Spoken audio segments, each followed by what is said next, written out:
Hello, everyone. Whoa. Always takes me a while to appear.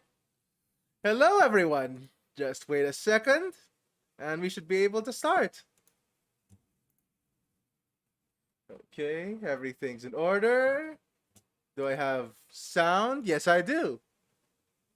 So, let's begin from chapter start. Ace Attorney Investigations.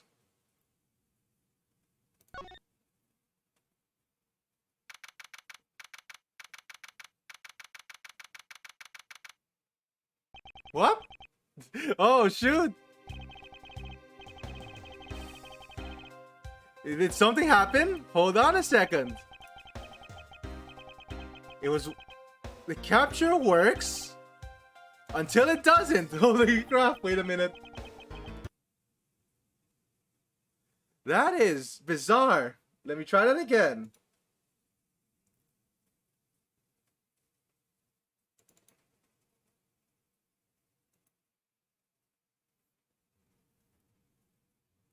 Ooh, okay.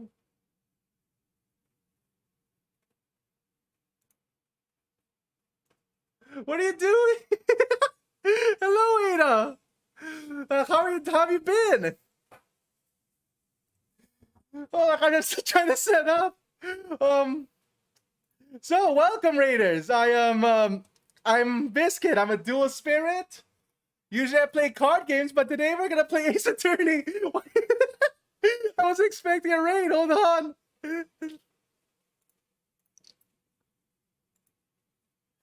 All right. Are you gonna work this time? Come on. Finally. How was your stream, Ada? I forgot about your streaming today. From chapter start. March 13, 10:11 a.m. It's time. Don't worry, Mr. Edward. I'll be following your every movement with my binoculars.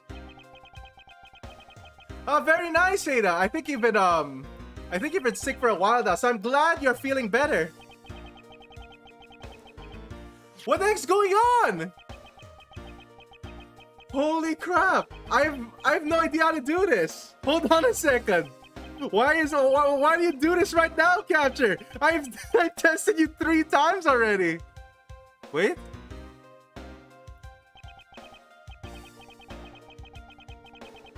I have no idea. Okay. All right. it's working.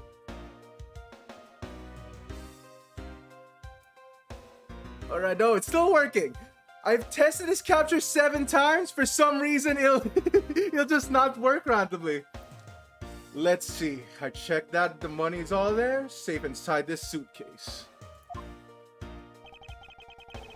Now all I have to do is wait for further instructions from the kidnapper, which I'm expecting to be transferred to my cell phone. I wonder who else is around. This is a meeting place, after all.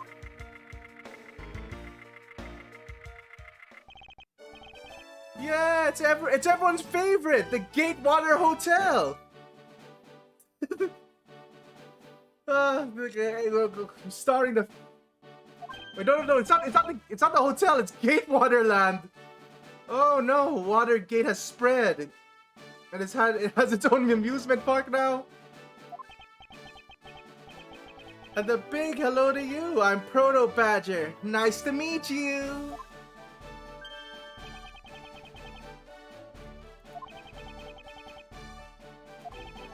Excuse me, but were you thinking of taking a picture of me? A picture of you? Sorry, but I'm not interested. Oh, that's too bad. Well, have a good day. This guy's the killer. I just know it already. Yeah, but yeah, Ada, if you need to rest, then rest.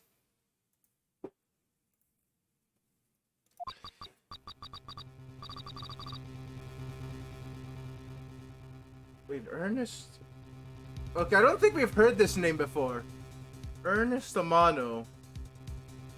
Yeah, okay, no, like, I think we haven't heard this from an Ace Attorney game before. It sounds like the kidnapper is using some sort of voice alteration device. His representative, I'm his representative, Miles Edgeworth. Are you a cop? And no, I'm a prosecutor.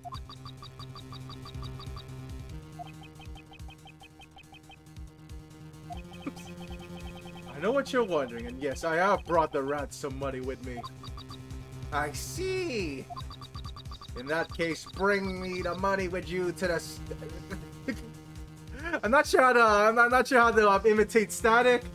Bring the money with you to the stadium.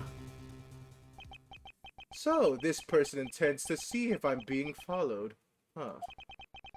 Please, Detective Gumshoe, I really need you to come through for me in this one time. Holy crap! Why is this sign in the middle of the case?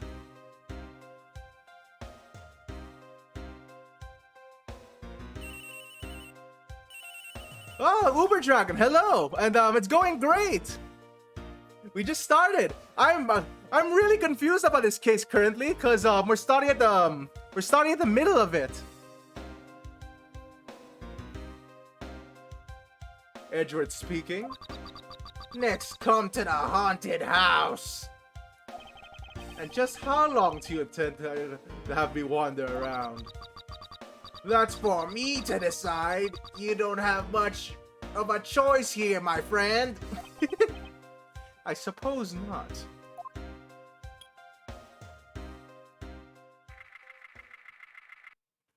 Okay.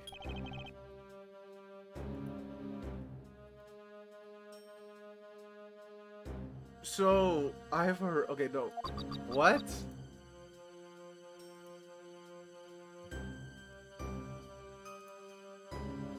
Go inside.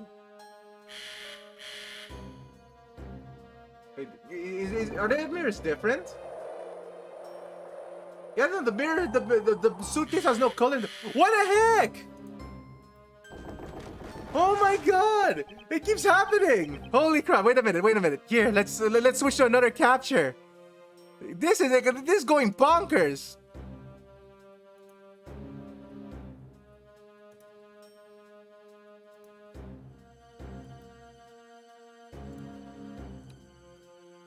Okay, if it pauses, just remind me. Also, hello, Carmine. Nice objection there. Or like, I use your 50 bread to summon Hungry Loaf, level 1. Boop.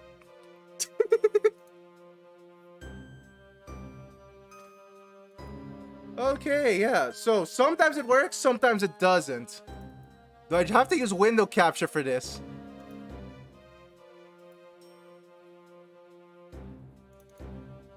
No. Okay, no, window capture seems to work a lot better. Yeah, that is a lot better. Here, let's do this. 0, close. There, hopefully there's no more issues.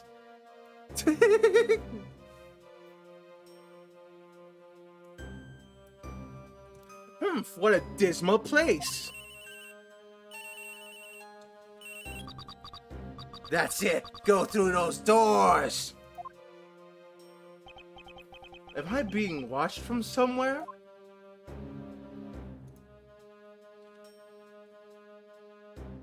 Huh? Leave the money and go now. Alright, no. We're starting at the middle. I'm trying to remember this case. Like, why am I drawing so many blanks for investigations? I'm glad that I need this refresher because I think I forgot about 90% of this game. Leave the money and go now.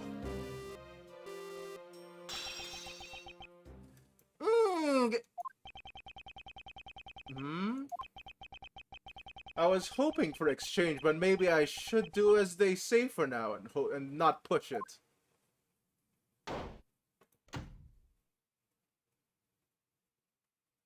Okay, no, I could catch a glimpse of the kidnapper.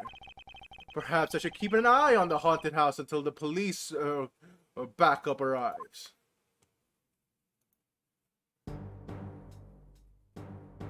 Oh, oh, no! No, no, no, wait, that guy's gonna get up, right? Oh! Also, Carmine, this is not a horror game? Look at this! Oh no! Ah, it was a trap! Alright, no, I knew those Mr. Badgers couldn't be trusted. The guy betrayed. No, can't be. Then the deal. No, who is that? And what are they talking about? Sorry, that's Edgeworth? Split police! Alright.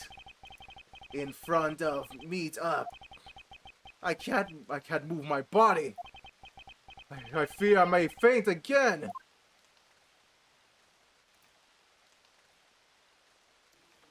Oh dear. Where am I? Sorry. I keep getting the voice coming. Up. Where am I? How long was I out? It wasn't raining like this it is now, when they made the drop-off. This was supposed to be a simple affair. So why have they been taking hostage as well? I only assumed Detective Godshoe lost sight of me at some point. The only reason I agreed to be a drop-off man was because of that phone call. I was from Mr. Ernest Amano. I still don't remember this guy. The director of powerful Zaibatsu, the Amano group. But aside from that, I also owe him a great debt of gratitude. His only son, Lance, had been kidnapped. I only know that Lance is already in his 20s, but I guess some things you never grow out of. I'm trying to... Mr. Amano, a kidnapping. How does Edgeworth know this guy? Is it from the... I'm trying to think of the first 3 games. I don't think I remember him. I can't sit around waiting for someone to come help me. I must escape somehow. No. Was that you making a funny sound? Who's there? And how dare you laugh at a gentleman's plight?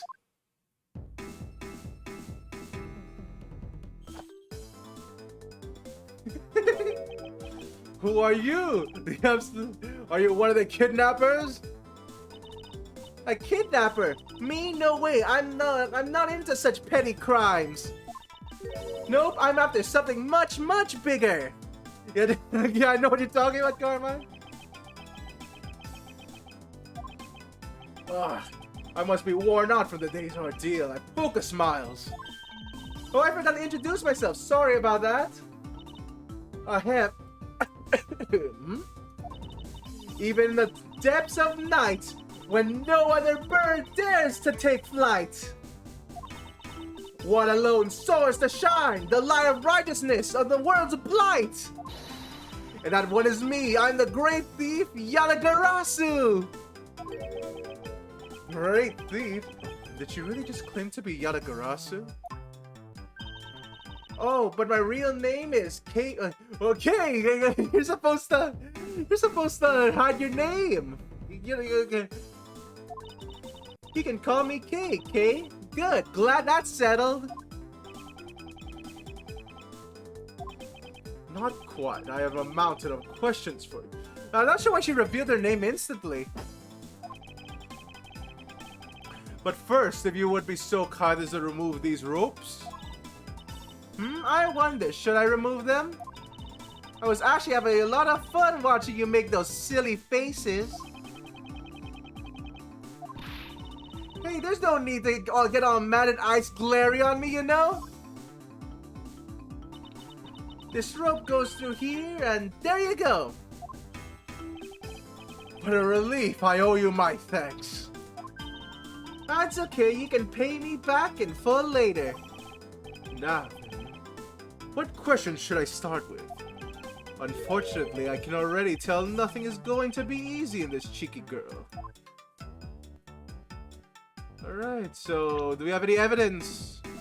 Only the Gate Wonderland pamphlet. Oh, you know, this is gonna be Wild West Stadium main gate. Okay, I can already tell that's gonna be a thing.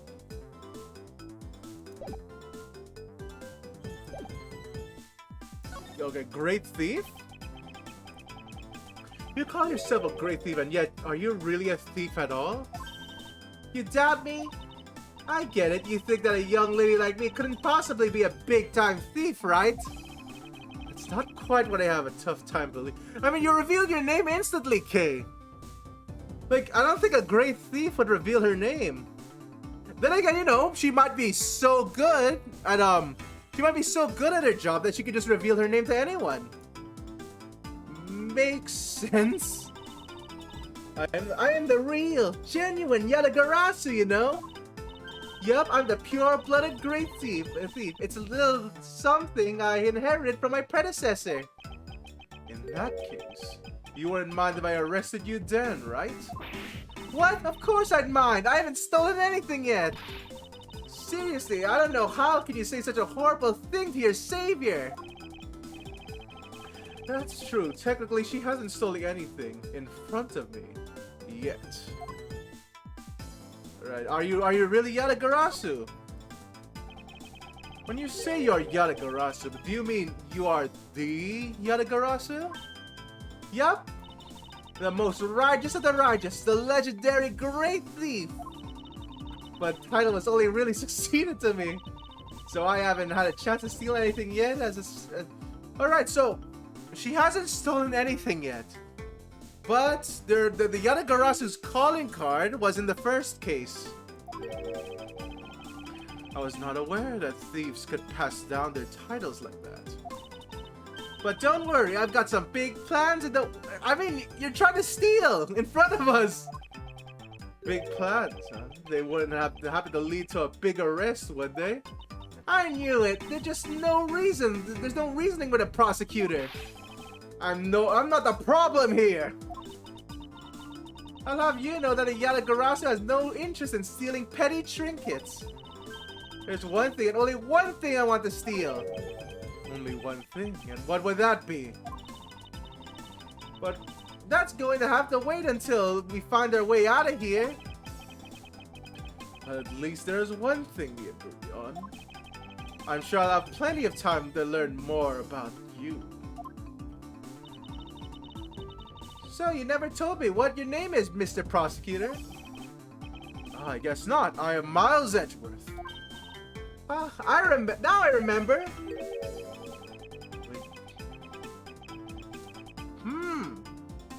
More details. Alright then, Mr. Edgeworth, let's get out of here. You open the window, lady. Get out through that way.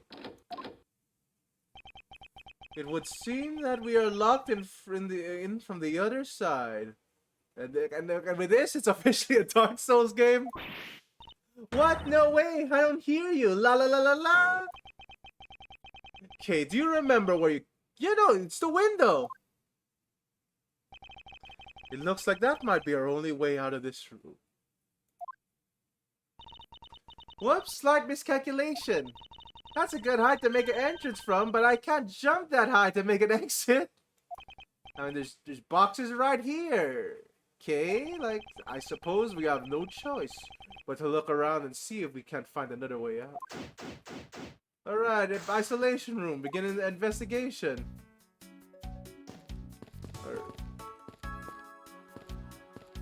I'm still amazed that all of this has pixel animations on it. So, let me see all the details in this room. We have... Why did they leave their mask here? What is this?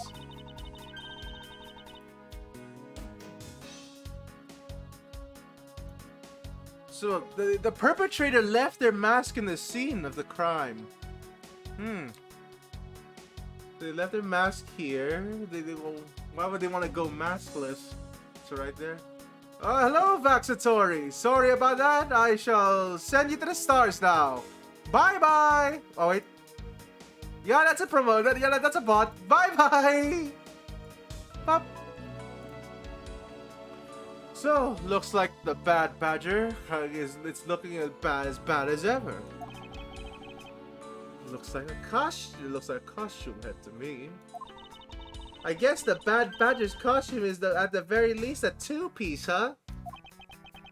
The real question is, why is the only head sitting here on the floor? So, Badger on the ground. That box is open. Hey, there's something inside the bottom. Yeah, no, it's open. Oh, I think it's the Pink Badger costume. Pink Badger? You don't keep up with what's going on in the world, do you? In the case, you'd better study up the whole Badger clan with this. Oh, no.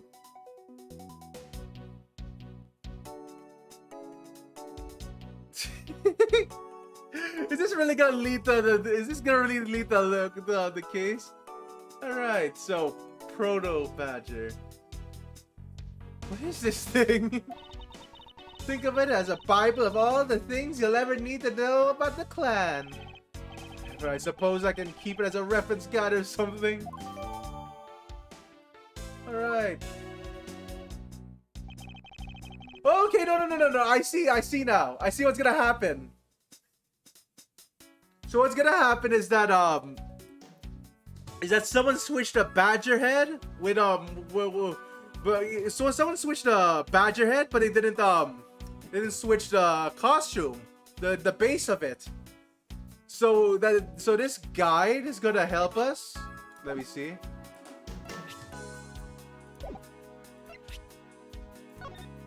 Yeah, so only the heads in the scene of the crime. This guide's probably gonna help us, cause yeah, that's a belly warmer. This is thinner than the others, and there's two belts here. They wouldn't make they wouldn't make these designs that detailed otherwise. I suppose this means that is where they keep all the costumes. It certainly looks that way. It's like the Badger's family home. There are 8 boxes, but 7 of them are empty. Which means that 7 costumes are in use right now.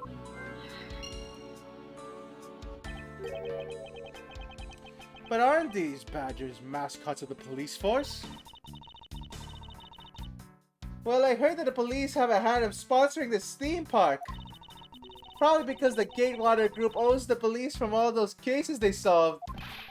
They have all the power of the state and they use it to make a theme park? And well, what else would you use it for, Edgeworth? It's not any theme park. They have a handcuff-shaped double. That's kind of great. They have a handcuff-shaped double looping roller coaster. That's quite enough. I'm feeling woozy from just the thought of such a thing. I won't rest until I've inspected every suspicious-looking nook and... I was like, that's not K. That's not K, Edgeworth. It's not K. I won't rest until I've inspected every suspicious-looking nook and cranny. Oh shoot.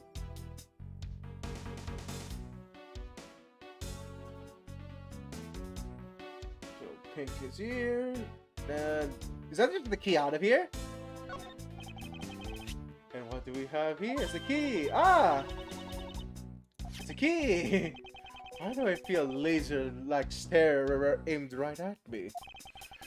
Do you want to take a look? Well, I don't mind if I do. Oh, I see. Yes, it's definitely. Why? I can't. Sure. Something is relevant.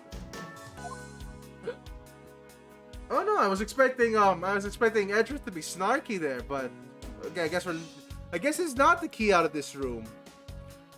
So 8 Badger costumes are in here. Only one of them is filled though. I suppose this is the Pink Badger. But since this has the same design, it doesn't seem to be forced to call this one a female. You think so? I mean, just look at the long hair. Yeah, no, her eyelashes, not eyebrows. That's the only difference. And the fact that she's pink. Yes, and the lips are red. See, I mean, okay, we get it. You can still have those features as a male. What? She has nothing to say about the giant pink ribbon, or is that too obvious?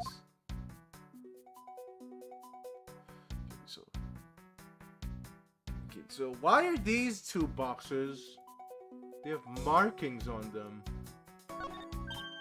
Look, it's the Blue Badger. I suppose even this thing could be popular with women. I can't stand him. What in the... Why is she suddenly beating the Blue Badger image up?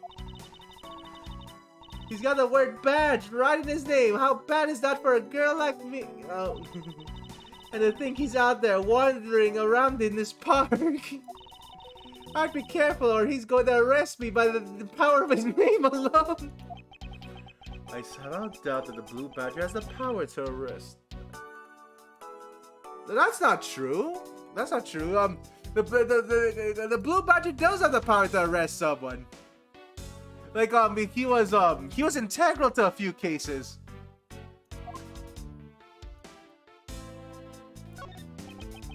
This is the Blue Badger, and I met him. Okay, so what are these two men? Excuse me, but his name is Proto Badger, not the Blue Badger. He's based off the very first design created by the local police chief. You know, when you compare the two, the Blue Badger looks a bit cuter. I suppose as he continued to redesign him, the chief managed to make him cuter and cuter. Even humanity has come a long way when you think about how much we've evolved. Are we comparing the Blue Badger to humans now? Okay, so can we there's two boxes here. Okay, no. This does nothing. So just the Bad Badger. Do you feel some sort of reverence towards this Badger, Kay? Huh? I can't believe you would be so stereotypical when it comes to thieves. Sure, you must also think that there are much cooler and cuter ones out there, right? That's it. I've decided that thieves and thievery need an image makeover. Good luck with that one. So, again, these two boxes are different from the ones in the two on the bottom.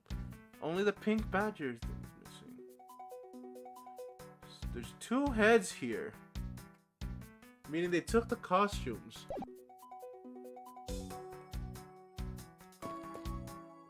Let me just check my pamphlets.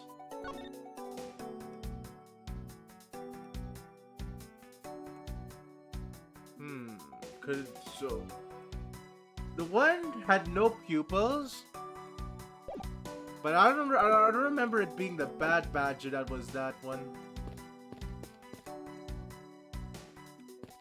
So that could only mean. So okay, no. So wait, someone has. They're holding a Blue Badger photo rally? He didn't know? Plus it's just a Blue Badger. It's the whole family too.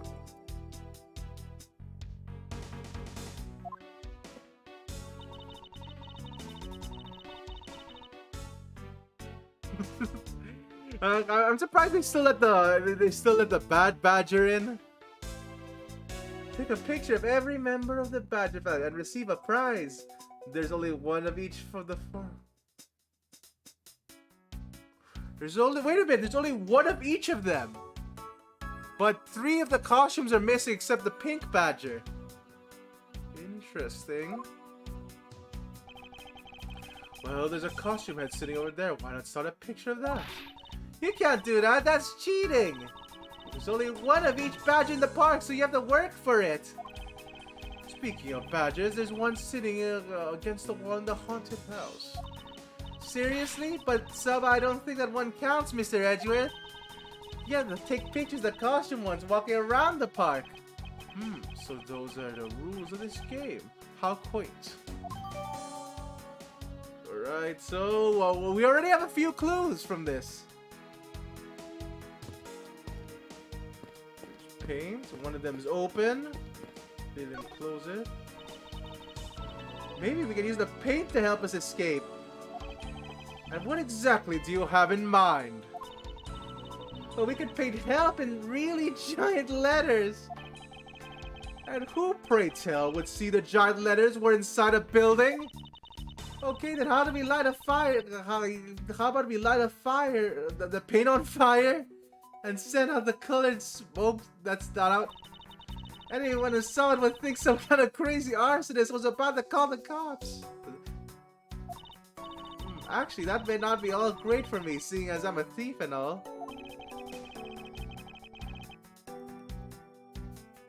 Let us try to find something other than the paint to use, shall we? Alright, so... I can't really think of much. Just use the boxes? Man, why did they have to put the windows so high up anyway? How is this thief supposed to make a daring escape? That's not the point. That's not the point of the window. No, never mind. I suppose we could make our way out if we were able to climb on top of these lockers. Now that's pretty clever. You make a pretty good thief yet, Mr. Edward. I mean, they could piggyback ride. Edward seems just tall enough to boost her up. Please don't ever place the name of the word thief in the same sentence again. Let's see if I can jump and grab the top of the locker here. I mean, just have Edward boost you up. Man, why did they make such a ginormous lockers anyway? Even if we wanted to use these lockers, we need some sort of foothold. I mean, there's boxes! Okay, wait, so... I forget about this! How do I use the boxes? Wait a minute. Okay, we're not examining that. That is of no importance. Oh, wait, there's a cell phone here! You keep forgetting. Isn't this my phone? It looks like they made through the ordeal intact. If only there was a way to contact someone on the outside. Oh, but we do have a way right here. Ah, there was a cell phone here this whole time. If I'm right, Detective Gumshoe should have contacted the precinct for backup by now. Mr. Edwards, sir, are you okay? I was so worried, sir. I'm fine. I'm fine. I was knocked unconscious for a spell by the kidnapper, that's all. I'm sorry, sir. I'm such a failure. If only I had lost sight of you. Detective, we don't have time for this. Have the police set up a perimeter right now. You don't have to worry about that, sir. I already got the boys working on that. But in doing that, I saw a... What's wrong? What's wrong, Detective?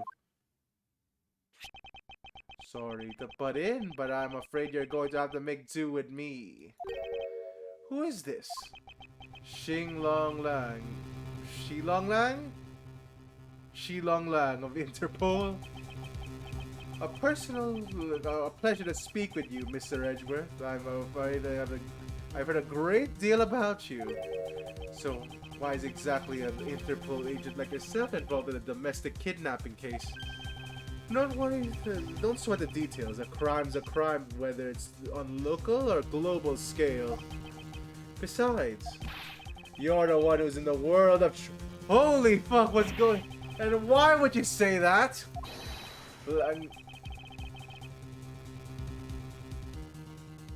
Alright, Langzi says the pack that runs together stays together. You catch my drift?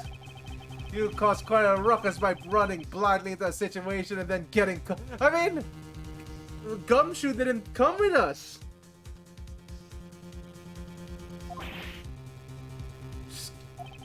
You should have contacted the police from the very beginning.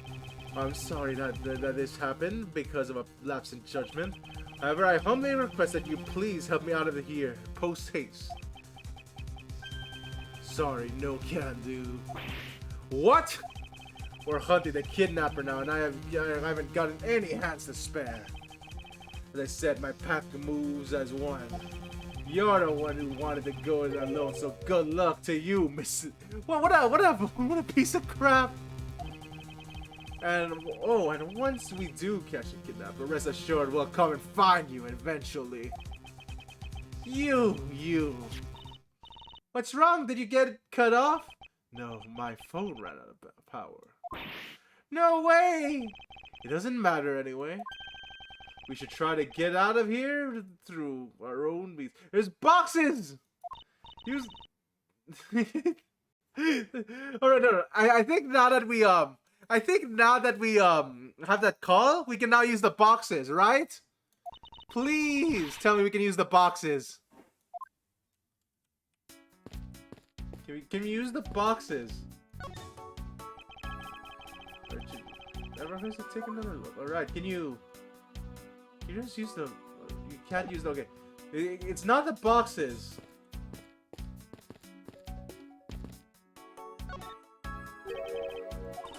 Looks like the bad badger, and it's looking as bad as ever. Okay, nope, no, so we already examined this. So she's still trying to get out of the door. You can't use the boxes yet. Organizer.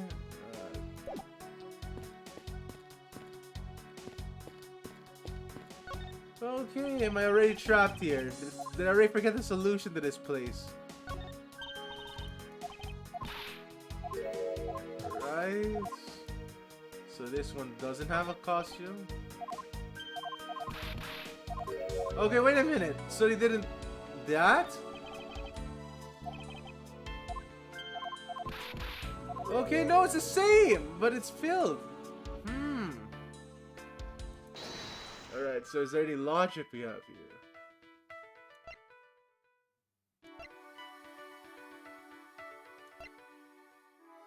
Wait a minute! The tiny key! It's for the lockers! Right, that should be it.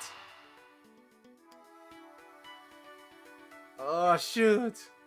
No, we can't save now. The tiny key's for the lockers. Right?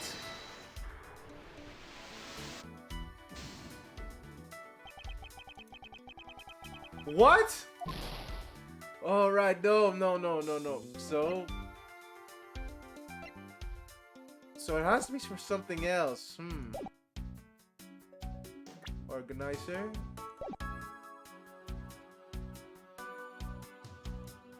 Well, we're trapped here for the time being.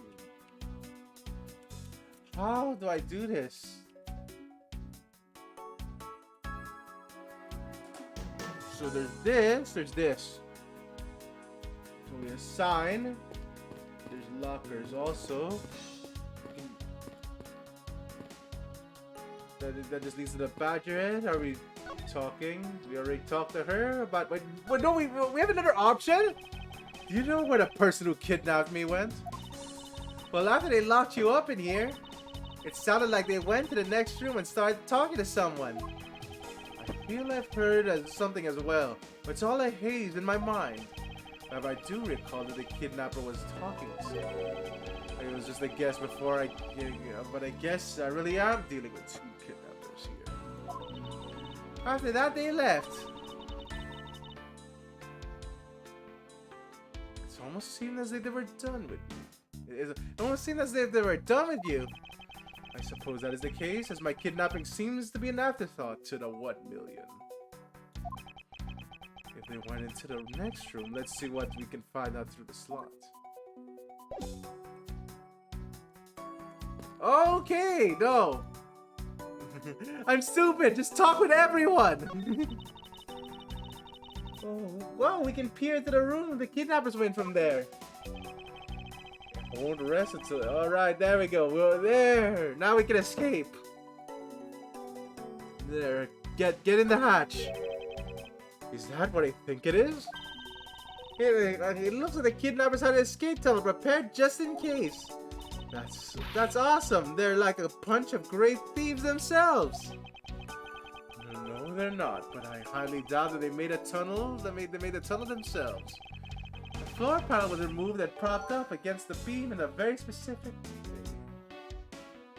So all right. So they came from the underground, I think.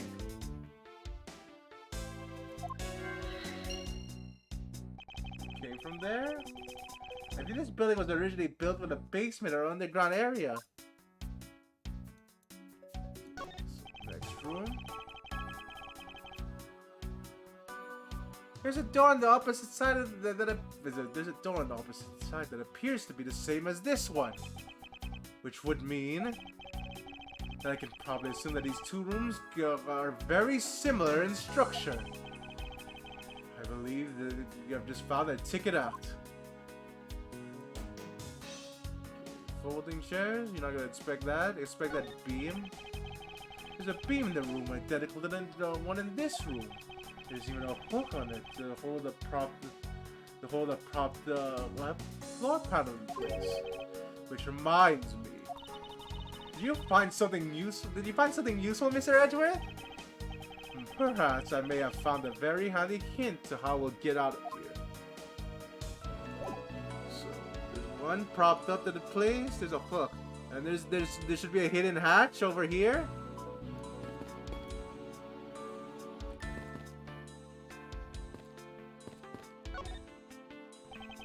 There's a beam that was tied to. What's up?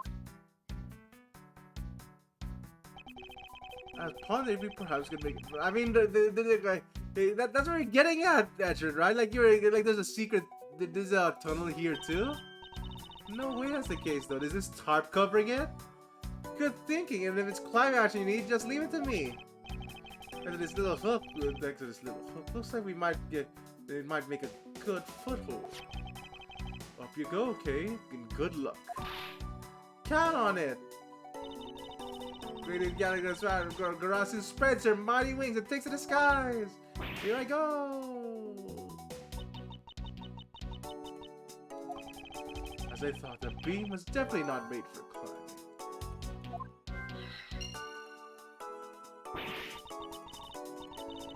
You mean as I thought? I'm not your guinea pig, you know.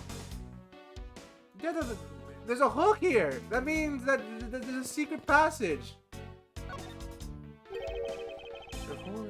Okay, no. There's another tunnel here. How do I convey this information? Logic?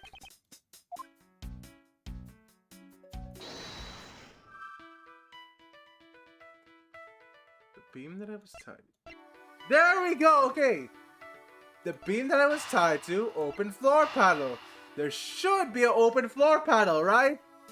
If this doesn't connect properly, I swear.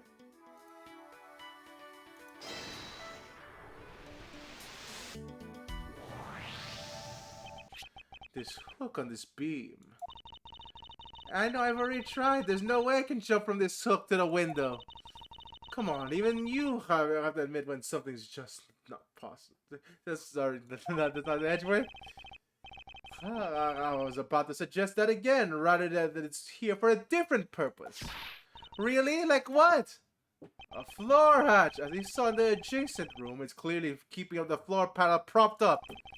Which means that there should be a panel in this room that we can open as well. Oh, I get it.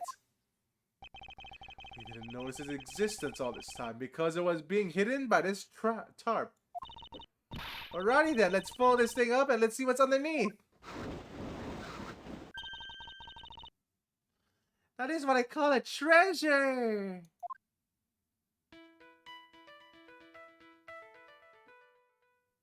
What? Oh, okay, no, just went to the screen for no reason. Wow, this must be another entrance to the secret hidden basement. I totally smell treasure. The scent I wish to smell is a sweet fragrance of freedom. Then what are you waiting for? Hurry up and open the hatch. Alright, it's locked. This thing is locked and alright, there's a key right there. All of it's coming together. Oh, fiddlesticks! So, okay, that's locked. Lockers. Tiny key underground entrance. Connect.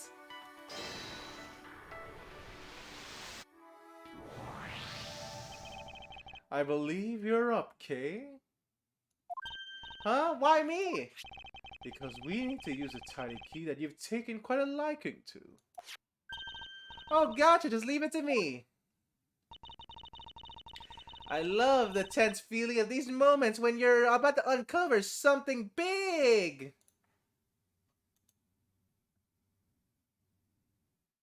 Alright, are you gonna do it? I believe the feeling of freedom has a much more would be a much more satisfying right about now. Alright, I've got a secret door open, and now... Wait, you know what? No, did she jump down the locker? I'm not sure how high of a jump this is. Are you alright, Kay? I'm fine. The ladder just slipped is all. Thank goodness she's alright. I was about to... I about had a coronary. There's a lot of really large machinery down here. What about an exit? It's really dark and cramped down here, so I really thought there's an exit. I can't believe that happened. You have only yourself to blame for leaping before you looked, you know? No way, I mean, how was I supposed to know that the ladder was removable? Okay, no. Removable ladder. Wait, what? Removable ladder. Lockers underground ladder. Okay, no, I don't think we have anything here. I don't think there's anything there's anything of interest here. So how do I do this? Costumes, lockers. Can we go here? I finally got the door to our underground arena open. Okay, I just want to confirm with you that there wasn't an exit down there. Yeah, it was really crowded. There was a lot of really large machinery. See, are you hurt at all? I'm perfectly fine. I was just a little surprised when the ladder suddenly slipped from under me. I wonder if this ladder can be put to some use. Oh my god, of course! It's a removable ladder! But... Oh, okay, there we go! No wonder you led me to that screen.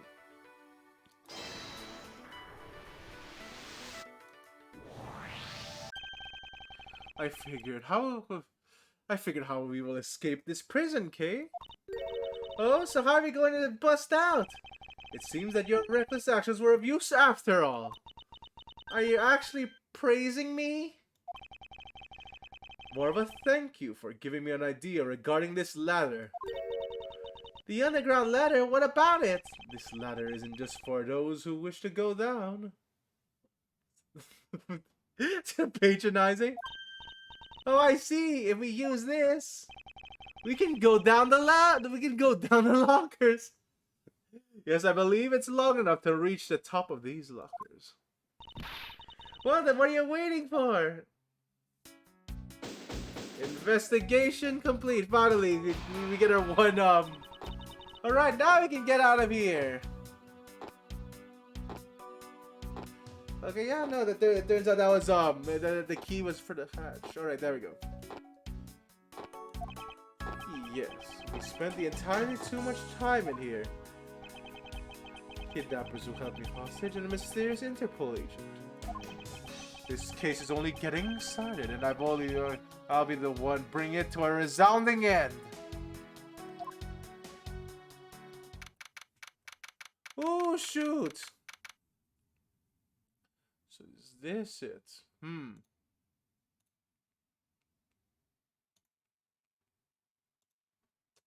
2, 3, Wild West area. So why did the Interpol... the Interpol agent seems a bit suspicious. Just a tiny bit. It looks like it's stopped raining now. Yeah, thank goodness. You have no idea how hard it was raining earlier. Mr. Edgeworth! Oh, sorry. That's not gay. Oh no, Gumshoe. You have a high-pitched voice now. I'm so glad to see you. Managed to escape, sir. I was so stressed that I thought my heart was gonna give out. Detective Gumshoe, may I ask what in the world that is? Well, that's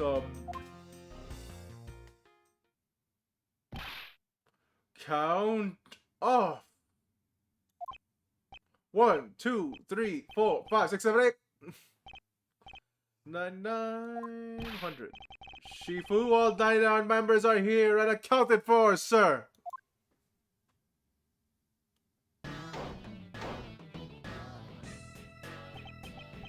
Yeah, what the heck do you think you're doing counting my cubs off like that? I forgot this design! Holy fuck, this is a secret agent, everybody! Every person is a valuable human being, you get me?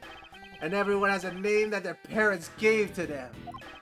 No one is a 2 or a 3. Everyone, regardless of age or rank, is number 1. Got it? Shifu! You are Agent Lang, I take it? You infidel! How dare you address our Shifu so rudely! Gah! Lang Zi says, a cub who disrespects others soon feels the disciplinary bite of an elder. So you don't ever forget to show the proper respect toward another person. Shina!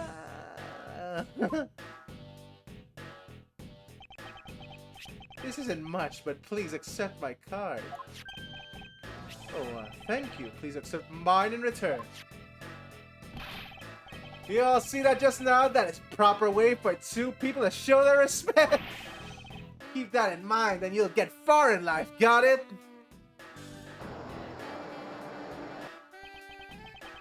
Oh, that's right. Francisca did warn me. Something about an elite Interpol agent from the Republic of Zhengfa. Apparently this man has the highest successful arrest rate. Alright, yeah, I'm just instantly suspicious of every time someone says that. Like, yes, like, he solves all his crimes. Did this guy fake arresting people, or is he actually a good one? Agent Lang, why exactly is an Interpol agent involved with this clearly domestic case? That's none of your business, Mr. Prosecutor. How is it not? I've heard of a rumor or two about you. You saw the murder that occurred during your fight home recently, huh?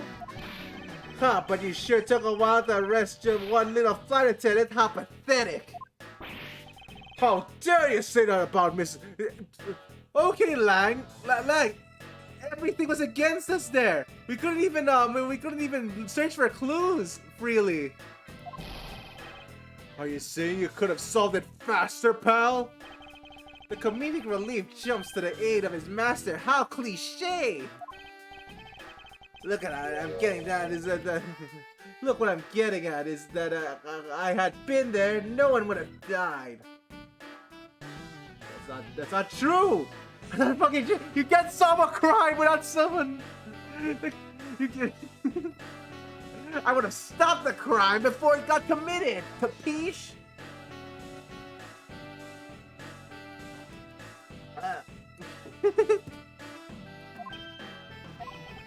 I would have solved the entire case and Agent Hicks would have still been with us here today.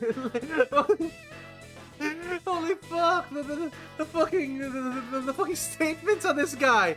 No! No, you can't do that! You see, I know the answer now. I know who the killer is. That means I can go back in time and arrest him in the past. That's not how it works! Agent Lang knew yesterday's victim, Agent Appy Hicks. Hicks was like a brother to me, so now I'm out to take my revenge. Agent Hicks was investigating a smuggling ring with Francisca and a third person.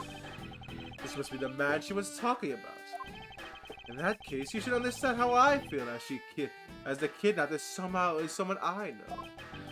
I ask that you please allow me to participate in the investigation. What? This isn't your neatly trimmed courtroom of Eden, you know. You're out of the wilderness now, Mr. Prosecutor, and way out of your league. No hard feelings, but why don't you go back to your courtroom now, pretty boy? You dare to mock the court? I do, and I don't need the help of a filthy prosecutor. What the fuck?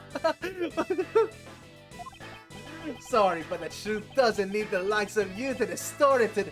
Okay, no. I understand now. Who uses that adjective filthy to describe a prosecutor? And why do I feel such intense loathing emanating from him?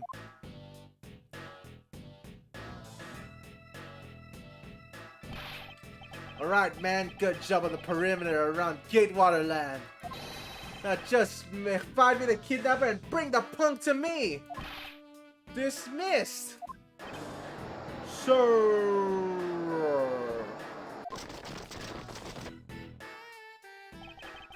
Now then, Mr. Prosecutor, you just sit down here and don't cause any trouble, understand? Wait! Mr. Edgeworth! It's been a while since I last met someone so disagreeable. Why of all places did he show up here? And completely out of the blue at that. I suppose I'll have to ask Detective Gumshoe to fill me in on that. Alright, so... I thought that was that guy's hat for a second, just a cat. Great job, Detective. Sir! For losing sight of me and the kidnapper and allowing my investigation to be hijacked. Hi, sir. I look forward to your next month's salary. Edgeworth, stop! Just stop! The fucking man's living on instant noodles! Stop deducting his pay, please! Holy shit, Gumshoe's not gonna even have a fucking roof on his head at this rate. But the case isn't lost yet, sir. I'm gonna show you just how much of a man Dick Gumshoe can be. Shall I prepare the 21 gun salute now or later? Detective, are you sure it was the precinct you called for backup? Of course, sir! I think I would know the number of my own precinct like the back of my hand! Then why did an Interpol agent show up instead with an army of his own agents? That I have no idea. About 5 minutes after I made the call, that Wolfman showed up out of nowhere, sir. Agent Lang definitely has an agenda, so the question is, what is he after?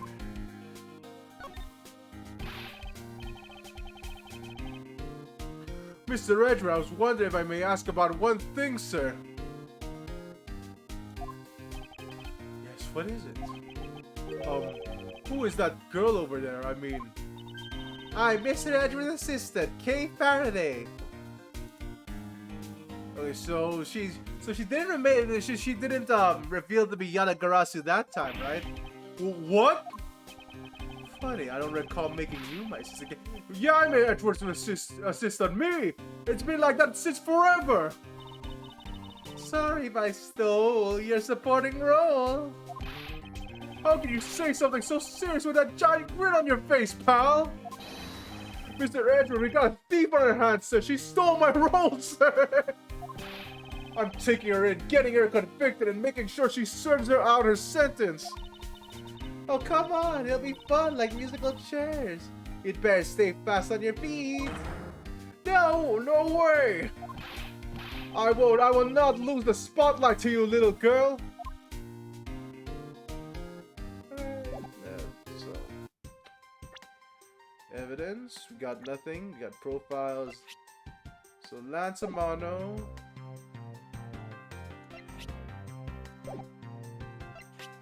So why is Lance Amano like that? One here. thing? Or okay, so we're looking for a mismatched body specifically. Like, because if there's badges with mismatched with mismatched bodies, then we're probably gonna use the Badger Bibble to find them. So far, the criminal head's missing. It's not this one. We can't go in there. Excuse me, but if you can let me through here. Sorry, I can't let anyone through Agent Lang's orders. I suppose I'll have to deal with this and pass for now. Okay, what's the cat doing here? I highly doubt that I'll find a clue in here, but I might as well check just to be sure. His bow sure is heavy. You there, do you know what's inside this thing? It's emergency water supply for putting out fires. I see. Well, they certainly are well prepared.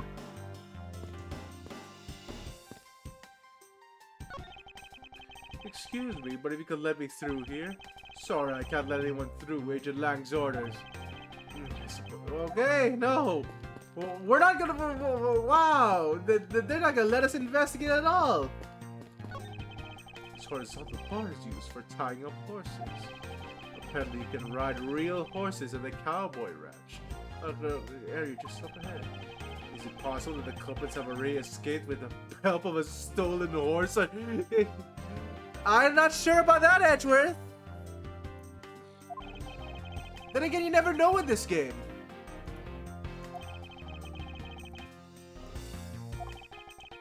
Agent Lang is good, although I won't go as far as to say I'm impressed just yet.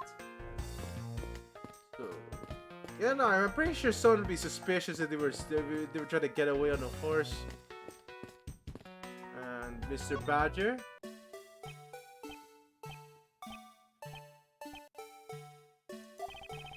Ringling. I just can't bring myself to call it dancing. Wait, is he actually in disguise? That's not the case, because that's the right costume. Wait a minute. Wait a minute. Is that the right costume? That's 2 belts. Okay, no, that's 2 belts. That is the right costume.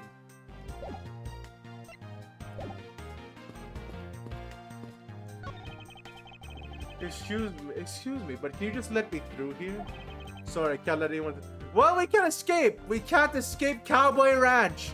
Edgewood is just trapped here. 3 police officers have all the entrances.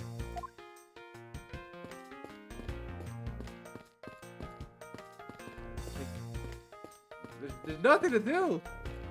Unless I talk to her. Man, I can't calmly do any stealing with all of that with that detective around. I suppose it's not easy when there's so many members of law enforcement in the vicinity. It's alright, it's not like I'm in a hurry to just steal just any old thing. Which is it? Do you plan to steal something or not? Quite the mystery, this one, and maybe I should talk with her a bit more.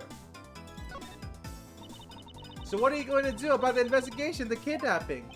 Good question. Since the Agent Lang holds the authority to investigate this case now, this makes things a bit more complicated. Oh, come on. You can't let that stop you. I'll even lend you a hand. So let's go. But you're self-purported great thief, are you not?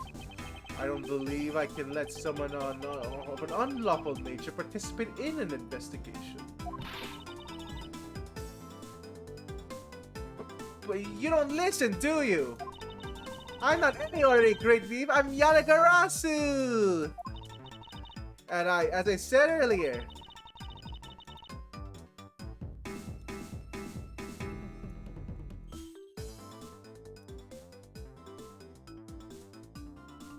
the Yatagarasu is after one thing and one thing only. One and only one. Okay, so she's not the one that stole the files. That's another Yatagarasu. That is the only one thing. What is this one and only one thing you're after? The Yatagarasu is only interested in one thing, and that is the truth. Yeah, I see. was 7 years ago. That very vigilante you threw the business world into a panic. Labeled mysterious and phantom like the Yatagarasu appeared and vanished at will. Though we still don't know how much about the thief's ultimate goal, we do know the targets. The Yatagarasu like to find and make the public evidence corrupt dealings of all sorts. Once a target was chosen, no dramatic calling card announcement was sent forth. Instead, the only chosen corporation was infiltrated without even the target noticing. Some days later, the evidence was found and sent out to the mass media, along with a card with the mark of a three-legged raven. Looking back, I suppose you could call the Yatagarasu was stealing the truth. Could this child really be the successor of the original Yatagarasu? Well, that can't be, can it? Lance, where are you, son?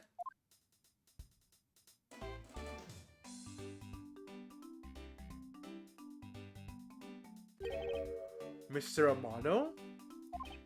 Oh, Miles, my boy, I'm sorry to involve you in such an affair. Just after you've returned? For you, Mr. Amano, I'll gladly offer my assistance. After all, I'd like to thank you for how well things... I still keep focusing on his ears. After all, I have you to thank for how well things turned out during my time abroad. If I was around for you, I might not have been introduced to that law office, and the chance to study the inner workings of another country's judicial system. No. Think nothing of it. As you know, Manfred and I go way back. I consider a beloved disciple of his just to be like one of my own blood. If you ever want to go overseas again, you need only to ask. I can use my company's vast network to send you anywhere at any time. Who is this old man? He's the father of currently kidnapped Lance Amano, Ernest Amano. Now then, have you found Lance yet, Miles? Please, I miss my poor boy dearly. I'm terribly sorry, but your son's whereabouts remain unknown, Mr. Amano. Hold on there! Then what happened to all that money? I believe the 1 million has been stolen and that the culprits are now on the run. What? Poor old man. Don't you have anything you could give him to cheer him up, Mr. Edgeworth? Forgive me, Mr. Amano.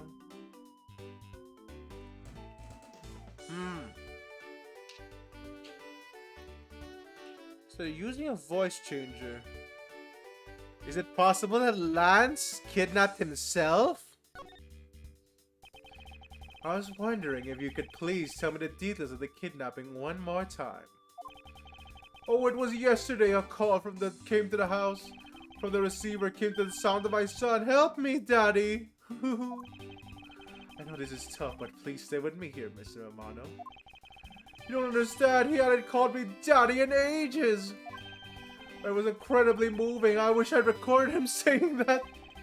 He definitely should have recorded that conversation. But not for the foolish sentimentalities of an old man.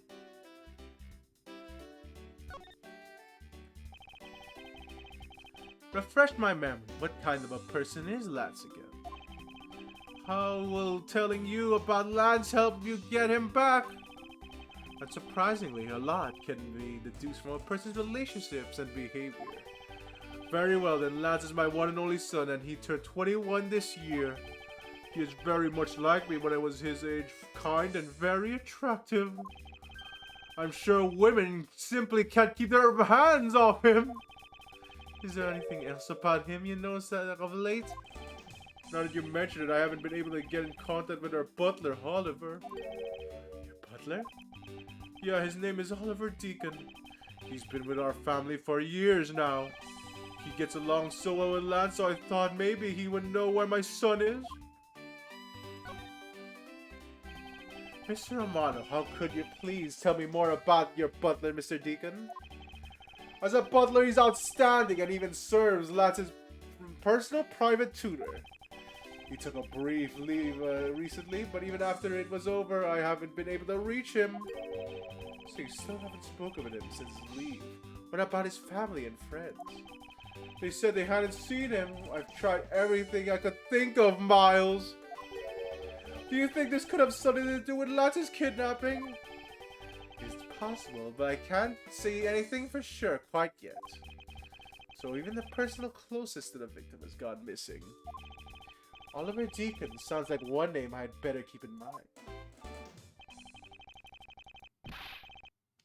Detective Gumshoe?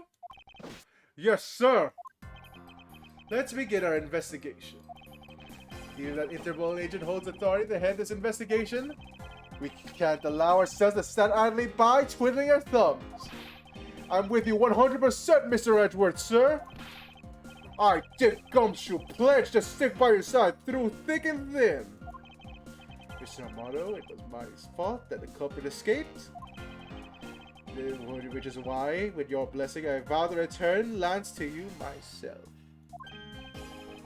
Oh, I've never seen you so passionate before, Miles. Good luck to you, my boy. Alright, well, what are you waiting for? Let's do some investigating.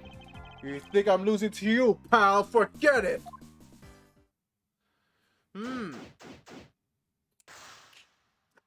Who I see now? Wild Wild West area. Oh wait. The cops are gone. We can finally investigate.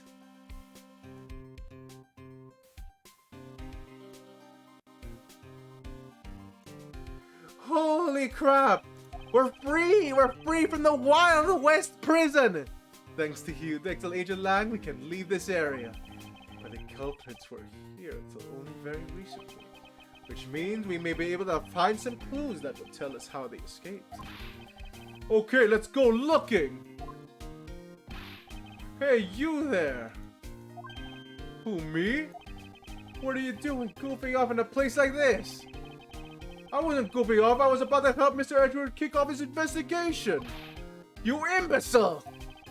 All precinct detectives are now under Agent Lang's direct command! No way! I am not working for Wolf Boy! Mr. Edward, can you do something? I'm not exactly in the positions to argue, seeing as how you are a member of the police. Good, now let's go! No! Poor Gumshoe! Oh wow, that is just... Boy, have I got this... Holy shit! They just dragged him off! Okay. What? Can't you tell I'm all ready to get down to some detective work? You should go home. Your parents must be worried about you. Oh, come on! I finally get to be your assistant and you try to ditch me? I don't recall offering you the position. Why do you have to be so difficult? Besides, it's already too late, you know? Like I said, I already stole the position of assistant a while back. You're the only one asserting that. Well, by the time anyone knows it, it's already gone. That's the Yalagarasu way. You shouldn't speak so lightly of things you know nothing about. Fine, but whatever, you win. Go ahead, do your little investigation. But the talented assistant Kane's going to tag along no matter what you say. If she turns out to be useless, she's not going to listen to me. I might as well surrender and let her come along for the ride. Oh wow! Behold, the K button! Oh, we know the police aren't gone. Can we now investigate? You can let me through here. Sorry, I can't... Oh my god! You know, we're stuck in the Cowboy Ranch still! God damn! Okay, no. There's two. Get in here? Here. No, not here.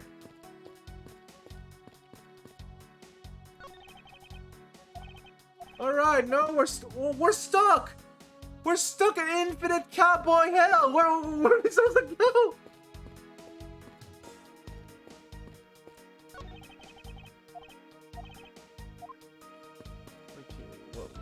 Well, no. Yeah, no. Cowboy Hell is still here. We can't enter the gallows. Can't enter any of the rooms.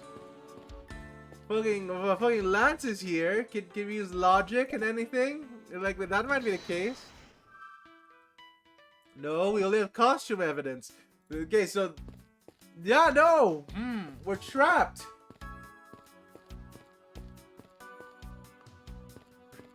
Okay, so we can't go through anywhere. A set of tire tracks originating from the garage. Aha, so that means the car out of the garage at some time, right? Correct, but for the car to leave these tracks, it would mean that left during the passing rain.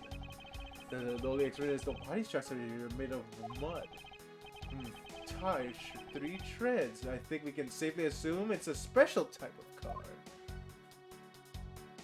Oh my god. Okay, so it left there. Can we enter here? Horses are painted on this garage door to complete the Wild West theme. They look so lifelike, don't you think? Are you thinking of wrangling or rather stealing them? If you can coax me that, if you can coax them out of there, sure. Come on, I know you can sweet talk them out. I could be holding a cube of sugar in my hand and they wouldn't budge, Kay. Okay, what are we supposed to do to get out of Cowboy Hill? Hey, the Blue Badger! Badger, get! I really don't understand why she's so excited over this badger hunt. Speaking of badgers, there's only one person there's a person inside of there. Mr. Badger, I wonder if you might share with me what you saw.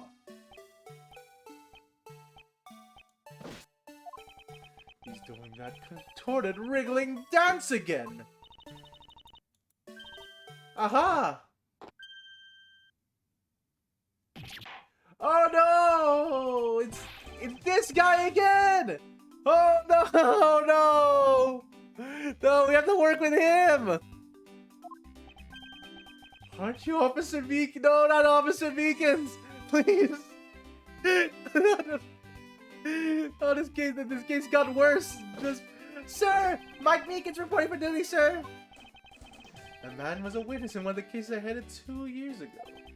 About the only thing I remember about this officer is that he often spoke and acted before he thought, which gave me a great deal of headaches. Is he a friend of yours, Mr. Edgeworth? I've met him in the courtroom once before. Why was he so upset when he unmasked him? Does he have something to hide? Oh my god, no. Oh, no. Mike Meekins is just a talking point. He's not going to be the witness. It's not like we have to press him or anything, so well, we're fine. Officer Meekins, you standing here wasting... why are you standing here wasting time? Sir! Because I'm not a police officer right now, sir. I'm a Blue Badger. And I'm creating memories and dreams for the kids that never waste... That's never a waste of time, sir. I have a dream to become as big as Detective Gumshoe, sir. I was patrolling the scorchingly boring beat until a little while ago, when the dispatch radio on my shoulder crackled that the kidnappers had escaped, sir. I thought maybe this was my shot at making detective, sir. I rushed on over to join in, but when I got here, there was a sea of people already, and I couldn't spread my trademark friendliness and joy onto anyone. It would seem that It would seem that people never change. So why, Blue Badger? So why exactly are you in that ridiculous outfit? I mean, Meekins made the Blue Badger, right? No, he didn't make it. He didn't make it. He just painted it, I think? No. Yeah, he had something that involved the Blue Badger, like the last case he was in.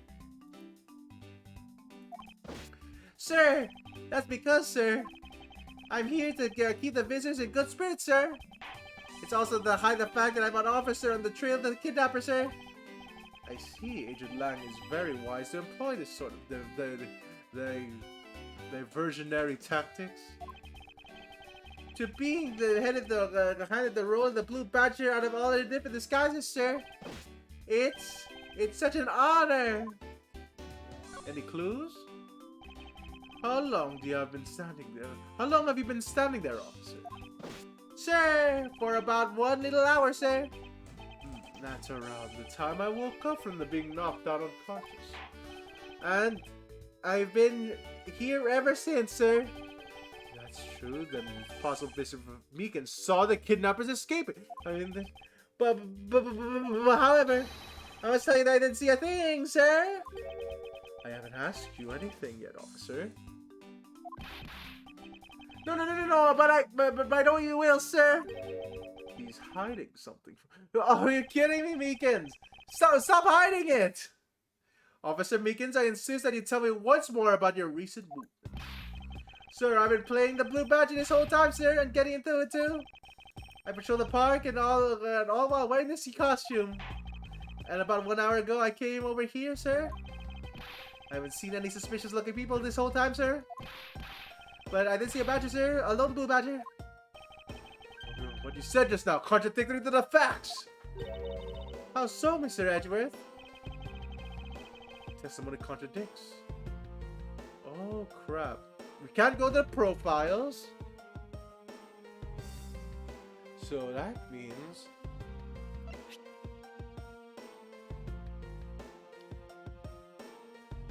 the head? Take that! You're just recorded with this... You're just a little patrolman, so I don't understand what you're talking about, sir. I can't say anything. Oh, shoot. Okay, wait, okay. Oh, shoot, it's not the head. There's 2 costumes there, but there's 8. And there's 8 doubles, so that means that's not contradictory. Okay, of course, I mean...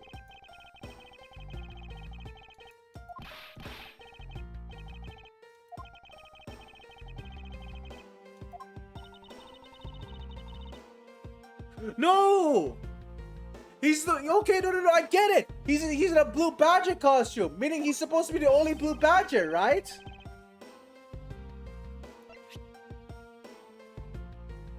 There's only one of each badger in the park! Take that! Officer Meekins, let's back things up like that task. You're sure about your last statement? Sir, of course, sir! If that's your wish, Mr. Prosecutor. The little patrolman will wait as long as I can command it to wait. You said that you saw a blue badger, correct? And yet, if you take a look at this, you saw what's not supposed to happen. The park is supposed to only have one of each badger at any given time.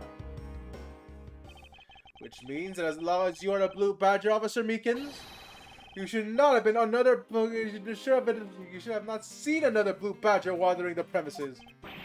What, sir? That would mean there are 2 blue badgers walking around, but why?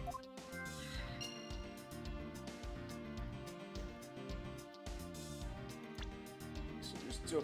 All right, there's 2 blue badgers around. Holy crap!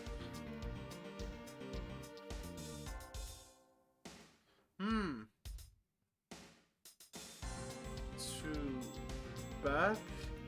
Mystery Badger. Meekins is finally here. So can we get out of here?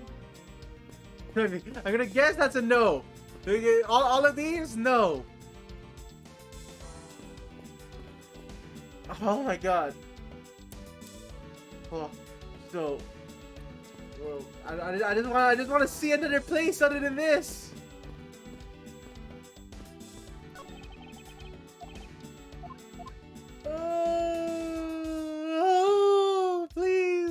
Please let me out. Please, let me investigate the area. I don't want to be stuck in cowboy hell anymore. Alright. Here? No, we can't. As long as there's a cop there. That means there's one more thing to investigate in this area. There has to be. Tire tracks, Meekins. Another one there. Cactus? So there's a blurb about the cactus here. This cactus is a very gracious gift to Gatewater Land for the local police precinct. I can't believe the police went so far to even donate a cactus to this place. To the police of so is the police department running a cactus farm on the side? Just kidding, they wouldn't do something so silly. Actually, I have very big impression. I've seen a cactus farm at the precinct before. Oh my god. Okay, wait a minute, logic.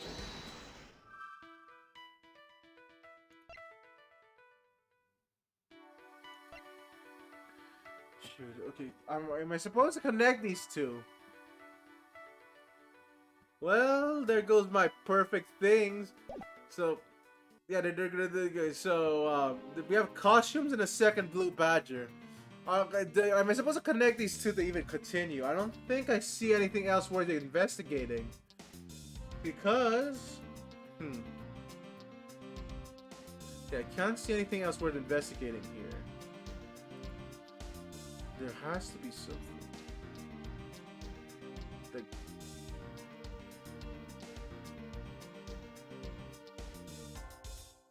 Wait a minute.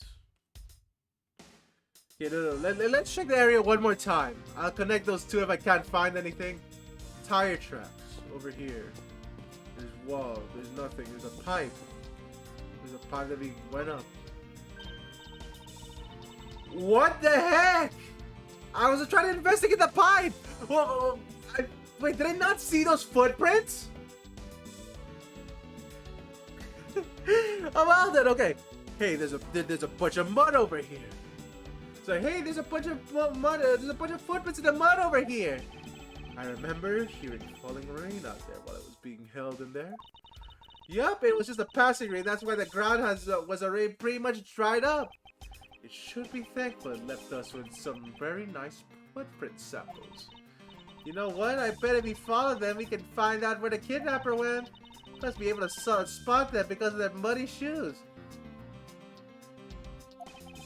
I don't think that would be that easy. Why not? Look carefully, there are quite a few sets here. And we don't know which ones belong to the kidnappers.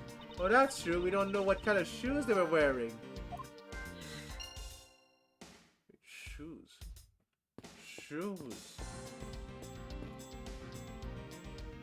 Shoes.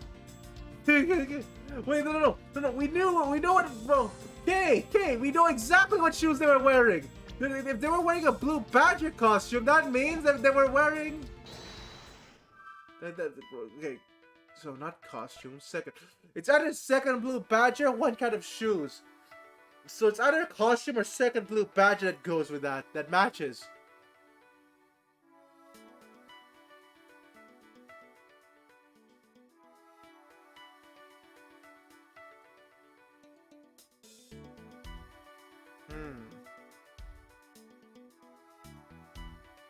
No. So, should I just connect these two? Or does costumes connect with what kind of shoes? I don't know. I think it makes more sense that costumes connects with the second blue badger, right? Alright, we still have a lot of bar left, it's going to be fine.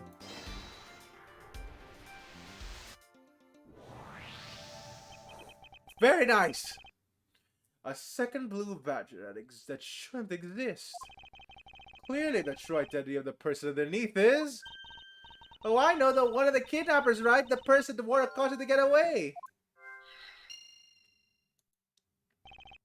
Precisely, and after all the costumes went missing from the storage area are...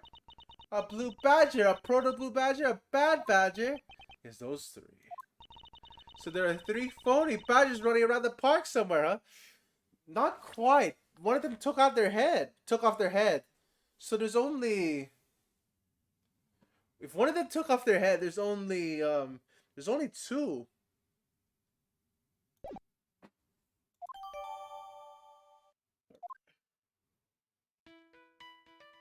Okay, so what kind of shoes? Costume escape. So can I connect these two? Okay, no. That makes sense, because we're already in the thought process of they're using these kinds of shoes to make the footprints.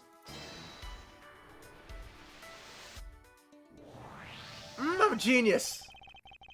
Now that we know that the kidnappers were wearing badger costumes, those footprints from earlier take on a new, very significant meaning. Oh, you mean we know that which tracks belong to the kidnapper, right? Yes, more than the shoe prints, we really need to follow the paw prints of badgers. Yes, Mr. Edward, it's time to use those footprints to go badger hunting! Okay, so... they're not gonna let us through, are they? So we're looking for the footprints made by a costume. And I think I found it. I think I found it. There are two sets over there. They do look like possible candidates. The set is walking off to the west. Oh, I guess it just stops. I can't make heads or tails of where it's headed from here. I think we can assume it's headed towards the stadium. I wonder where the other sets lead. This seems to be headed east. And police won't let us through. Huh? Okay, so it's one of them is him. Quick, Andrew, I've got him. I got one of the culprits. Oh no! I thought kidnappers there.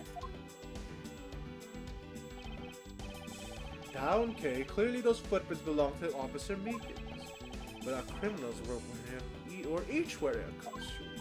Aha! Maybe they came over to his garage for something.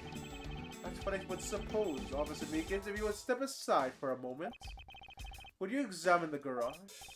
Sir, Roger Wilco, sir.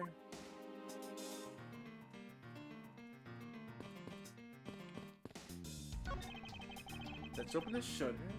See what we find. We'll find the kidnappers hiding inside. Ah! It's a murder! Again! Holy shit. I hope that's not his son, but I don't think his son looks like that, right?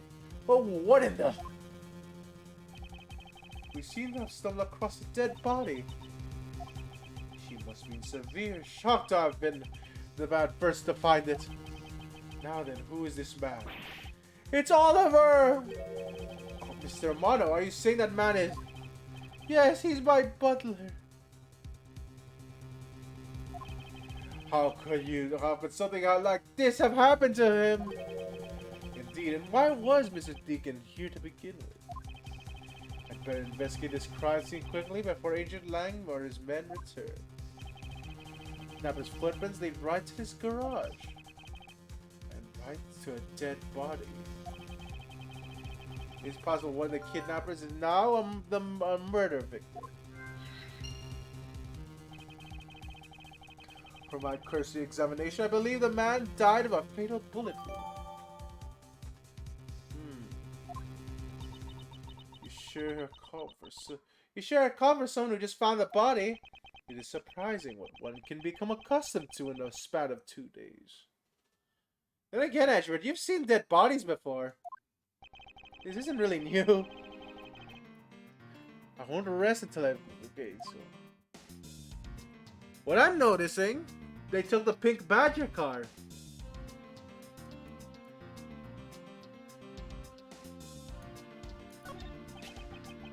This is unusually shaped pendant. What is it? Is it something valuable? She seems to have regained some of her composure. It looks like a horse pendant.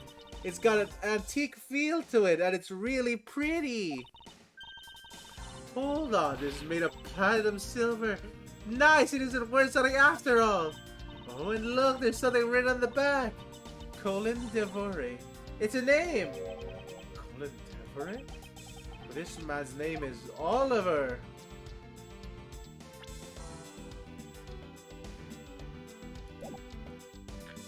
So it's Oliver. Is Colin the name of his son? Well, it's Lancelot. Have you heard of Devoré before? Devoré. Mike Beacons. Beacon. Shinha. Shiva. Okay, nope. Doesn't ring any bells into our profiles.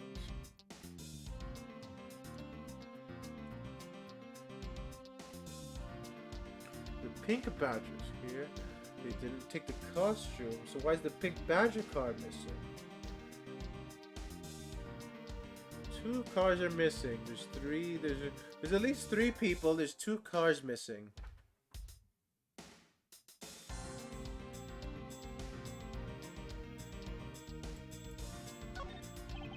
As long as I didn't control of this case, I'm not going to be able to have a real autopsy done on the victim. I'm no doctor, but let's see what I can piece together myself. There was 2 gunshot wounds, one in his abdomen and one in his shoulder. That means he was shot twice? I don't think so. After that, Donald, one is an entry wound, and the one in the, and then the one in your shoulder is an exit wound. Nice, I knew you could figure it out. Trust experience and what it seems to share. I've seen my share of crime scenes. Speaking of experience, this crime scene seems to be a bit too clean for a murder where the bullet went clean through. I should be taking note of this oddity.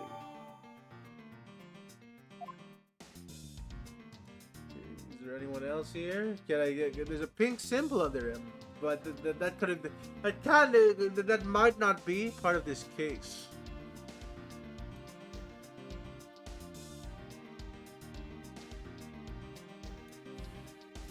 Is there anything else here? We can actually deduce something here. I don't think so.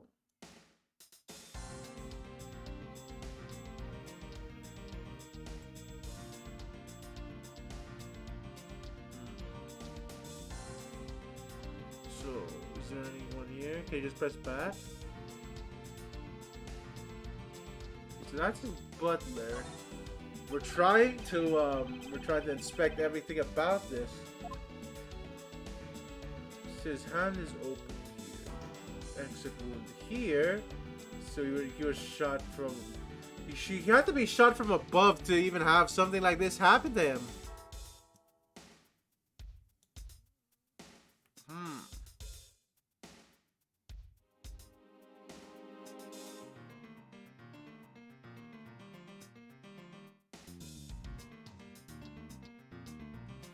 One, two, three.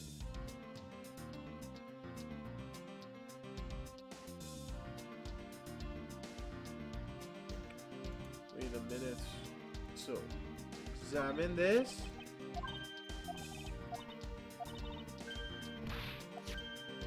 No, we already examined that. What could go wrong here? What's going on?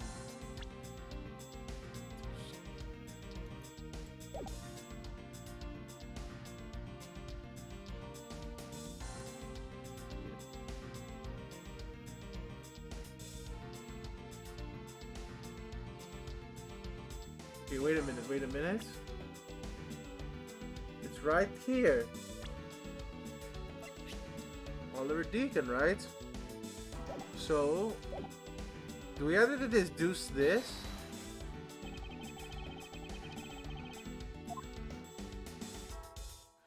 No, we can't. Okay, we can't present 4 profiles. Why can't we present profiles here? Because for us to do this, his name, right? His name doesn't match. How do we do that? We don't have any profiles to present. Like, do we just present this? The thing we just found?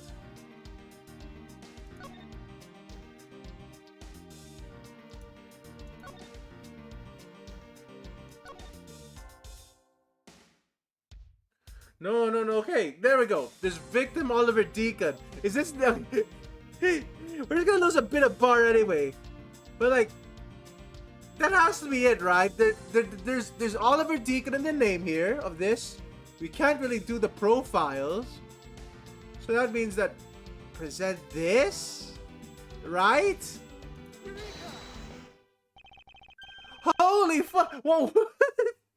We could have been trapped there for a while! God damn! Oh crap!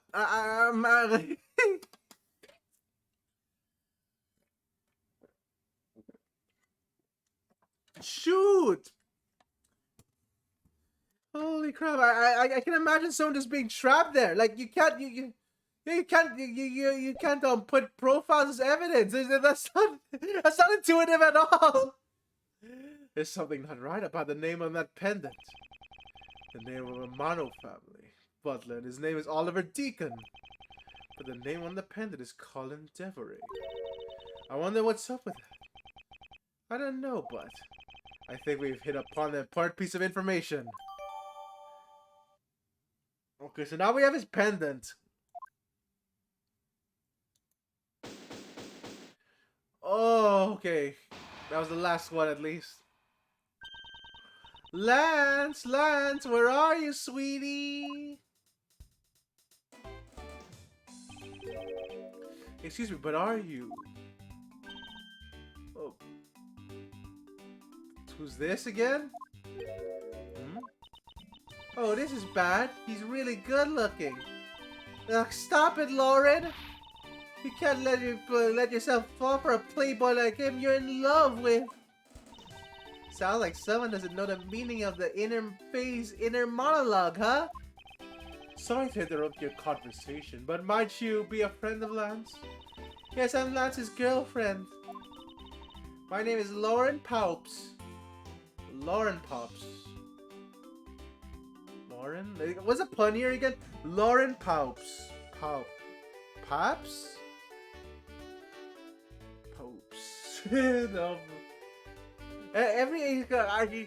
The puns in this game are probably going over my head a lot of the time. Like, is this supposed to be like lollipop? No idea there. His girlfriend? Oh, it's not like that. We're more friends, and we're not lovers or anything. Well, we haven't gone that far yet. But I guess that's how people are going to see it, so I should just accept it. I've got this ring as a... What the fuck? I've got this ring from a present from that swoon. You know, she wouldn't be what she reminds me of. A cartoon character. Yeah, Edgeworth, everyone is like in this situation. May I inquire as to why are you here? I haven't been able to get in contact with Lance lately, but I've been getting really worried, Sob. I'm looking everywhere for them and they forgot about the kidnapping, so I came here. Wow, you're really strong, so you made it through all of this yourself? Is it true? Has Lance really been kidnapped? No one is supposed to know, but yes, it is true. Oh, Lance. I can't believe you've been spirited away. I wonder how you're doing right now. Looks like she's gone back to the fair maiden in love routine. So, Mr. Edgeworth, well, where do we go from here?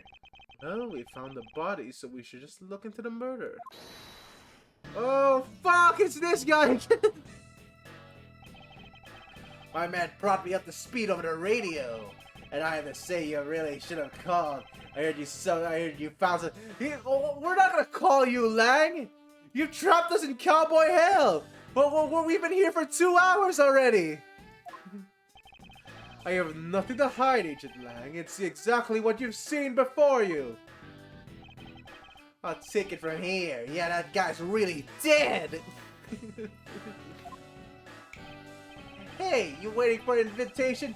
Hurry up and attend to the suspect now! Suspect? Who? Officer Meekins, is it? You're coming with us. What, sir? I had nothing to do with it, sir! Agent Lang, don't you think you're being a bit rash? Do you even have a good reason to suspect Officer Meekins? I leave that kind of stuff to you, prosecutors. It's your job after all. Like I said earlier, the crime scene isn't as forgiving as your What the fuck, lad? You can't... That's your answer? I know you like your logic and reasoning, but that sort of impractical fluff is... What the fuck? Yes, it is! You don't want to wrongly convict... What the fuck is what's wrong with you, Lang? All you gotta do is arrest a suspicious person after suspicious person. And that's how you eliminate crime. That's not... But that's also precisely how you unnecessarily arrest innocent people by mistake. Innocent people? Nonsense! There's no such thing as an innocent person. We've all got a blemish or two in our hearts. Alright, Lang. I know you said like filthy prosecutors and something, but you're doing the same thing, right? Then again, I'm just not. I'm just assuming that Lance is like So where do you? Lance has like something against prosecutors because they arrested his friend or something.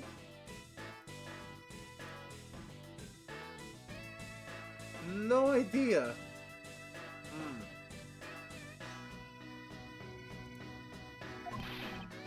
That's tyranny. I won't allow such a thing to go unchecked before my eyes.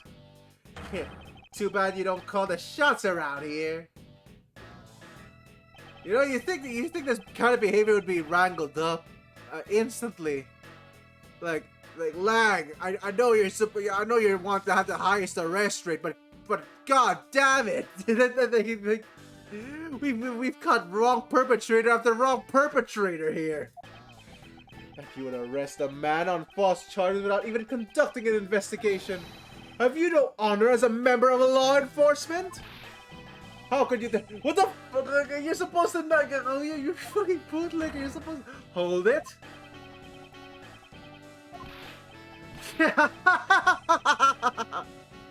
You amuse me, Mr. Prosecutor. Lang Z says every pack has its own rules. If you can play by their rules, then coming on top, that is a true victory. Alright, I'll give you your beloved laws a fair shake. I'll show you just how much investigating I've done. Through my line of logic. Oh, there we go. Xinglong Lang's logic. I've seen a lot of bodies like the one being cut off in my time. I can say he was shot in a single glance, but even how much you have figured that much out, right? With your current gun laws, it isn't exactly easy to get your hands on a gun. Not unless you are a member of law enforcement, like with Officer Meekins, isn't that right? Does Officer Meekins even have a gun? I don't remember Officer Meekins having one. Okay, that is it. That is it. Solid as a rock. It's based on the philosophy of detainment. What is the philosophy of detainment? Huh, you don't know? In that case, pay attention, girlie. In my country, the criminals have a saying. Beware of the wolf. And why the wolf? Because in my language, Lang means wolf. And you don't mess with me or my pack. And as for my detainment philosophy, its father is my honorable ancestor Lang Z. You think I've heard of it and his teaching if he was that famous?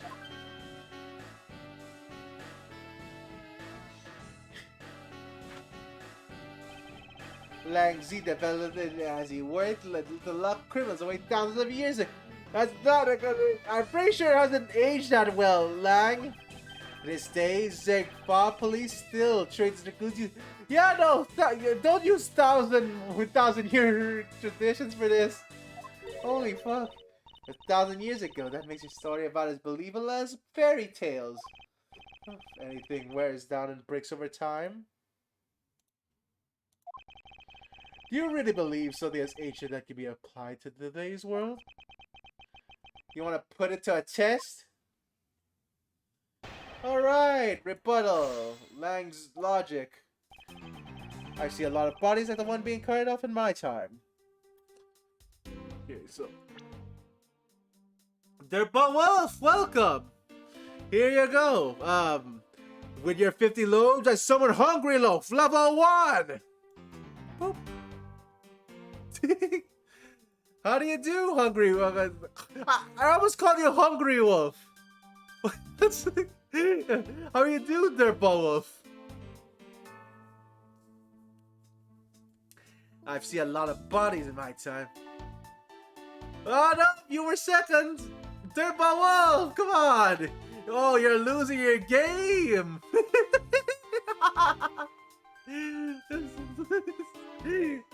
Oh, that's the. Oh, but yeah, but here, let's see. I've seen a lot of bodies. One being carried off. He was shot from above. I'd say it was shot in a single glance, but even that much I figured out, right? Current gun laws is exactly like Mr. Meeseeks, unless the member of Lawman like Officer Meekins, isn't that right? So, Officer Meekins, so this is the very kind of conclusion the philosophy of detainment could lead you to. I'm getting Mr. Meekins, why are you putting yourself on the line for Mr. Meekins?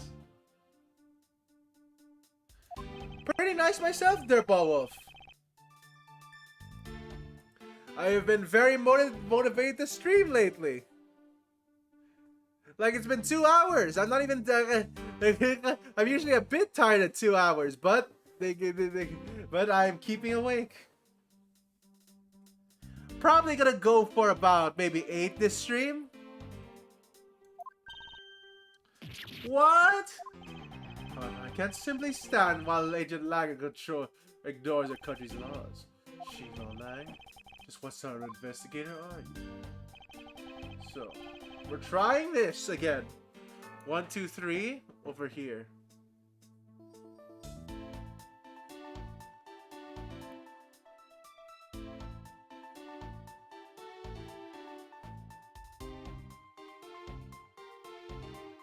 So, it's the only one that's fired. Is this? Fire. Fire. Fire. It's gun. No, wait a minute. Okay, maybe. We have it,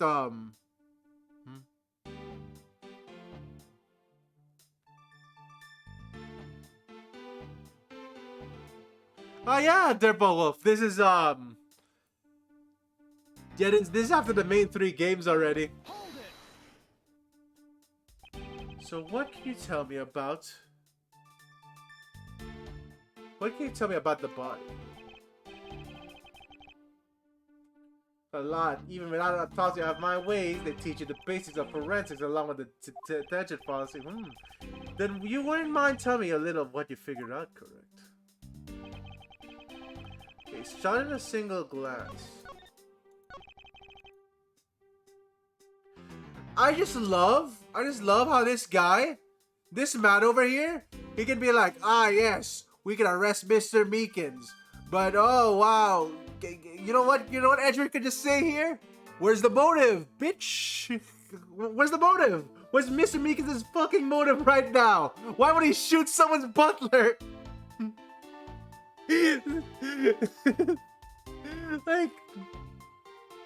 like I mean, this is how it works, right? You need to prove Mr. Meekins' motive to kill his butler. Then again, you know, he might have $1 million. You never know. So, yeah, no, that's just a gunshot wound. What the fuck? Okay, wait, shoot.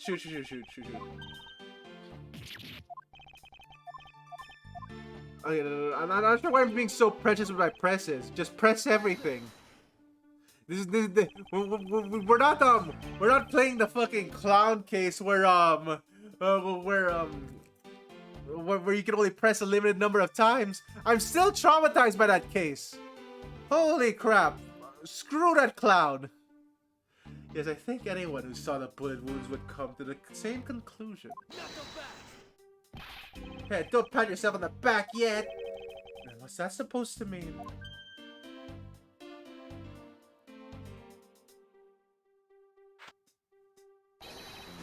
Langsley says search for where the water is deepest. But keep your eyes on the big fish that lurks in the depths, which is the killer. Is that right? And what do you know about the killer? The current gun laws, but Mr. Meekins. Hold it. If that's the case, there are plenty of other officers who could have been potential suspects. Not seriously going to arrest each and every one of them, are you? As if I would need to, I've already looked at everyone else here. Oh? Other than Officer Meekins, I know no one else's weapon had been fired. How did you check every single person's weapon in such a short span of time? That's because each and every one of my supporters is extremely capable. It didn't take more than a few minutes to conduct the entire investigation. The power of sheer numbers. But you have yet to check Officer Meekins' weapon, correct? Thanks for reminding. Hey, you, show me your gun. Oh! What's wrong? Why does he look sickly? Did he fucking shoot at Mr. Meekins? No, please! Please don't tell me you shot your gun. Gun. What'd you say? I can't hear you. Stop mumbling and spit it out already. Sir. I lost my gun, sir! How could you be so irresponsible? Ha ha ha ha ha ha ha! In the end, looks like you're the only suspect we've got. You're the only one to wait outside his garage to ambush and kill the victim. So you think that Officer Meekins wait for here to kill the victim? Do you lie? I think this little accusation deserves a lot more scrutiny.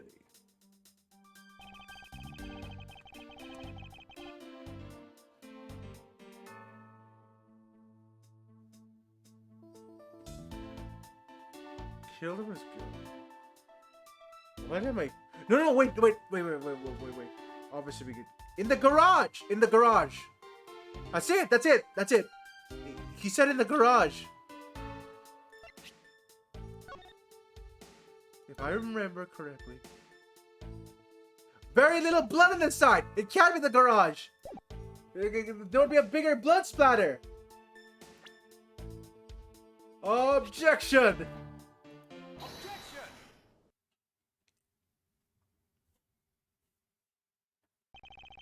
Unfortunately for you, Agent Lang, that's simply not possible. What do you mean? You've seen the crime scene for yourself. And while you were looking, did you not think to yourself that was a little too clean? So you did not notice there was too little blood.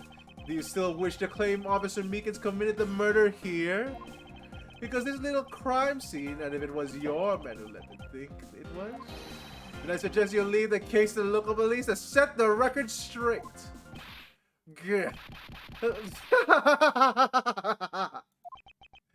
Not bad. I see your logic can be just as sound as mine. In that case, let me just ask you this. Don't you think it's weird that that officer was hanging out around here in the first place? I mean, it is weird, but he wouldn't be hanging out here. Like, who kills someone, hangs out in front of the garage and be like, hey, yeah, woo, I'm Officer Meekins. I'm just gonna stay in front of the crime scene. Weird, how so? Hey, your squad's not even supposed to be in this area, right? What were you doing neglecting your duties and loafing around here? Hi.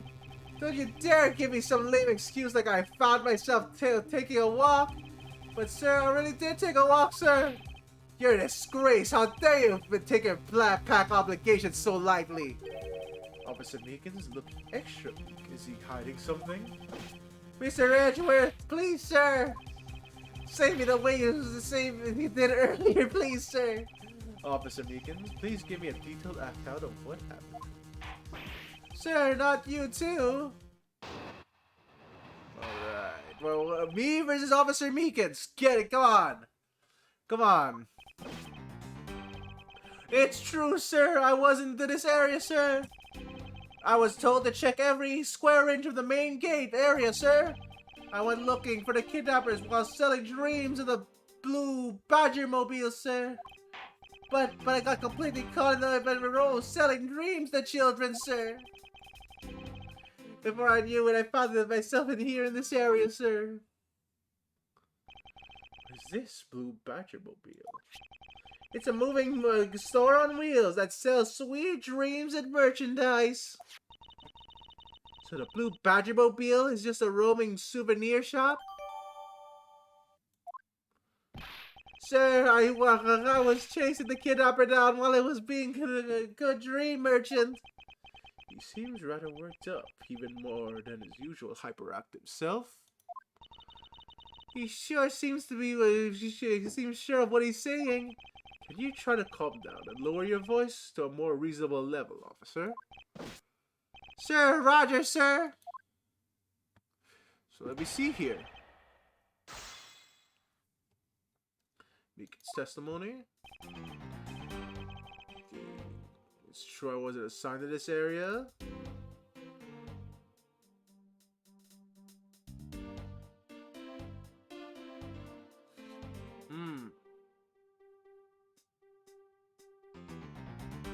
Wait a minute. I think I already see a contradiction.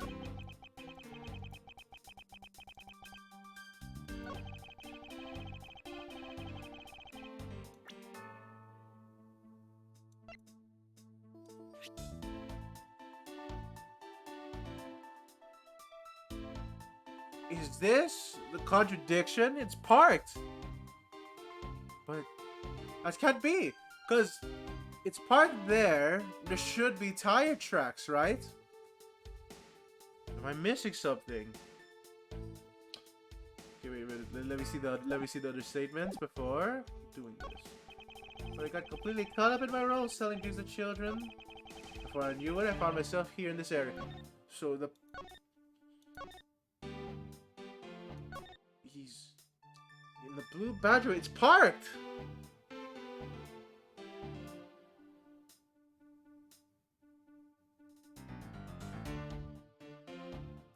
Wait. Can that be it? Is it? Alright, wait a minute. Do I want to press statements first?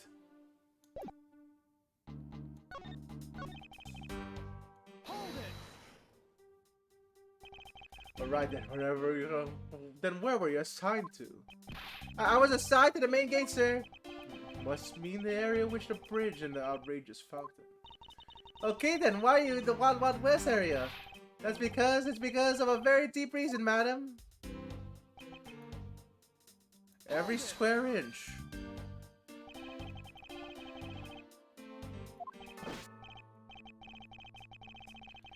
Alright, so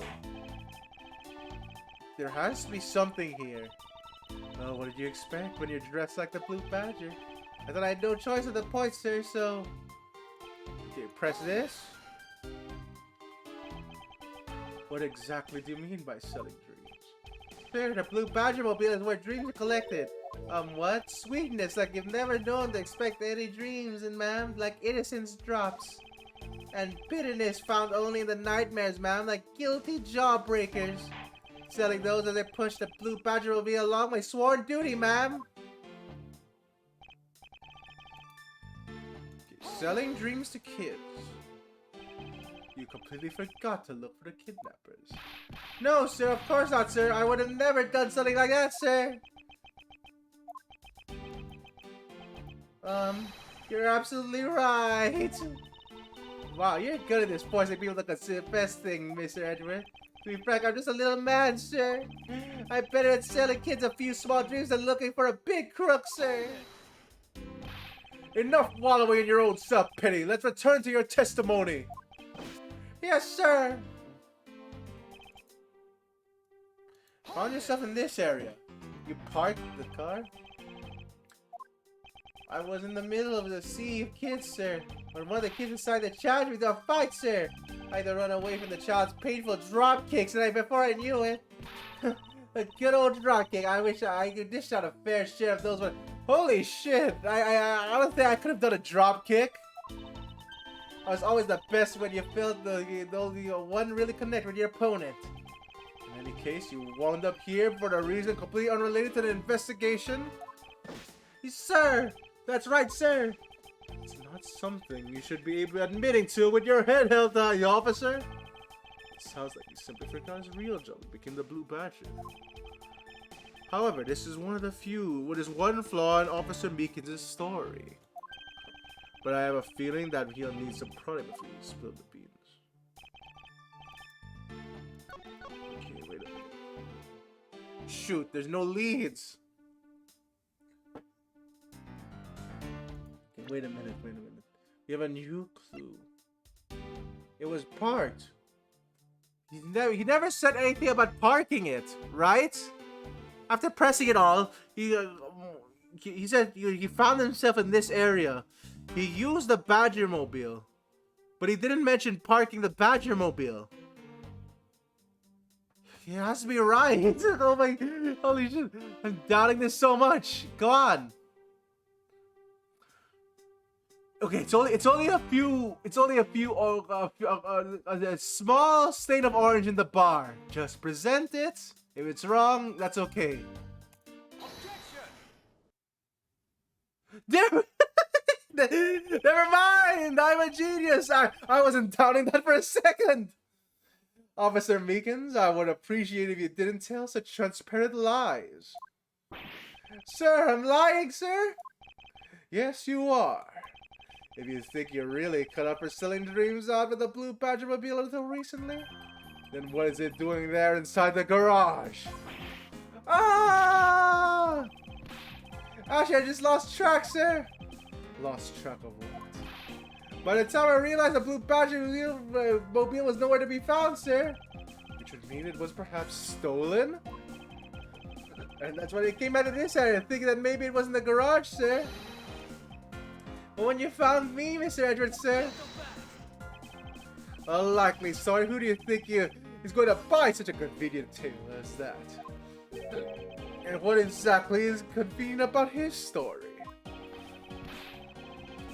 The car getting stolen. It's completely unbelievable, even for a cover story. But I think we can assume the car was used, alright? To move the dead body! What?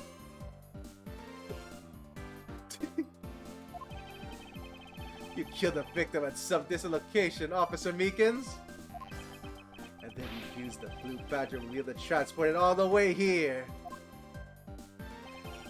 Now then, you're coming with me. But it wasn't me, sir. The killer, sir. It wasn't me, sir. Agent Lang, wait. Now, what do you want now? We still don't know where the real scene of the crime is. You can't say we know all the facts of this case, let alone the truth. I told you, the truth schmooth. I could not care less. Our job is to catch the crook. You'll find out your precious truth after we arrest this guy and take him in. That's the job of you prosecutors in your fancy courts with your lot. Fuck you for lying! Lang, you can't fucking do this! Holy shit! As for us, we still don't know what kind of time to waste. You boorish buffoon! I think you need to leave. What? Well, we need to get the body to the autopsy, and you guys are getting in the way. You would interfere with another one of my investigations? Hey now, let's not forget, you hold the actual authority to conduct investigations. No, let's not forget the actual. No, we never do. I'm afraid the one doing the interrupting is you, my ignorant little pretty boy. No. Well, now good. Be a. What the fuck? Yeah, your precious truths. You see, we don't know the facts, but we'll arrest him anyway. Gotta increase the arrest rate. I'll arrest you for obstruction of justice. Okay, you know what? This guy's what a ass. We can save at least.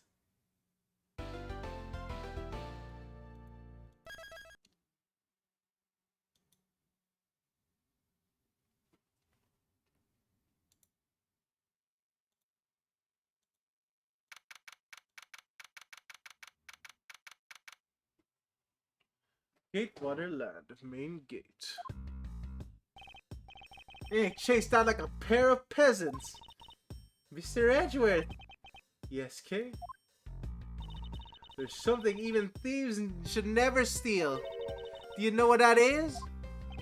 You really shouldn't steal anything, however, albeit what should a thief steal? A life. It's too heavy of a burden on your soul to get away with ever. That's something we can agree with on.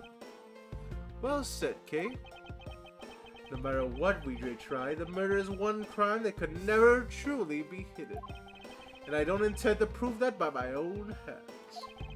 I do intend to prove that with my own hands. When I apprehend the murderer myself, alright, I'm going to work extra hard to be a good assistant. Let's go! I still never said she could be my assistant. I'm just going to drop the issue. The first thing we should do is locate the real scene of the murder. Mr. Edgeworth! Detective Gumshoe! Mr. Edgeworth, the stadium! Hurry, sir! It's supposed to be a hush-hush, but they found a witness at the stadium! A witness? You! What did they tell you about leaving your assigned post? Oh, the jig is up! Mr. Edgeworth, remember, I'm always rooting for you, so go get him, sir! The detectives sure like they're enjoying themselves. It's not all fun and games, Kay. Now then, let's head to the stadium and meet this witness. Okay. March 13, 1:42 p.m. Stadium. So there's an ice cream truck here. That's the Pink Badger! Wait a second, was the Pink Badger truck the real thing? It wasn't parked there, and he was parked in. Yeah, no, exactly, because he was he was on top of the middle platform, which was the Pink Badger's truck before.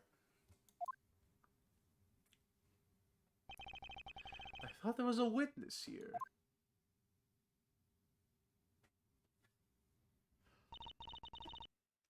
Well, yeah, I don't see anyone. Mr. Edgeworth! Oh, hey! It's this lady!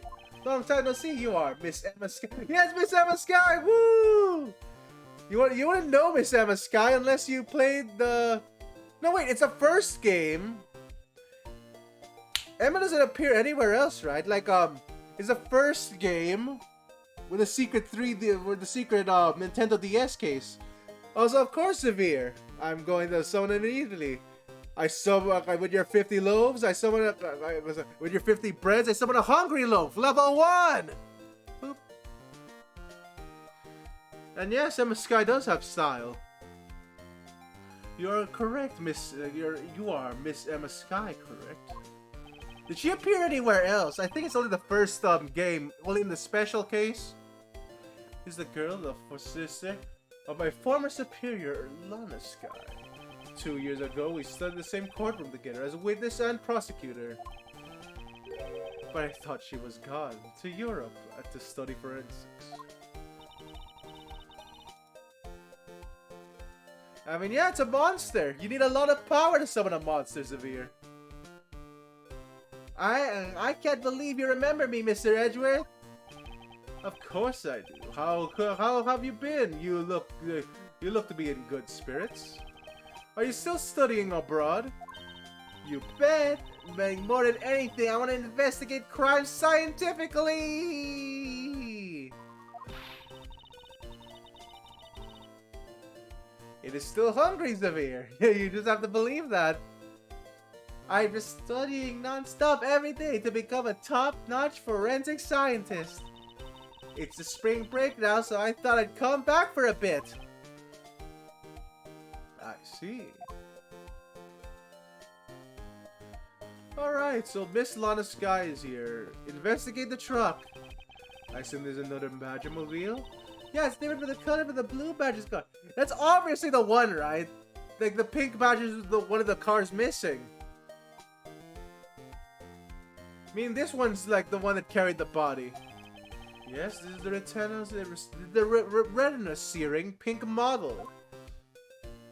But doesn't want to examine it. Okay.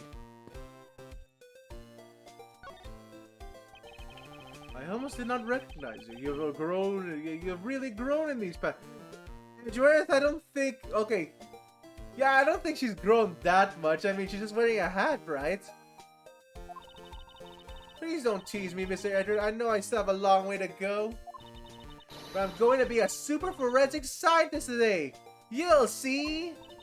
You seem to know Mr. Edgeworth really well. Are you two acquaintances? Oh, I forgot to introduce myself. I'm Emma Sky. Nice to see you. I'm studying abroad now to be a forensic scientist. How about you? Wow, what a great dream. My name's Kay Faraday. And I'm trained to become an unstoppable great thief. A great thief? Don't think too hard on it, Emma. It's not worth the trouble. In any case, we have much to catch up on. You bet we do! Oh, Emma Sky? Well, what's your deal here? So why are you here, Emma?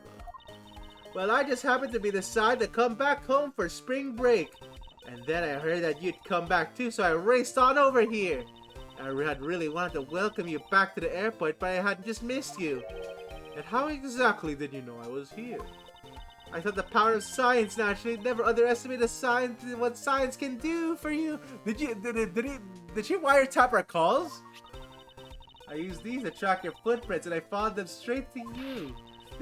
What the fuck? Alright, seems like a nice tool to use. Ooh, this is the greatest. It's so wonderfully scientific. You spray the chemical on the ground, and then you can shine a special light on it. Zing! The footprints light is an electrified novel. Yeah, in a glass tube. It's almost like magic, scientifically speaking. Forensic science has never seemed more ominous to me than it has in this very moment. The witness! Are you the... Emma, I'd like to ask you about what you witnessed. Huh? What are you talking about? Are you not the witness Detective Gumshoe told us about? Well, I did get a call from Detective Gumshoe earlier. He was practically yelling at me. Mr. Edward needs your scientific doohickeys right now, pal! He said. What was that man thinking? Or rather, not thinking? So let me guess, there's been a murder, right? Yes, unfortunately, there's a sudden glint in her eyes. But I need to keep my mind focused on the witness. Now, where did that person go? What's that off in the distance? Oh fuck! Please, is it Old Bag? Is it Old Bag?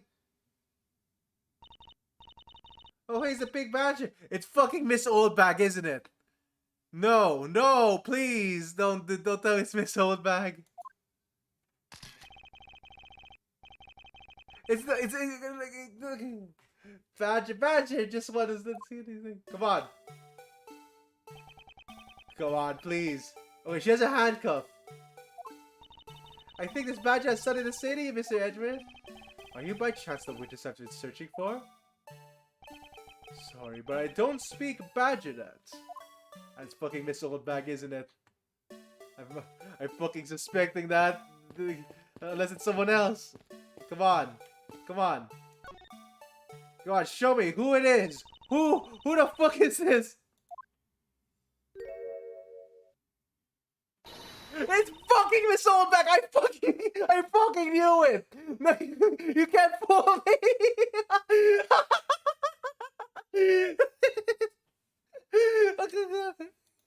Oh, I fucking knew it. Oh shit. First Meeseeks, now Old Bag. Everyone is fucking appearing. God damn it. Also, that's a wrong costume, I think. Yeah, it says tough love. That's just a clear belt. Miss Old Bag, did you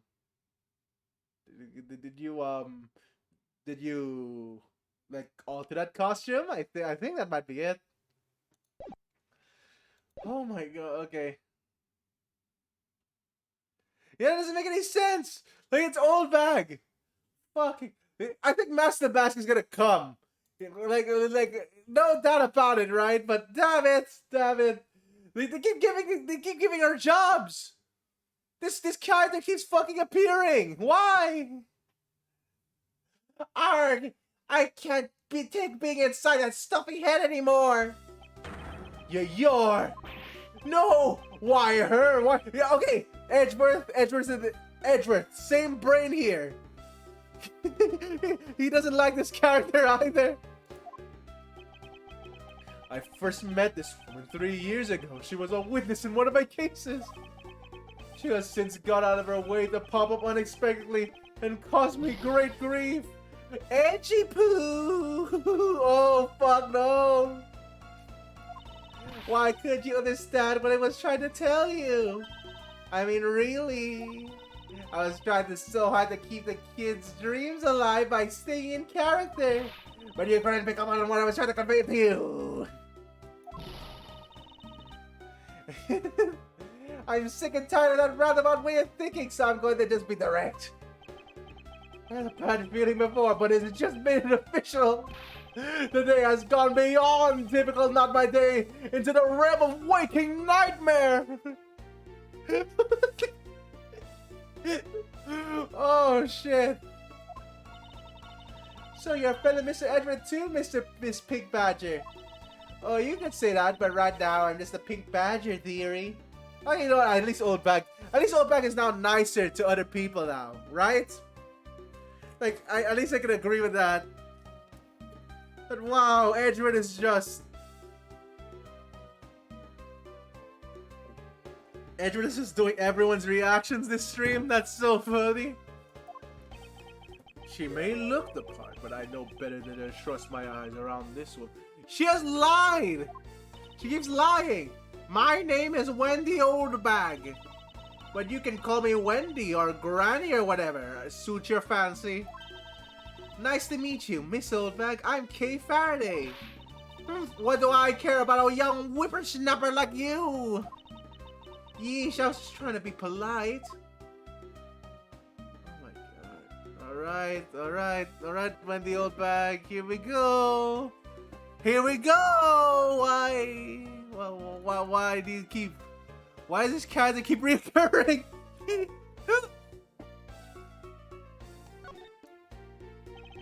Weren't you a security guard in one of the Gatewater hotels the last time we met? I go where I'm needed. I'm very grateful at what I do, unlike the youth of the day. I get called all the time to fill in when there aren't enough hands. But enough about me, Edgy Poo. I'm thoroughly dejected right now.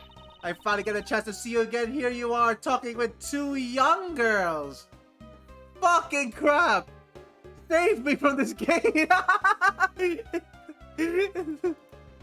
Fucking... Is she just gonna keep doing this? The whole conversation? Goddamn. No, please. Men are all the same. It doesn't matter how old you get, but young girls, why just how old they happen? Like, those of you want to go, once you're old, the person. Fuck. Alright, no, there was no reading that. There's no reading that. Fuck. You see that attract all sorts of interesting people, Mr. Edgeworth. Hey, please, I'm begging you, by all means, do not provoke her any further. Fucking crap. If she's part of the investigation, please. Aren't you forgetting about something, Mr. Edgeworth is the person who could be a witness? Honestly, I thought that she isn't, but I don't think Faith is going to be so kind today. I saw what happened. I even saw the exact moment it happened. How is that? Old bag, I don't fucking trust you. You have lied too many times. Like, holy shit. This person keeps lying about the fucking cases she's in. So it's true, she is the witness. I don't suppose I can afford to ignore the old bag. Yes, it was just a little while ago. I saw it happen right in front of me. The moment of the murder. You mean to say that you witnessed someone being killed right before your eyes? Sounds like a pretty important piece of testimony to me. Oh my god. She's lying, isn't she? She's not telling the fucking truth. She just did this to see Edgeworth, right? God damn. Okay, fine. I came to this stadium to take a short break. I was resting and happened to glance over when I saw two men face each other in the area. Suddenly there was a loud gunshot and the person who shot was fell into the ground. It was very terrifying in my experience, let me tell you. Oh my fucking god, that's so straightforward. That's so... There's no way... What's that? Unfortunately, there's no way you fuck... No, you're lying again. Fucking really? What's that unfortunately you tied on the end supposed to mean, Edgy Poo? Well, anyway, let's see what we can find out from this old lady. Fucking crap. Rebuttal. Okay, that's too straightforward. You're lying. You're fucking lying.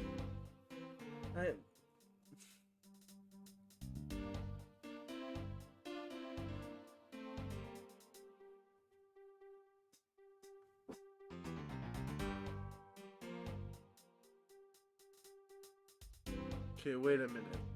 I don't see any. Two men face each in the area.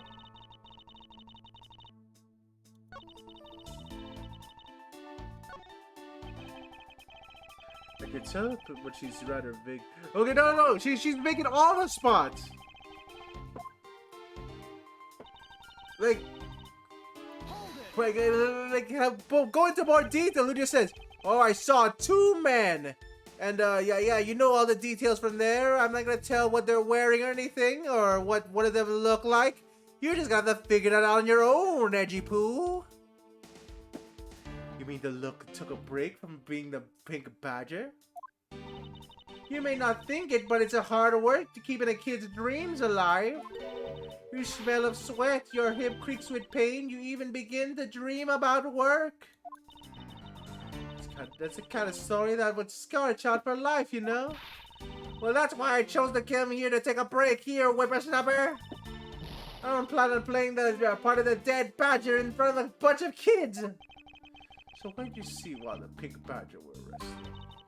Oh, yes, that well. Yeah, no. Press that. That there's no way you only saw two men. You saw two men. Can you describe them for me? You saw two men. Can you describe them for me? They look like your average Joes. Completely uninteresting and yet not worth fawning over. I'm telling you, they were so boring. I don't even much remember much beyond. Wait a minute. Boring. No way, boring. But one's a butler one's a butler her age. But did they have any special features? Anything you can recall would be. One of them's an old man to say that. Oh my! Don't tell me you're jealous of those two men. Yeah, she's right. You do seem pretty worked up over it. Oh my fucking god! It's cause he's murdered. Holy fuck! I'm not worked up over anyone, and I'm not jealous. It's alright, Edgy Poo. Those two were just foes compared to the stallion. Like, fucking crap. Can we just skip this witness? Please. I don't like this. I thought so little of them, I lost interest the instant I laid eyes on them. Oh my fucking god, this... No. Get me. Fine.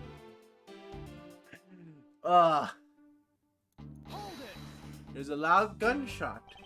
You're claiming to have seen the exact moment where the murder took place? Absolutely, that gun made a terrible racket when it was fired. You didn't go help the person that got shot. I'm the only one person, well, you smart alecky brat. What could I have done? But I took off as soon as I could to find someone who could help. Two men, one bullet. It's all consistent with what we found out from the body. Sadly, there wasn't exactly new information to go into in your testimony. Well, if I saw that guy again, I'm sure I could identify him for you. I mean, how could you expect to remember anything without something to jog my memory? Self-centered, aren't we? While it was something useful, her testimony also presents with a new problem. Mr. Edgeworth! Yes? So about this new problem. What is this giant grin in your face for? Do you want me to show you something really nice? No, thank you. Don't be so mean, I swear it's something you're going to like! He says, gadget. It's a cell phone. What is this gadget you're holding? What you see before you is a secret weapon of a great thief. Ah, you should have known it would be worthless. Oh, don't be like that. Hee ha-hem. It's a... Wow, why is it still folding for? Holy shit, the technology of this world is all over the place. That was a hologram. Alright, what do you think now? What is it doing? It's projecting something into the air. Holy shit! Can you imagine being impressed? It's like, oh, look at that! It's a phone with a keyboard on it. But like this one, this can make holograms already. Once I've done it, I'll increase the size of the projection to its maximum size. Dark skies of evening, when no other bird dares to take wing. One alone remains all-seeing. Now witness the true power of a real modern-day Robin Hood. Oh, it's Ghost Trick again. Okay, no more. No more. It does look a bit like Ghost Trick though, but like no more. What's this? Is a recreation.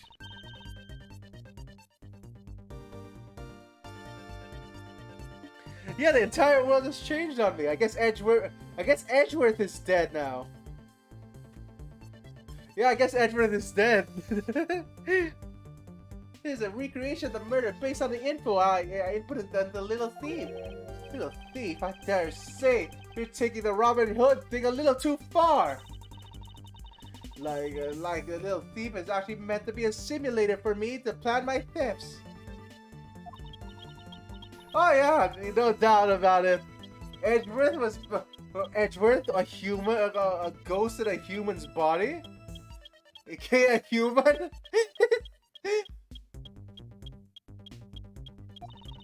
Let's see. Miss Oldback said he was two men were facing each other. And take a gunshot right at a fell victim. And the victim fell to the ground. Ghost of it's just a human, yes! I never mind!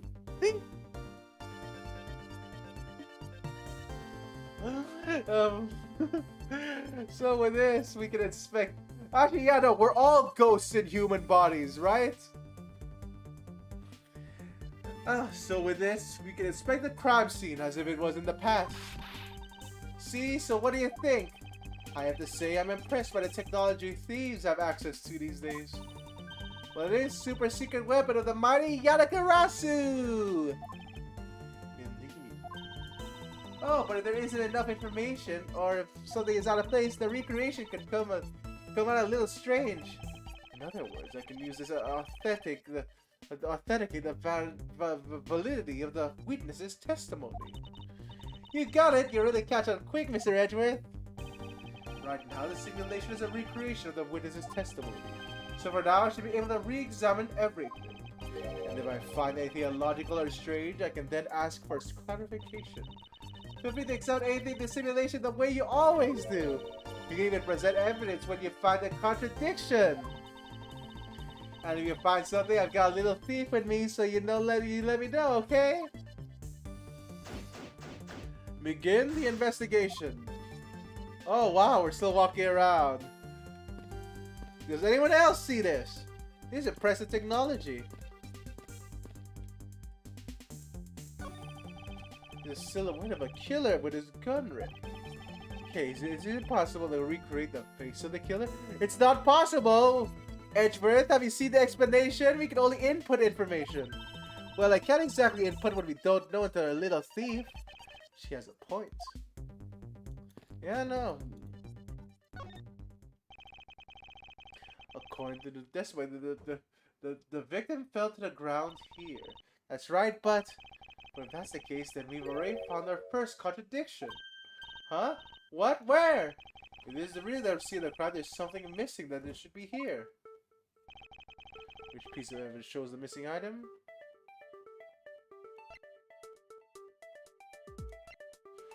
Okay, what is missing in this spot? What are you talking about, Mr. Edgeworth, sir?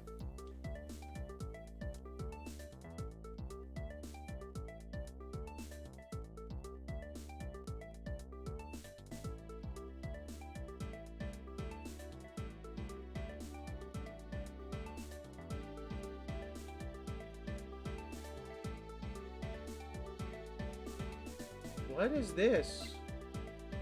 Okay, what's missing here? His pendant? No. I'm trying my...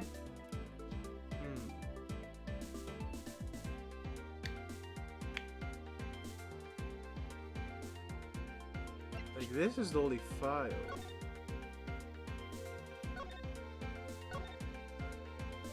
Wait, no! We've been talking about this the whole time! The blood, right? Take that. This is a contradiction! Is something wrong with the recreation?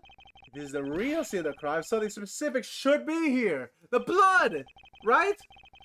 How do you deduce the other crime scene was not the real? If you think back. Okay, there we go. The blood! Oh, I get what's missing now. There's no blood on the ground either, right?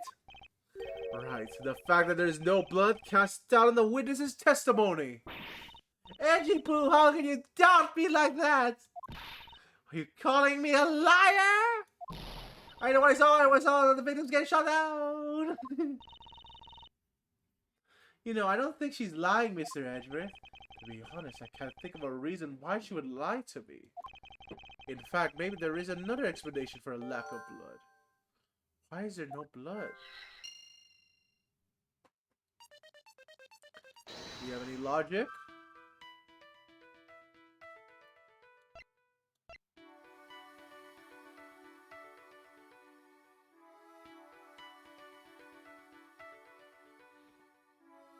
Kidnapper's Prince list body. Oh my fucking god, am I supposed to put these two together?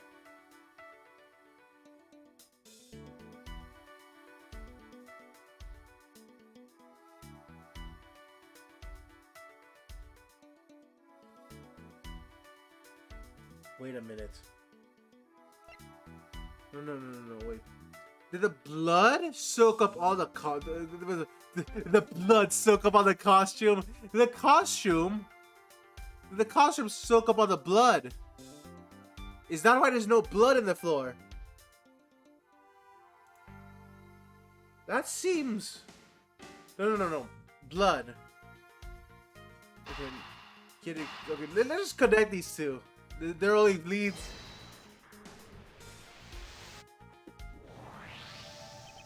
It is not possible that the victim was wearing... Is it not possible that the victim was wearing a costume? So you really think that Mr. Deacon was one of the kidnappers? I think we can reasonably assume there's a very good chance that he was. And if there was and if he was shot while he was inside one of those stolen costumes, then Mr. Deacon's blood would be inside the costume instead of on the ground. Precisely. Now, if only we could prove the victim was wearing a costume. You think it'd be pretty easy if we could find some footprints? But the problem is finding them. Wait a minute. No. But Miss Oldback would be saying that someone was in costume, right? Footprints, huh? I wonder how can we find some of those. I mean, Emma Sky has a footprint doohickey. This is amazing. Just feel the power of science. Emma, about that method you were talking about for finding footprints. Finally, my expert knowledge in forensics is needed. Well, can you detect a trace of even partial footprints? Leave it to me. My cutting-edge detection kit can find anything.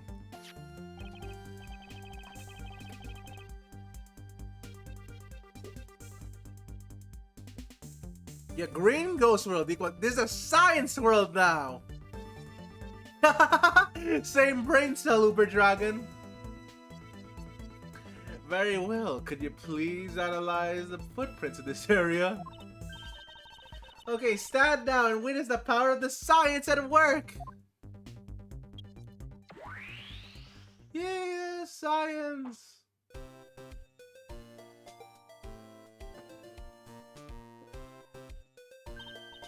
Hey, I found something. Look right there. I don't see anything. Oh, that's right. Here, put on these special glasses on Mr. Edgeworth.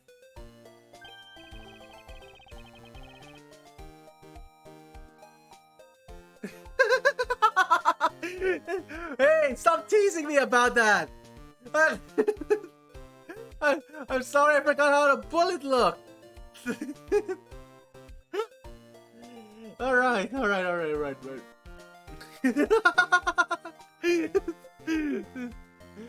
Oh shit. These footprints here were definitely left by the badger costume. Judging by the footprints or layers, those seem to be the newest. For now, okay, no, I accept that. Temporary truce.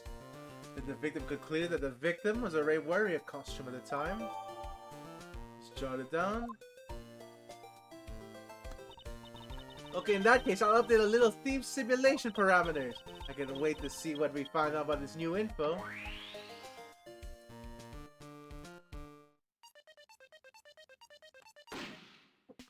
Oh, shoot. Okay, wait a minute. No, but that can't be right? Miss Oldblack would have seen that. He's like, okay, the two men are unremarkable, right? How can you miss some guy in a costume? Like, oh, Edgy Poo, those guys look like average Joes, but one of them's in a badger costume. You should have seen. Okay, you should have said, okay, the gunman shot the badger. Like, there's an average guy shooting a badger. There's no way a badger would have been seen as average. And with that, we should be a step closer to the truth, right? I see the recreation has changed according to the new information. We may be closer, but now something has caught my attention.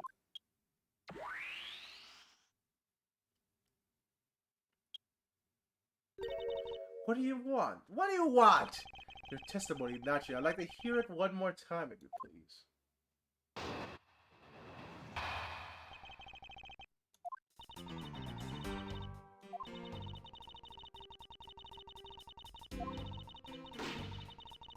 Alright, so two men. Miss Oldbag, you have lied for the last time.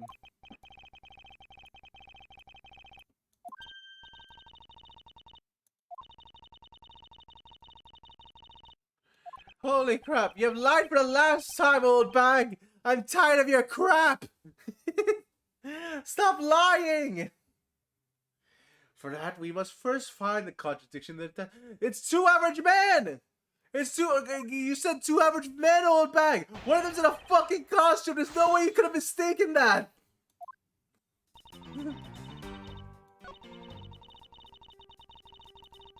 Two men facing each other? I don't think so! Actually, is that really... Now I'm doubting myself.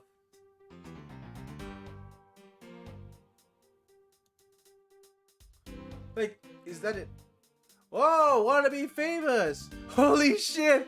Oh, holy shit! I've never seen a name like that! Alex Fortnite 1231! Welcome to the stream and get sent to the stars! Woo! Wait. Yeah, I have to double check that. Woo!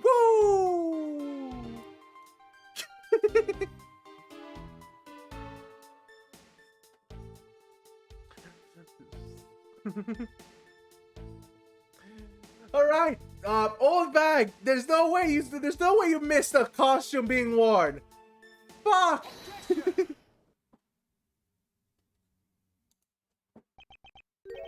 Two men? How did you know the gender of two people involved? Wait, Edgeworth.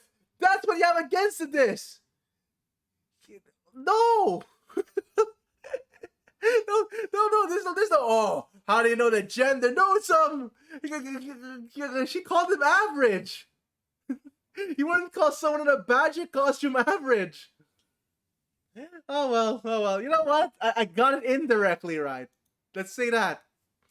Two men, how did you know the gender of the two people are involved? Seeing as how the victim was wearing a costume at the time. Oh, furthermore, I have another matter I'd like to inquire about. I'd very much like to know why you failed to mention the costume in your testimony. Oh, I'm beginning to doubt if you really witnessed the murder at all. I'm telling you, I really did see it. I saw it with my very own eyes. From a seat in the second tier. Second tier? Hey, Hey, didn't you say you saw it right in front of you earlier? Oh my fucking god. Old bag. This is why I hate you so fucking much. Why? Why do you keep doing this? Stop messing with the evidence. That was, you know, I was using a phrase in the metaphorical sense. I see how witness still has a screw loose in this metaphorical. Holy fuck, old bag. Alright, get out of here. The cushy seats in the secretary are reserved for hotshot VIPs. Which is exactly why I go there now, and again, to take a nap. I can't see how you could have gotten a good look from there, it's so high up. Were you able to see even the victim's costume from the way up there? Well, I know I saw two people, but I couldn't really see what they looked like because they were in the stage's shadow. I mean, shit, old bag, please. Stop lying. My eyesight isn't what it used to be, you know. Not like when I was young. They called me a spider over 100 feet away. Of course, the flash was easy for the judge. Sorry, let's return to our investigation, shall we, Kay? We got it! Alright, so two people in shadow, one in a costume. Here we go. Begin investigation again! Okay. Alright, we're here again, because Miss Soulbag couldn't do anything about this. Oh my god. I hate this witness so much. Okay. So, two in the stage's shadow. They're not in the stage's shadow. They're in the middle of the fucking stage. Old bag. This is Silver the Killer with his gun ready. Okay, is this not possible? Alright, no. There's no way the stage is shut. The silhouette can change depending on the information I input. This thief can recreate more than just people. So investigative way, we might find more info.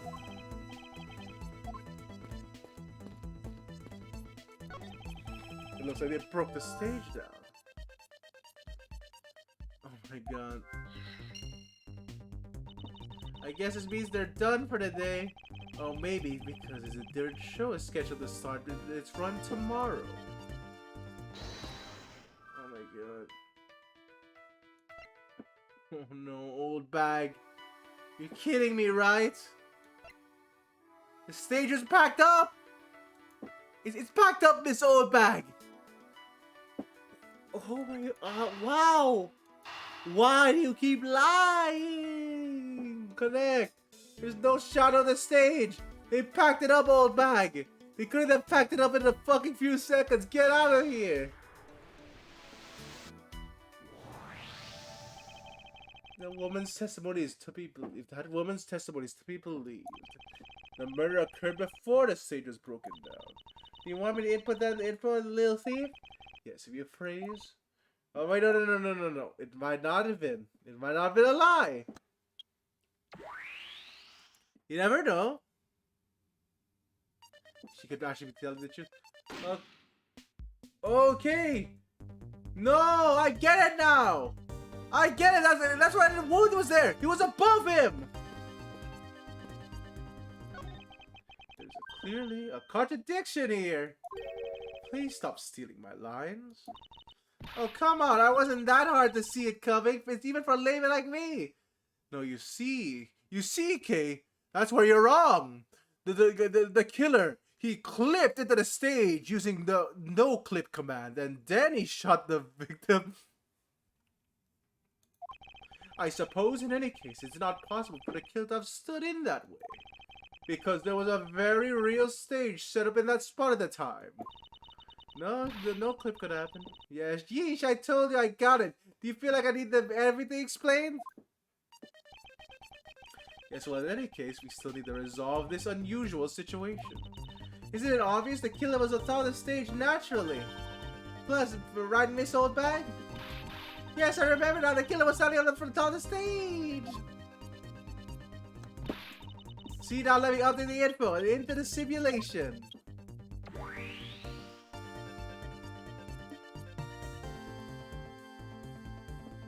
Okay. Yeah, there we go. It went from his shoulder to the butt. Shoulder to butt.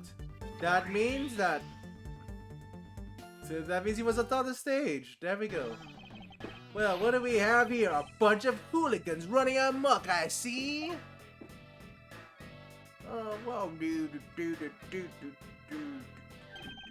Agent Lang, how nice of you to join us. Well, I can't have you going around messing my crime scenes.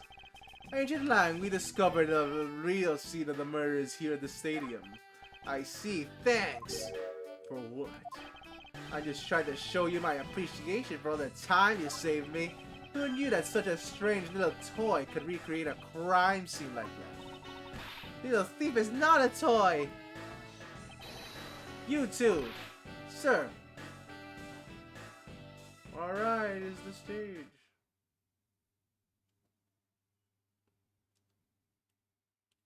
Okay, so why were they on top of the stage? And there you have it. You'd see, big boys like me don't need silly toys, little girl. I mean, you just set the stage. Like, that took a lot of manpower. You wouldn't even know the stage was set up at the scene of the crime if you didn't have the toy. Lang, what the fuck? What the fuck is up with this guy? He's like, I can do everything better than you. See, I can recreate the scene by having my people set up the stage, putting their fingerprints everywhere. That's kind of bad, to be honest. Oh my god. Now this is a recreation. So what? Do you still intend to assert Officer Meekins as the killer? Of course! Even knowing that the crime took place here doesn't let him off the hook.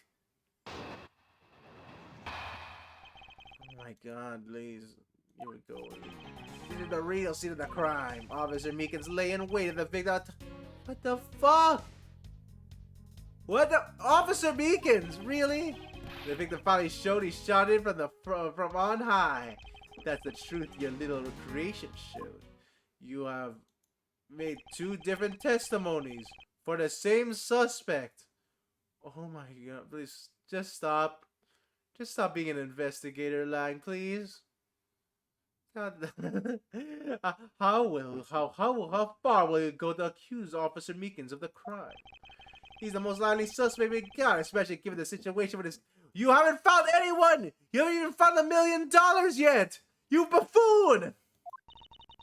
Well, even if he is the killer, at least my recreation was at the mark. You see, thank you for understanding my little crow girl. Girl, I'm not Yana Garasi, the Raven of Legend. Unfortunately, your conclusion has yet to be tested, so let's see how well it holds up. Oh my god. Alright. Top this. Is this really the thing? Really, Lang? Is this really what you're gonna do? Okay. You know what? Sure. Why not? We'll go with Lang. Holy fuck. See, well, okay, I know what he has against Mr. I almost said Mr. Meeseeks. Oh my fucking god. What's his name again? Holy shit, did I forget his name already? Officer Meekins. There, not Meeseeks. What the fuck was they on about? So.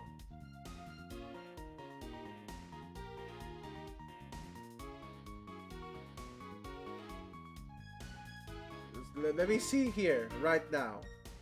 It came from this to this. You're trying to... this is the real scene of the crime? That's fine. It's fine. That's fine. You don't have... Okay, no. We don't have anything for that. So wait a minute, now with the costume, anything could have been the scene of the crime. But we've already seen footprints here, and the stage.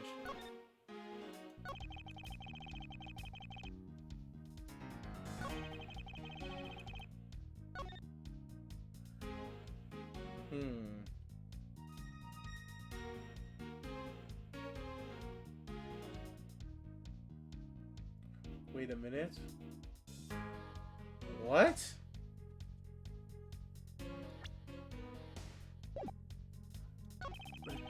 Is there anything we can present here?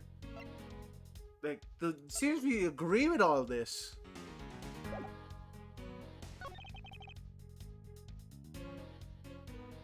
Hold it. Looks like we found the real crime scene first. Oh, brag all you want, but we don't have all the free time unlike the two of you. Hey, you know what you remind me of? A dog licking his wounds as he whimpers home. I guess I should be thanking for all the time you saved me. She. That's how we say thanks in my country. You're welcome. I hope he realizes we didn't do all this for him. But I'm here now, so I'll be taking over. As I was saying, this is the victim. Wait a minute. Hold it. Lying in wait, how did Officer Meekins even know the victim was going to come here? Simple, he was investigating the kidnappers, right? And while he was doing so, he came to understand the victim Deacon's movements.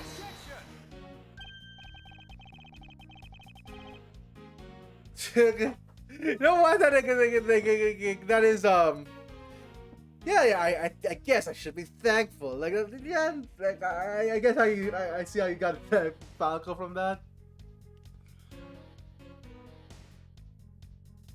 But shoot. Okay, what are we doing here? I don't think we can contradict him. Is there a way?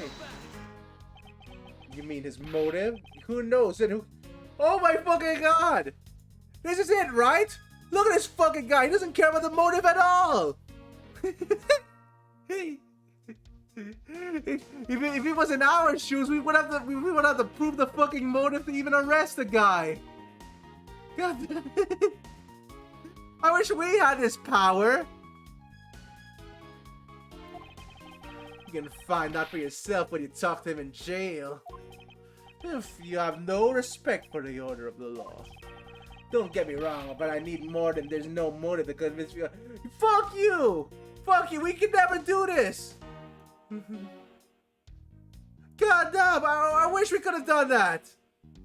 Can you imagine we could do that? It's just like, who cares what his fucking motive is? We have all the evidence already!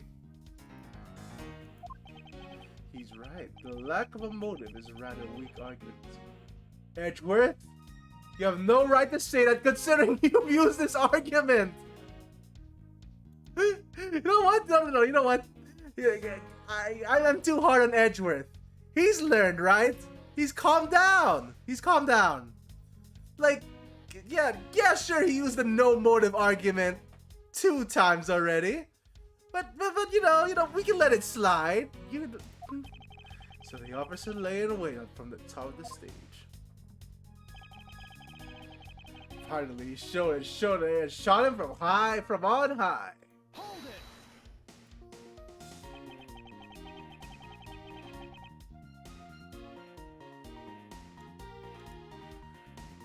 Okay, no.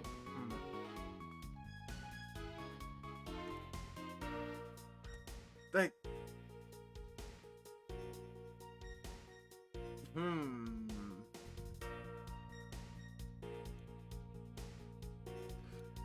So, how am I supposed to contradict this? God damn. There has to be something. Okay, wait, come on. Recreation turns out. Like I said, I'm grateful that you were able to save me some time. Alright, but we still don't know why we chose to wait on the top of the stage. Who cares? Maybe he wanted to become the Blue Badger. Who's to say he didn't see the stage and decided to put on a Blue Badger stage show on his own? Or maybe there's a completely different reason. What does it matter? It still doesn't change the fact that the Officer Meekins stood up on the stage and the victim cracked the look. Wait a minute. Hold the fuck up. He keeps saying this. Am I wrong about the entrance and exit wounds?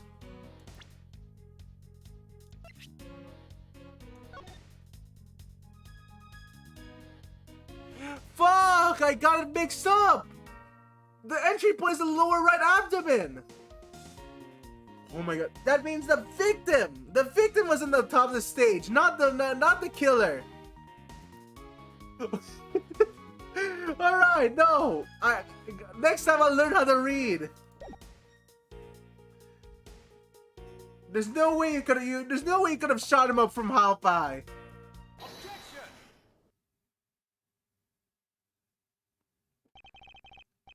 I'm terribly sorry, Agent Lang. I should have warned you that our recreation is incomplete. You cut quite in unexpectedly, after all. What was that supposed to mean? You said that the victim was shot by the killer from high above, correct?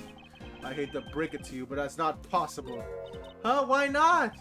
Recall Mr. Deacon's body specifically where the gunshot wounds were located. It's the abdomen and the shoulder. He was shot from the bottom. Actually, I didn't get that good of a look. Oh, well then. It entered the abdominal region and it exited his right shoulder. This is where the consistent angle shot from beneath the victim. Then, guess our recreation had the victim being shot at an angle from above. A clear contradiction. You're discounting your own conclusions. No, this is the point. No, this one point is the only flaw. This was mistaken parameter in our creation. The witness's location. Or wait, no. The victim and the killer's location. I need to read more. Yes, the locations of the killer and the victim were wrong. I get it. I see what you're trying to say.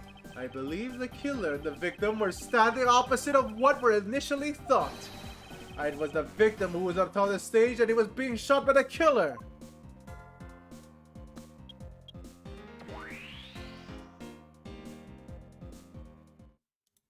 Science World, go!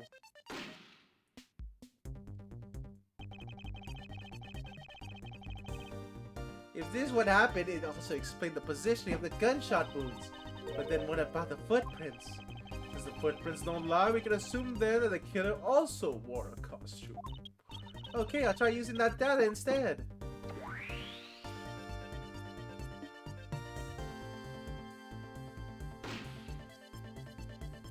Okay, both of them wore a costume. Judging by the fact that both the killer and the victim were wearing costumes, I'd say it was a killing between the two kidnappers. That would be the most natural conclusion. Wouldn't you agree, Agent Lang?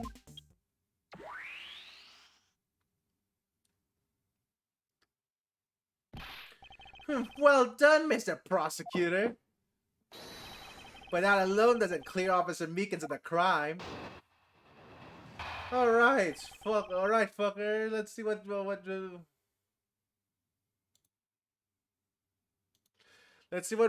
we have next. I asked what you take on. Another look. Tire marks over there. Oh my god. Let me just take a zip again.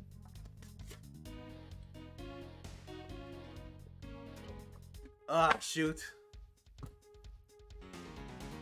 So, here we go again. As then you take another good look at the tire marks over there. The 3 marks are indicative of the Blue Badger mobile. The story of Officer Meekins told the shop on wheels getting stolen was just a lie. He joined the Blue Badger mobile here and committed the murder. And then he used the car to move the body to the garage in the Wild West area. I mean, you believe he moved the body with the car? That's right, it was the Officer Meekins himself who pointed us the way he did it. The 3-chart trademark were very telling. However, is the Blue Badger revealed the only thing capable of creating such a pattern? Wait, what? What else could be there?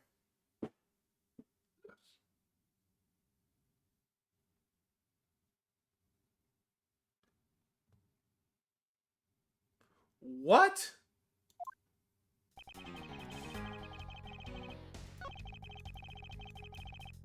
shoot, wait, can we see?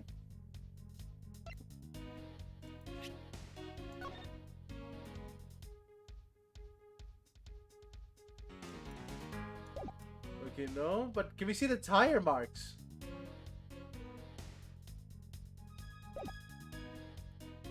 Oh wait, maybe if we press it, we'll see the crime scene, right? Hold it. 3 tire marks. I have to agree that the Blue Badger has 3 tires. Of course, the only one in the park that only made us smart is the only thing that can in this park that can make those marks is a roving shop. Are you forgetting that there are in fact 3 of them? You can't simply ignore the pink and proto badger. Of course, I didn't say it would be either of the 2, but I don't see no reason to drag them in just either it's just to complicate things. Okay. Okay, wait a minute.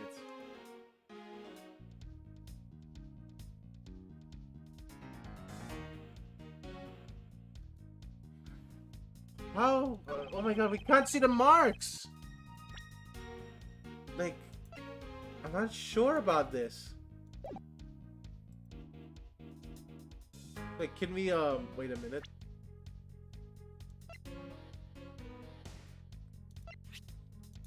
Costume. The tire's being stolen. Wait. Let's just try presenting evidence. Maybe it'll work out, right? Because I can't, because I think I remember something being fishy about the thing.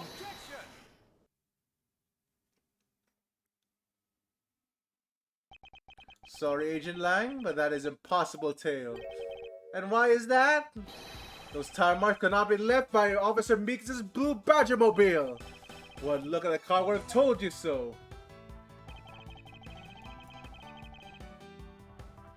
Is it tire? Take that. Take a good look at the tire. There's not a single dollop of mud. Oh! Oh! Oh, that's right! Huh. I thought there were different tire marks. Alright, no mud on it. If this car had come to a backstage area and left those tire tracks, then the lack of mud on these tires stands out as a very peculiar indeed. Then how do you explain the tracks, genius? Hey, I've got it. What about Miss Oldbag's pink Badger mobile? Super ridiculous! I was sleeping the entire time in the second tier seats.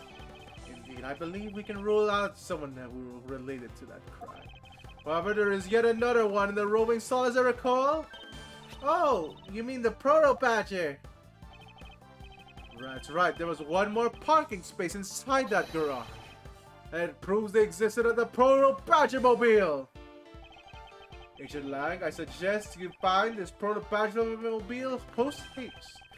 There must be some sort of incriminating evidence in it.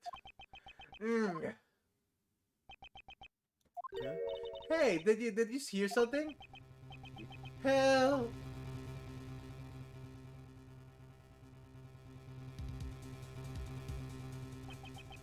Help me! Well then, are you alright?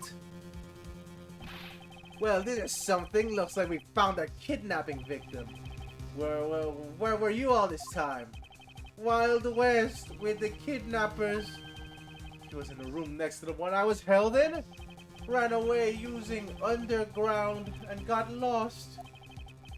The kidnappers. What is it? I can't understand what you're trying to say.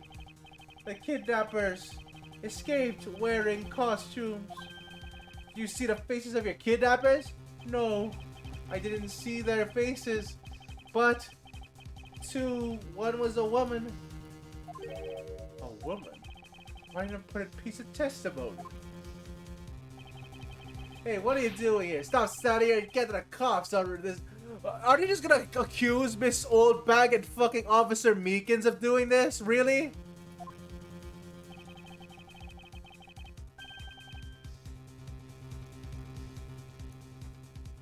Oh my god. Okay, no. Alright, so I'll let you guys have what that kid said just now. Consider it a gift. Fuck, Lang. Now you're gonna get out of the crime scene or I'm gonna have you have to get rough. Ah, again. You're nothing but a big bully. Come on, Mr. Edward, let's go. Oh, no, not you. You're a very important witness for my case. I'm not about to let you get away that easily. Don't count me to testify because I won't. Not for you. That's right. I won't either. You hear me, you young whippersnapper? Hey, calm down. There's no need for all this hostility. I just want to take a statement from each of you. I'm not going to rough you up either. I give you my word. Come on now, fair maidens. What do you say? Will you cooperate? What the fuck?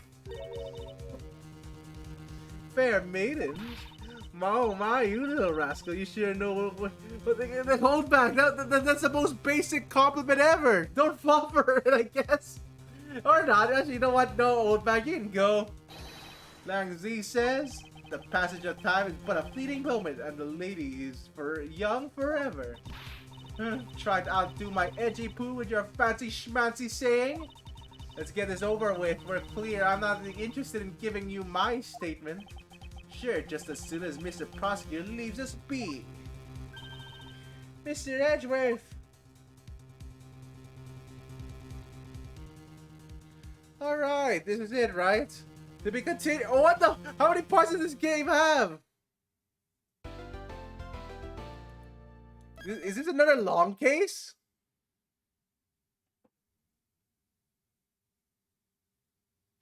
Like, the next one has to be the end, right?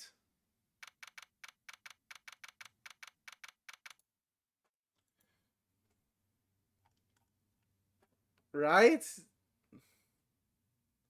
Oh, well. March 13th, 2:34 p.m. Wild Wild West area. Fuck off. Can we check this now? Can we check these areas? Looks like we've got the boot again. With land safe, the focus of the investigation will shift solely onto murder. You mean the infighting between the kidnappers? Yes, and also the identity of the remaining kidnapper. Miles, my boy! Tell me it's true. Tell me that you really found my boy. Mr. Romano, we found him earlier in the stadium. Then, my little Lance is unhurt? He's not exactly the picture of perfect health, but his life is not in danger. He's questioned right now by Agent Lang. Poor Lance, it must have been so horrible for him. Wait a fucking second. Is that something on your elbow, Pops? Could Pops be a kidnapper too? You never know. I mean, all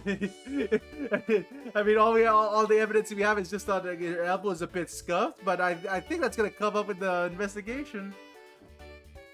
Like, I'm not sure who else we're gonna. All right. It's Miss Oldbag. Miss Oldbag was the killer. She was trying to confess. This Lauren Pops. So if the butler and Lauren Pops were in cahoots, who's the last guy? 2 people. Alright.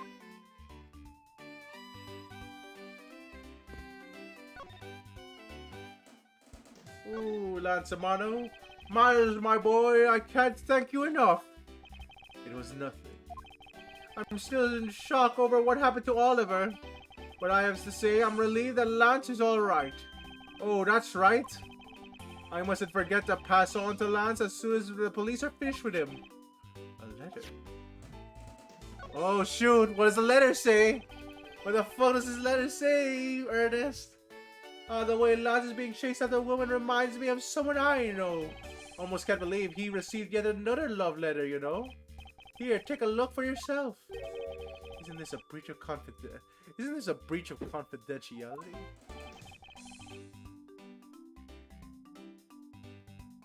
It's a letter? It's a very simple love letter. Okay, let me see. That's... Wait. Viola! Viola! Wait a minute. No, it's Colin Devoray.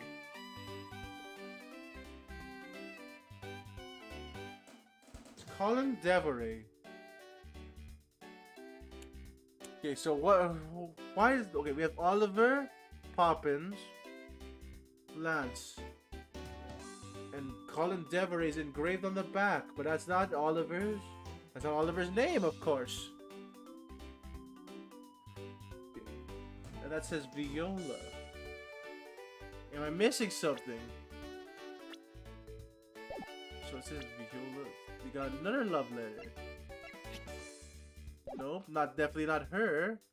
There's Lance over there. There's Love. What am I shoot? Okay, we're missing some information still. Okay, so from a loan company, tender company, looks more from like a collection bill to me. Okay, wait a minute. A loan company, are you seeing? Let me see this.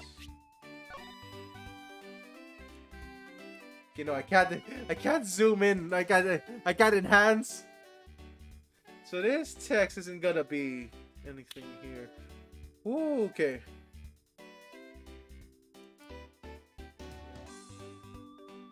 Okay, no. We're not gonna get anything from this. So, Lance Amato. He loves me. He loves me not. He loves me. He loves me not. That's the 12th one. You can't give up, Lauren. Just one more try. Excuse me, but I can't help but feel a bit of worry. But I can't but feel a bit sorry for all the flowers you've got. I suppose if they were me, then I believe you said that you are Lance's girlfriend when we first met, correct? Yes, I am, but oh, it's not like we're both think of each other's love. But what the fuck? What's the sadness on it, lady? But he did give you this ring, so I guess we're not just friends. What the fuck? I mean, because it's just any other ring, it tastes so sweet when you lick it. Ah, it's so wonderful. You mean to tell me that he gave you a lollipop ring? So which is it? Have you guys now decided you're going out, or is this just one side? I think it's just one-sided. One of them's a...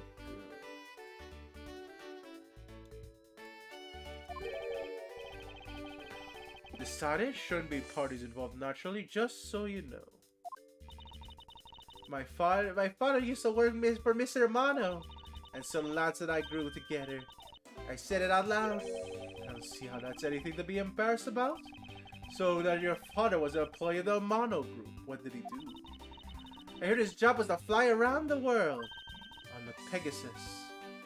Not on on Pegasus. Pegasus. Oh, Pegasus was the name of the airplane that belonged to the company. You had me there for a second, but now it's all changed. My father, he isn't around anymore. Oh, I see. About 10 years ago, he rode Pegasus off to somewhere and never returned. I think Pegasus, the whereabouts unknown, sounds like stuff legends are made of. It's been so long, I don't think I'd recognize it if we were ever to meet again. I'm so sorry, Lauren. But I don't want to give it in sadness. I have to live. Yes, Lauren, live.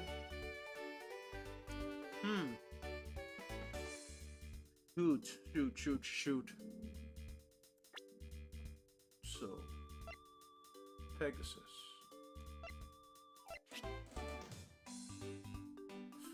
Could it be?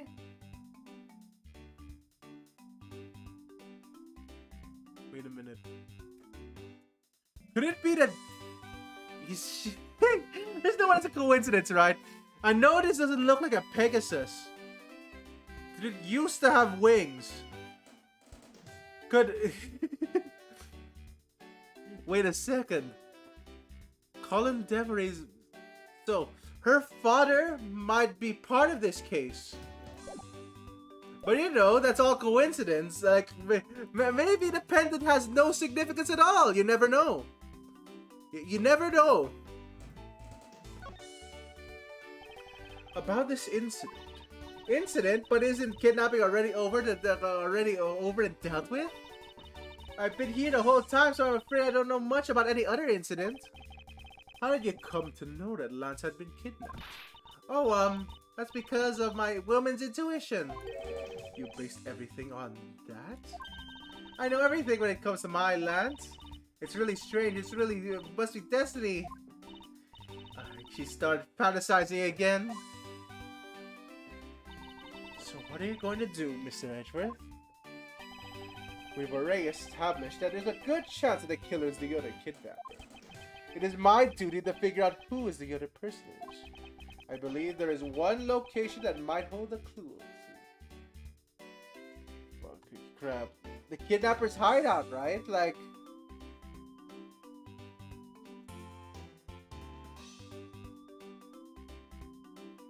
it has to be the kidnapper's hideout. Like, I'm not sure what is... The crime scene? We have already done that. Isolation room. I'm not sure what the isolation room is, actually. Did I just get the kidnapper's hideout? Kidnapper's hideout is it. It is. The obvious thing here is the kidnapper's hideout. But we were still not allowed in, remember? Agent Lang and his men should be done with this area. In that case, there is no harm in asking an officer over there to let us in.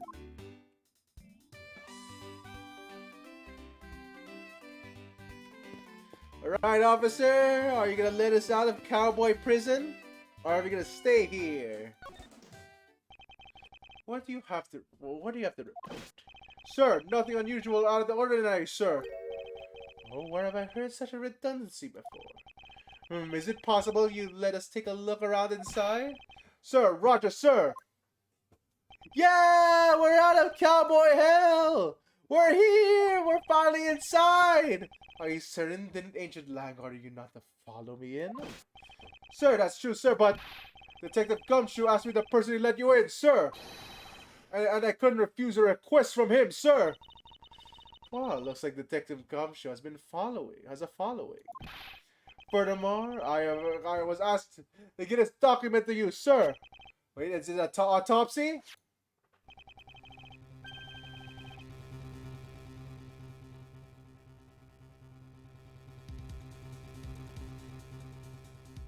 Oh my god. Oliver wasn't his real name?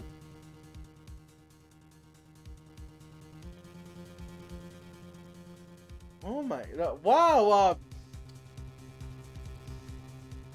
What? Wasn't expecting that. Oliver wasn't his real name. Home.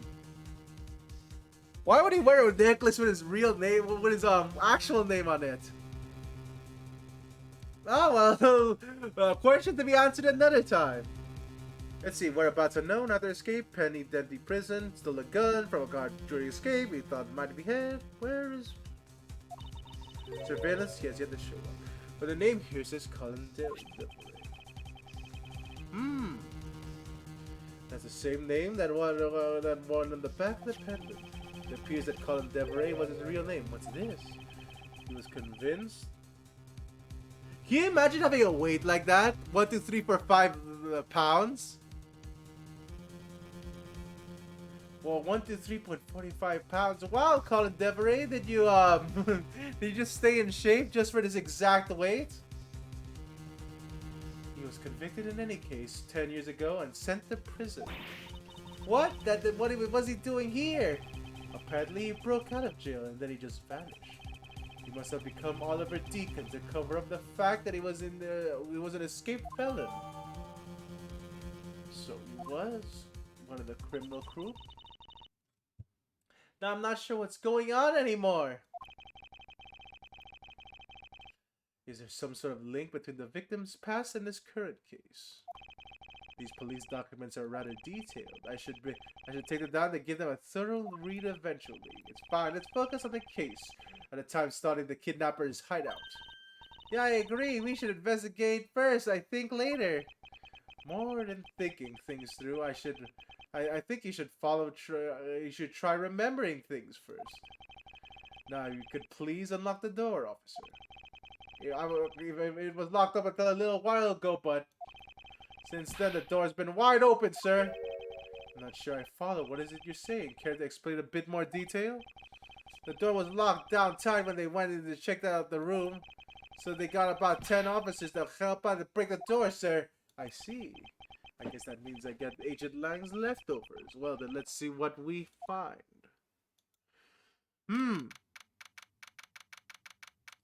Broken mirror. Broken mirror. So this is where the kidnappers planned their foul deed while they were tied up for the while you were tied up for the room next door. Hee hee.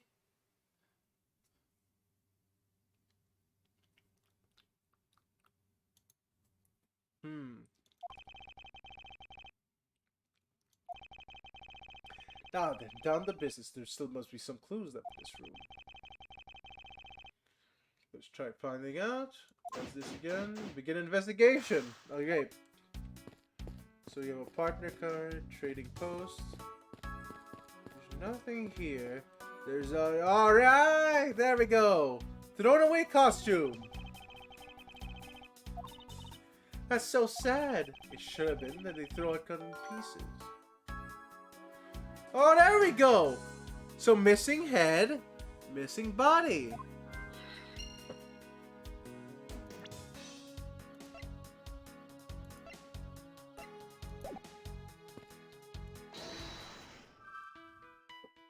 Wait, what? But there's two costume pieces. Watch out, Mr. Edgeworth. It's a broken mirror. It probably came from a haunted house. Why is it here? Are they planning to repair it? No, wait, they broke the mirror accidentally?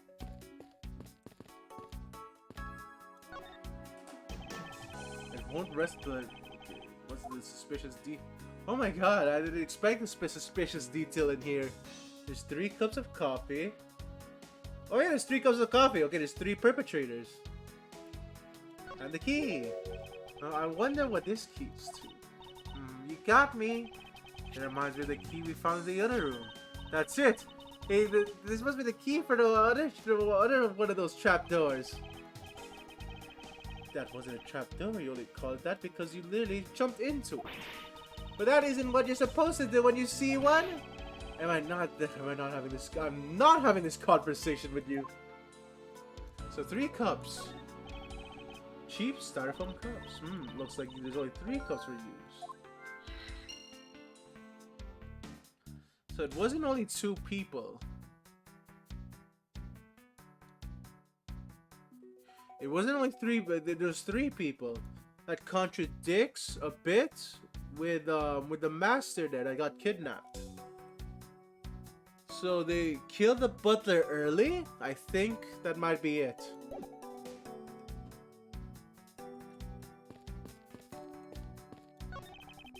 Beyond this door is where the kidnapper is held. You have to get the jump on you.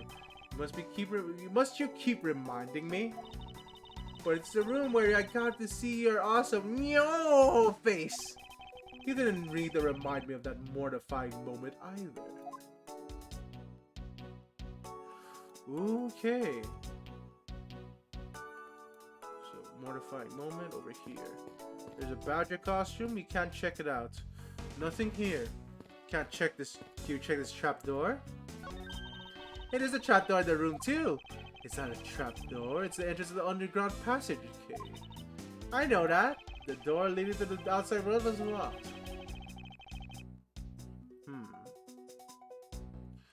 So, outside world was locked. Ours led to a dead end. Why does this one lead to escape?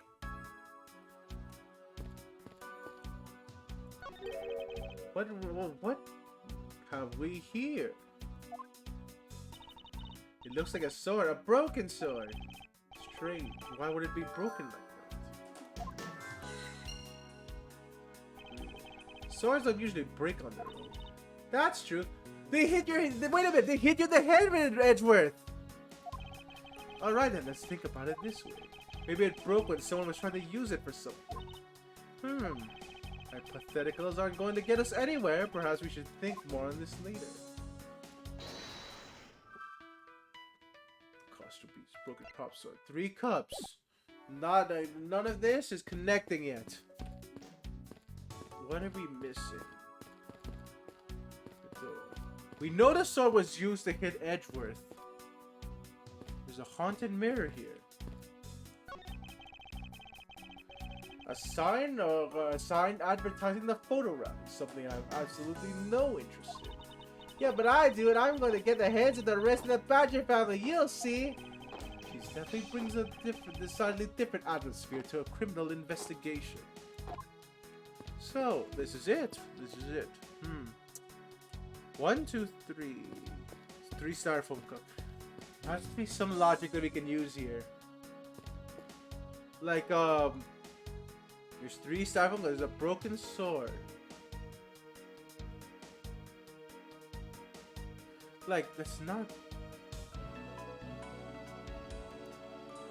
it, right?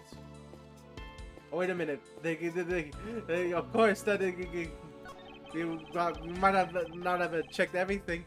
The door is thoroughly broken thanks to the police who forced it open. I won't rest the lips. Okay, so they use a sword to break the door handle. The doorknob handle thing is looking pretty beat up. I suppose that's what happens when 10 officers break their way by brute force. Hey, that's how the lock isn't completely. The lock on this is completely fine. It looks like not a single dent. How is it possible after that? But how is that possible after what the officers told us? Okay, so they broke it using a sword. Yeah, if the lock had been used when the door was busted down, then the lock itself should be completely rent.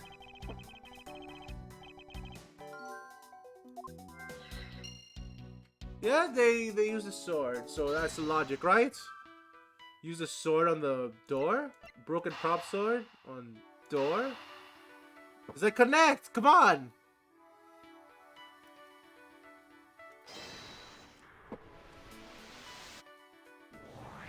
Alright, there we go! It's a bit strange the police had to force their way into an unlocked room. One look at the pristine door lock and anyone can see that it was not in use at the time. But the policeman outside said it took 10 men to get it open. A door that was locked tight, despite it not being locked at all. It can only be because of this. Oh, they did it. Okay, no, they used it to lock the door. Okay, I see now. Oh, you mean? Yes, it was used to jam the door. Here, take a look at the door handle. Do you see the handle is completely destroyed? So that's how the door broke. So the sword broke. So we now know the full story behind that. So we only have 3 cups of costume. Found a hidden entrance to the underground is propped wide open. Be careful where you step, Kay. I only found that opening once, you know? Right? Oh, do you have barrels like these just outside? Yes, Anne. Well, I know already, but not when we're out there. But if these were real, what would you put in them? There's an unexpected gleam in her eyes that I'm about to dash. Okay, so that's I think that's everything. Like they jammed the sword. Yeah, we already saw this, Edward. Wait, why wouldn't it let me skip? Alright, then, let's see.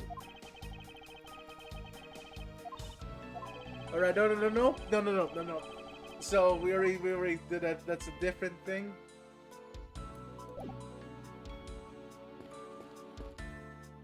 We're missing something.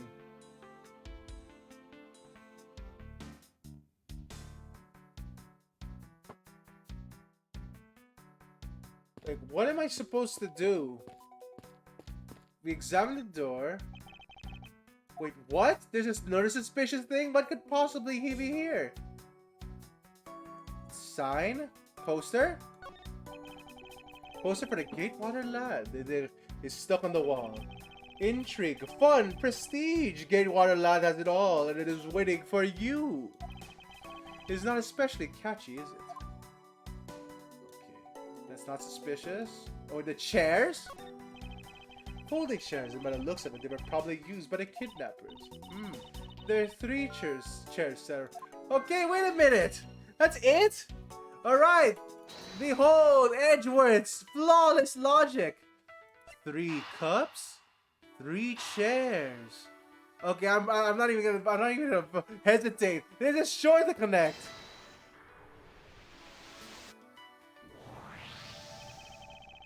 The common denominator between the cups and the folding chairs is the number 3. Speaking of which, the number of missing costumes is also 3. Wait, but I thought there were only 2 kidnappers. Indeed, something isn't adding up, literally. It is possible there is a 3rd kidnapper that lads didn't see? Wait, what? I thought that we might uncover the true identity of the kidnappers. But instead we've only uncovered more questions that need to be answered. Oh my god, that jump scared me! Holy shit! Oh my god. I wasn't expecting that! Oh my... Oh! Oh god. Okay, no, you know what? That actually got me. God damn, but what are you doing there? What are you doing there, Badger? Here's the start of the creepypasta. But fucking blood's gonna come out of my screen now. What is it? Well, Miss Edward, am I correct? What are you doing suddenly popping out of the secret entrance like that? This is only a grand passage used by staff members, sir. We Badgers also make use of it in our duties. Why don't you get out of there first? Why don't you get out of there first and we'll talk, okay? I beg your pardon, miss? Okay, who could Proto Badger be? Who could Proto Badger be? So it's Mr. Meeks and Proto Bag and Miss Old Bag. Who is this guy? Holy fuck! Is it Mask the Mask? So is it the mask? Like no, it's not Mask the Mask. It's is that Phantom Thief, right? That Phantom Thief from the other case. See, look, now all I have to is the picture of Batman, and I'm done. A contest or something of that sort.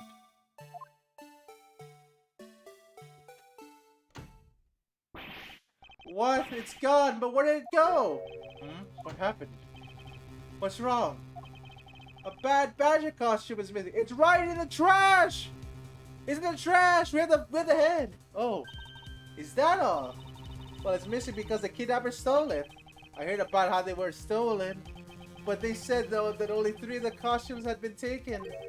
What? Is he saying that more than 3 of them are gone? The Proto Badger, please tell me more about these costumes you use. Oh my god. Who is this guy? What do you mean by a bad Badger costume?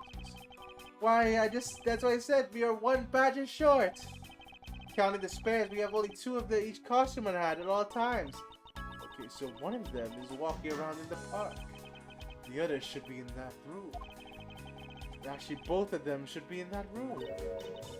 Actually, both of them should be. What do you mean? Normally, we don't use the Bad Badger costumes. In fact, we only use them during a certain event at a set time each day. It's a stage show where the Bad Badger wreaks havoc around the park. And the other Badgers must apprehend him, sir. Speechless. Because such a show exists. Well then, I was just trying to explain the only one time you use that costume. Doesn't make it near impossible to make it take a picture of the Bad Badger. Personally, I can't believe that it's this close to the showtime. There's no costume. Oh dear, what am I to do, sir? Basically, it means that the kidnappers stole 4 costumes in total. Why are you saying that? There are 4 kidnappers? No, I don't think that's very likely. Oh? Recall the costumes for a minute. Stolen costumes, you mean? This proves that the 4th kidnapper does not exist.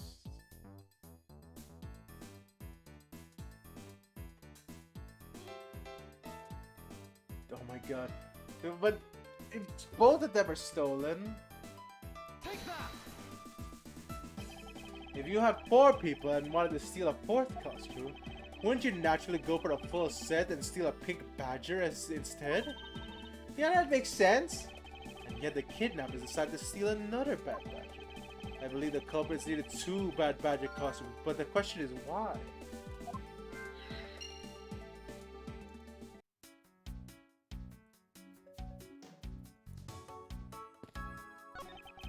I was wondering if you don't mind, Mr. Proto Badger, how did you know my name? You're pretty famous, sir. What do you think most people know who you are? Famous? Me? Absolutely, sir. You're very active in the community here. Well, I didn't know you were such a celebrity, Mr. Adrian. I feel like I've met this person before. Maybe it's just my imagination. Who could it be? Take off your mask. Reveal to them who you really are.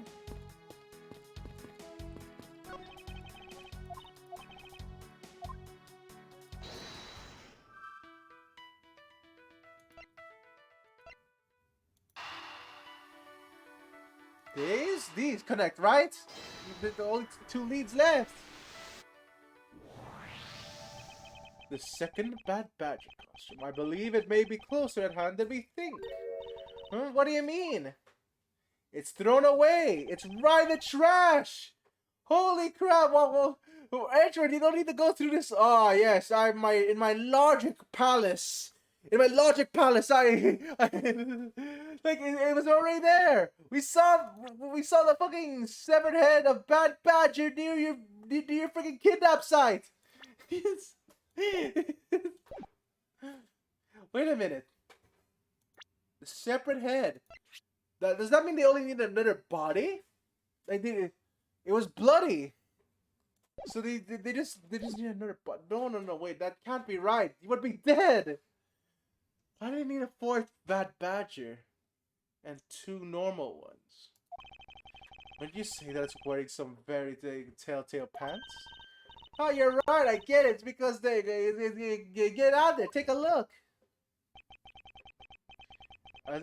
As I suspected, it's a Bad Badger costume. Well, minus the head. But the head, we have it. Okay. You gotta be kidding me. Except the head. Oh my god. There, right? Badger's head. Present.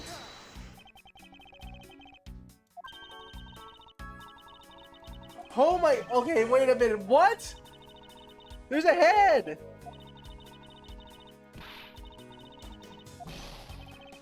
Oh my god. Okay, I lost bar over that. I was so confident too. What the fuck? Okay, wait a minute. Examine this. Look, its hand is hurt. It's more of something that was ripped off of it. Something was ripped off the hand. Something was ripped off the hand. Sword? Sword, baby? No, wait a minute. No, not the sword. So, examine? I wonder why this Bad Badger's right hand is torn up like that. Maybe it's a flesh wound from a fight with a blue badger. I always know the blue badger was one ferocious beast. I somehow doubt that even real badgers are as bloodthirsty as that, Kay.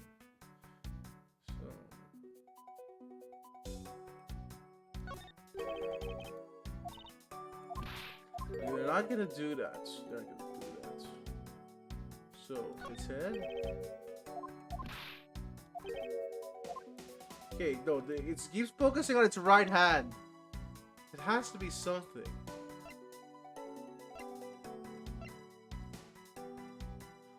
What am I supposed to do here? Its right hand is torn.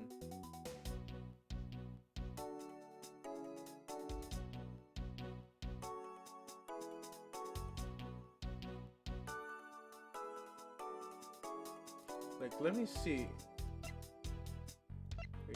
Wait a minute. Its right hand is torn. Which means it has an item, right? It can't be the sword. The sword would wrap around it. We don't have any objects. We have the head. But it's not gonna connect here. Like, the photo rally? No. Can the Bible help?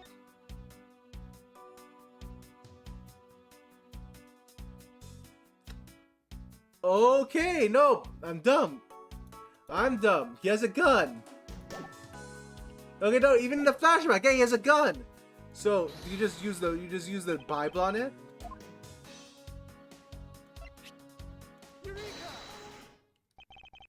I believe what we have here is an inconsistency. In between what?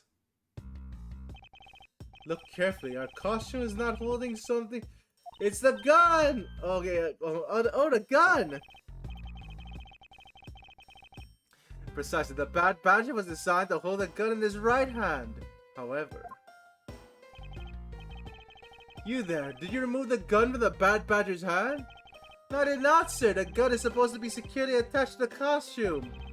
As I thought, the rift itself it confirms my hypothesis that the gun was forcibly removed. But Mr. Proto Badger, the gun isn't, of course, not a functioning weapon, correct? Absolutely not, sir. It's just a model gun. However, it can fire blanks.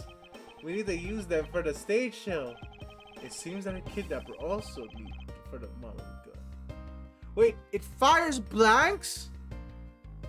No way you put that in a stage show. That's dangerous. Even. Alright, missing model gun data jotted. So, it fires blanks still. So, meaning it was possible for a gunshot to be heard without it, it's possible for a gunshot to be heard without it, without doing the thing. But without killing someone. So what's next? Well, we found a few answers. But there's still a few things left we have to ask a certain person about. Let's go, Carrie. Let's go, Carrie. So March 13th. Well, again, are we almost to the end of this? Is it still the middle? You gotta hurry, sir. Come on. What is it, detective?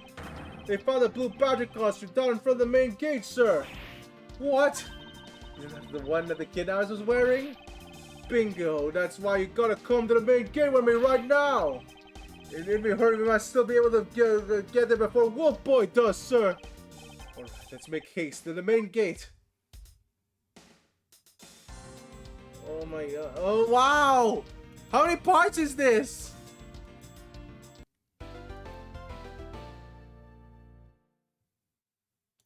Alright, we're saving.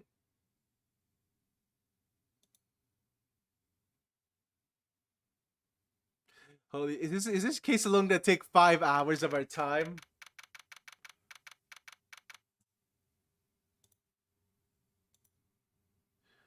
Holy crap.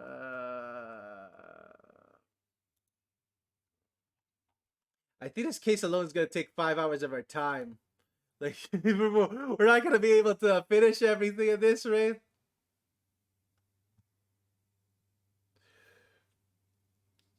So, shall we start this again? Here we go. Landgate Waterland Hotel. Where's the costume detective? Costume? On the other side of the fountain, sir. It's a normal blue badger. Was it out in the open? Oh my fucking god, are those wings? Am I fucking right about his pendant? There's 2 sets of the pendant. That's wings. It's a Pegasus. I'm fucking right. I'm a genius. Then again, they laid it on thick, but I'm a genius. No, it was discovered in the tall grass back there. We moved it out here in order to examine it thoroughly. Let's. So Lollipop's testimony before is that she talked about her father, about riding a Pegasus. What do we have here? Wings! What's another pendant? The 2 treasures in one day. How lucky is that? That's not Gumshoe. Oh, it's a pendant. That's 2 treasures in one day. How lucky is that? Hey, that's Pretty Baby's made of platinum silver too. Another pendant on top of the one we found on Mr. Deacon. Is it possible that these 2? Hold it right there! Stop! Please, I'm investigating! Hands up, Mr. Prosecutor. You sure you know how to cross the line, don't you know? The pendant, huh? This is a very decisive piece of evidence. How can you tell? Look and read off what you see. Lauren, it's the name engraved. That's the name engraved on this.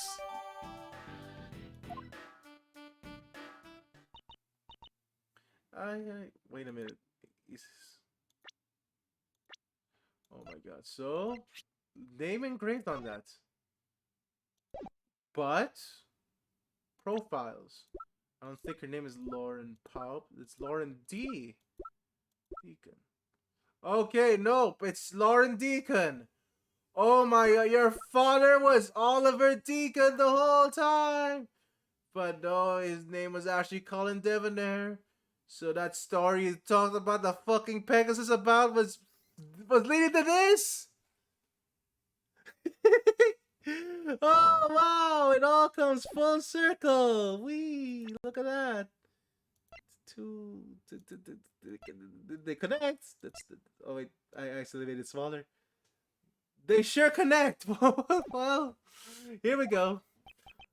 We have you now, Mrs. Kidnapper. You don't understand, aye? Lolly, I can't believe you were one of my kidnappers. Lance. You're kidding, Miss Powers was one of the kidnappers? Yes. It was me. I held Lance hostage. So Miss Powers is one of the kidnappers. But even knowing that, I can't call the case solved or over. Hey guys, case closed. Lang, you have said that 3 times. Get out of here. Get the car ready, and I mean the special one for this young lady. Lang? Hold it! Here again, Mr. Prosecutor? What is it this time? Are you proposing that Miss Potts is the culprit of the murder case? What happened? I thought Officer Meekins was your suspect. If we found it. Found what? That officer's gun. He literally dropped it in the middle of a thick patch of grass. Your country's police are a sham. Just look at how careless they are. Who are you calling a sham? The officer's gun didn't show any signs of having fired, so it can't. Lang, you're about to fucking accuse him 2 times. Get out of my fucking dick. So Officer Meekins has been cleared of all charges, I see. And that's when a brand new suspect comes walking onto the scene. The murder only happened because the kidnappers started a fight amongst themselves. As I recall, it was you who said, right, Mr. Prosecutor? Miss Pops, did you really kill Mr. Deacon? No, you didn't, right? Yes, No, you didn't! There's no way! I can't believe it! Ah, thanks for the confession. She's hiding something! Agent Lang, it's too early, but it's much too early to declare this case closed. Look at you, sure of yourself. We've got the culprit's own confession and incriminating evidence. What more could you ask for, Miss Lauren Pops? Yes? I want to hear it from you. Tell me your side of all that has happened today, from the kidnapping to the murder. But why am a kidnapper and the killer? Isn't that enough? Oh shit, where do you get those scissors from? It's fine if you're on, but if you're the one behind anything, but only if that is the truth. Now then, will you tell us the truth? Or is there some other reason why you can't? I gotta change of heart. I think I enjoy seeing you suck away as a losing. Lang! You haven't won once yet! Not once! You keep accusing fucking Mr. Meeks of fucking of doing all this crime. Oh yeah, I enjoy seeing you lose, Edgeworth. What the fuck? You've done nothing but losing, Mr. Lang. All right, you've heard me. Let's talk about all the evil deeds you committed today. Here we go. Here you go, Mr. Lang. Here's your fucking sorry, not sixth, fucking 4th butt kicking, I guess. The one who came up with the kidnapping plan was the butler, Mr. Deacon. We knew we could get rich by holding Lance hostage. Mr. Armando would pay anything to get his son back after all. Everything was going according to plan, but as soon as we got the money, Mr. Deacon turned on me and tried to kill me. There, are you satisfied she confessed to her crimes a second time? At least you have the guts to admit it, what you've done, and I can respect that much. Miss Pops, is that what you said really the truth? Yes, yes it is. If that is the truth, it certainly isn't the whole truth. Therefore, there is something a bit too improbable in their confession.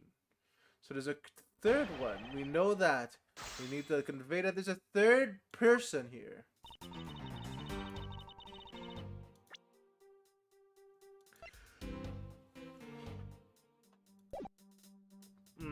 So there's a third person here. And then we can't convey that right now. We're pressing. How well did you know the victim? Sorry, how well did you know the victim? I've spoken with him only a few times at Lance's house. A few times? That's it? Yes. If they only met a few times, I don't see how they could trust each other. But if only you ever talked about but if you hardly ever talk, then how could he trust you not to steal his plan? That's completely irrelevant. He was planned to betray you from the very beginning. Which is why you chose someone he wasn't especially close to. Isn't that right, Shinra? Yes, however, Mr. Deacon made a very poor choice. In the end, he was killed by the one he intended to betray himself. I bet he didn't see that one coming. So I don't believe this girl has committed a... There's a third person. There's a third kidnapper. I'm not sure what can be... Okay, so... You knew? How did you know something like that? Oh no, what should I do? Okay, what's wrong with her now? Come on, isn't it obvious? You're making your scary face again, that's why. You don't try asking her in a nicer, more gentle way? No, stop it, Lauren. You're always like this. You always fall for the stern-looking one. That's why you're always be unhappy. Or maybe that's it. She's bewitched by your icy glare. Mind your own business, Kay. Now then, Miss Pops, let's continue with this. Do your testimony. Yes, of course. Alright, so would pay anything to get his son back. Son back. Wait, love letter. Viola. Viola. That's not a name, V. Is Viola the third kidnapper? That can't be. Maybe. No. The loan company. That's not a. That's not proof of the amount of money. Missing model gun. Yeah, right then. What do we do? Okay, no. Let's just keep pressing for now. Why did you believe that? Anyone who knows Mr. Amano would think the same. I bet Lance is that old man's greatest treasure. I suppose he would be to a doting father like Mr. Amano. I always figured it wasn't too. I was always envious of Lance for it. Oh, because your dad's. I got his pendant from my father. And I believe that as long as I have this, I find my father against something. Oh my fucking god. Your father is dead! Cause it's a horse! It's the wings for the horse! But, wait, did you not see the pendant? I don't think she saw the pendant and it... Oh my god. Okay, fine. He'll welcome me into his arms riding the... Yeah, see, she keeps talking about the Pegasus. There we go. Yeah, she's... that's it. She keeps talking about the Pegasus. Oh dear lady, your father's dead. I'm so sorry. That pendant, she must be truly believe it must be the wings of the Pegasus. Everything was going according to plan. As soon as we got the money. Would you mind telling us a little about the plan itself? Well, first we captured Lance. Oh, how did you do that? Well, Mr. Deacon did it on his own, so I do not quite know. Bah, here I thought you knew how to steal people away. I shouldn't think what she would do with such knowledge. Sorry, I don't know, but somehow Mr. Deacon was already able to contain him. All we had to do after that was wait for a master to be paid, but Mr. Deacon turned on you. Why so? Why do you think he did? I have no idea, but maybe he was planning on doing so from the very beginning. Miss Palps? Wait, Mr. Deacon planned to kill Palps from the very beginning? Was that ever really likely to happen? What should I do? Should I raise an objection? Oh my god! Okay, wait a minute. Planned to kill Palps from the beginning. Why would he? Well, do I raise an objection here?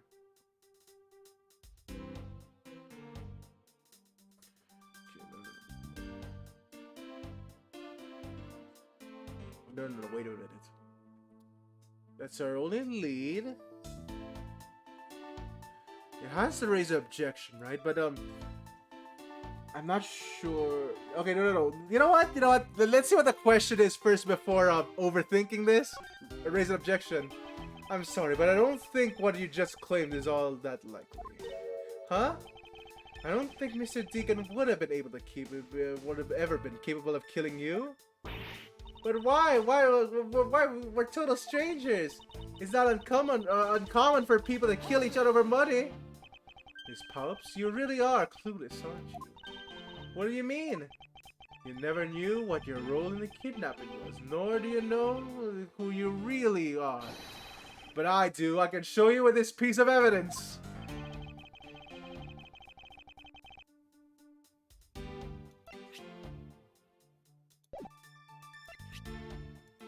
Shoot. Okay, shoot. What is the proof? What is the proof? Like, let me see. Okay, let's read this. Prospector's badge. Not a chance. There's no way it's a prosecutor's badge. Gateway Walland pamphlet.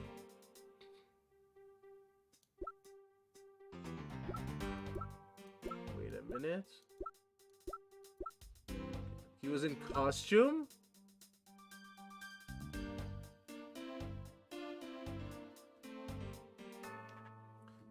He was in costume or something? I don't know. Then again, wait, would it be better for... If he's in costume, would it be better to just put the hat in? Okay, it's either the head or the costume. Let's do the head first.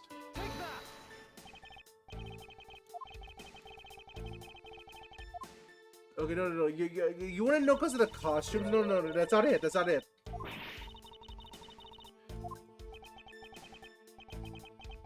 Okay, no. What is it?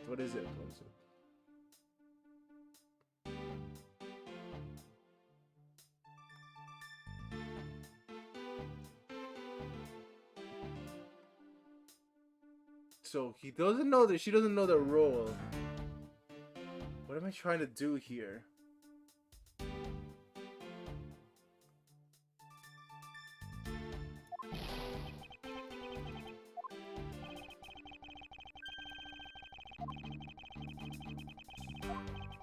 Wait a minute. I might have not Wait a minute. Let's check all the evidence again. I'm pretty sure this is it. This is the path. I can't believe she was betrayed. I kind of feel sorry for her.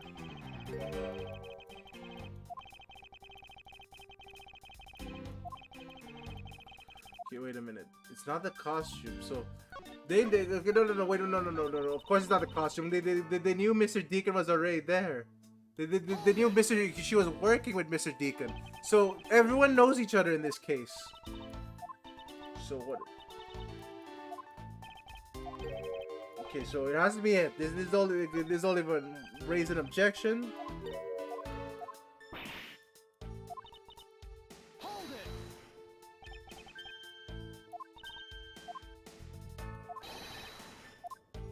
Show you this piece of evidence. Okay. Let's do this time. It can't be the costume. They already know each other. What is else? What else is there? Stolen costume, bad badger photo. Mr. Deacon pendant. Victim's costume, love letter. Okay. Okay, let's check the love letter again. Not there. I don't think checking any of these will do. Yeah, no, checking the pendant won't do either.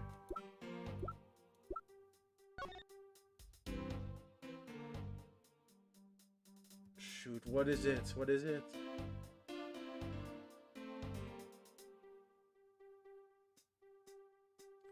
Wait a minute. Is this... Wait a minute.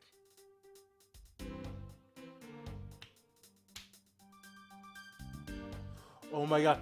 This is it! This is it! This is it! Okay. This proves that, okay, there we go. I think this is it. So, it says here that he's going towards his soul daughter, right? That means this might be the proof that he knew that Pops was his, that Miss Pops here was his daughter. Oh my fucking god! Okay, wait a minute. What evidence am I trying to do? Okay, why can't he bring himself to kill her? Because, okay, we know that they're father and daughter.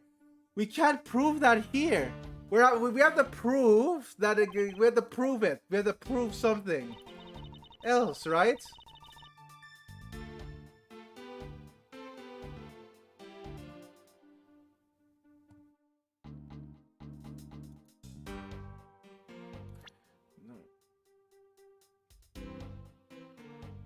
Wait a minute, okay.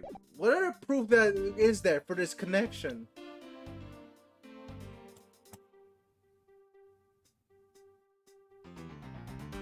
It's the fucking pendants, isn't it? Okay, you know what? Round 2. That's a pendant. Oh shoot. It's the pendants. It's the pendants. Okay. Shoot! I keep overdoing it. I'm so tilted. Just, it has to be the pendant, right? Cause she keeps going on about those wings. Oh, hello, Mookie. Welcome in. Raise an objection. With your 50 breads, I summon Hungry Loaf, level 1. As you can see, I'm trying to rack my brain here, cause god damn this case. Okay, we're total strangers. We have to prove that he's not a total stranger. It's not the document. It's not the document. What is it? Okay, so it's your pendant. It's a pendant, right? There we go. Come on. Finally! Why are you showing this to me? So what about the pendant?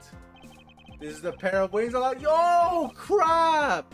Holy crap! I already know it. There we go. It's the horse. It's the fucking Pegasus all over again. These two pendants resemble each other. What did you agree? Hey, you got it right. They're the same color. They're even made of the same material. And I believe that these two pendants are actually one. Eh? Shall we give it a try? Oh, fusion! But why? Why is the pendant match with Mr. Deacon's? You're a smart lady. I'm sure you can imagine what that might be. Why? No, that can't be. So these two make a set. Hey, it's just another trinket. It's not as though this changes anything. You lack imagination, Agent Lang. Very well, I'll show you this evidence. The piece of evidence.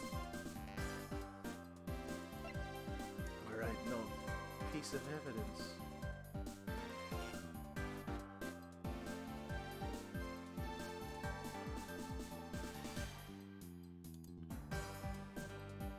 Like, that's it, right?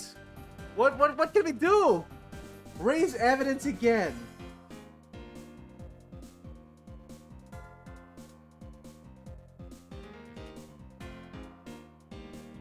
Like, you have similar colors, similar material. That's like that's it. That's it. Like, They made of the fucking silver, whatever. Silver, like, I'm not sure. Like, what? Okay, wait a minute. Pendant, Pegasus pendant. Meaning to it. Is this the one? Okay. Is this the one where we have to do this now? Because it's soul daughter, right? But holy shit. Okay, wait a minute. That it has to be. Okay, no. I don't think we have any evidence that proves that the family connection. Like, this is the only other evidence, right? Because it says soul daughter in the words there. Oliver. Okay, there we go. There we go. We can now point it out, right? His real name was Colin Deveray, the name that is etched in the horse pendant. Yep, he's a felon, and he's going straight to his daughter.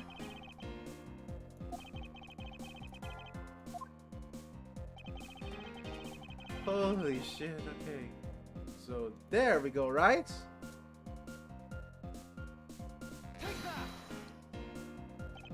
Mr. Dever had one daughter. One daughter, and her name is Lauren Pops. That's a lie. That person was not my father. He couldn't have come out to tell you he was your father because he was in hiding. However, I believe he was trying to secretly watch over you. Do you still believe that a man like that could kill his daughter he was separated from? Or even that such a man will allow his daughter to get involved in a kidnapping plot? Oh. And what is so funny, Agent Lang? You're good at making things up in your head and deciding the truth, aren't you? What are you trying to say? You're thinking it's much too innocent. After all, I've thought it. Yeah, you know, it's just a coincidence that it's just a coincidence, right? That the things match, and he had a soul daughter. That is a coincidence, Andrew. You have no proof. I thought of another possibility. Is that so? Well then, let's hear it. Okay, here we go again. I'll grant you the two of them are father and daughter, but it isn't possible that they both knew that fact. It was no coincidence that the reunited pair became involved in the House of Amano. And the two of them made a good use of their meetings, planned this little kidnapping. When you say my scenario is... You just said before that this guy's a fucking backstabber! You have to prove! You have to prove that he would backstab his daughter! You're not doing anything to that, lad. You keep asking stupid questions like, oh yeah, perfectly probable scenario. See, they did plan it together. She murdered him. But you know that they did plan it. What the fuck? What are you trying to do? Stop! Okay. All right. Let's see this now.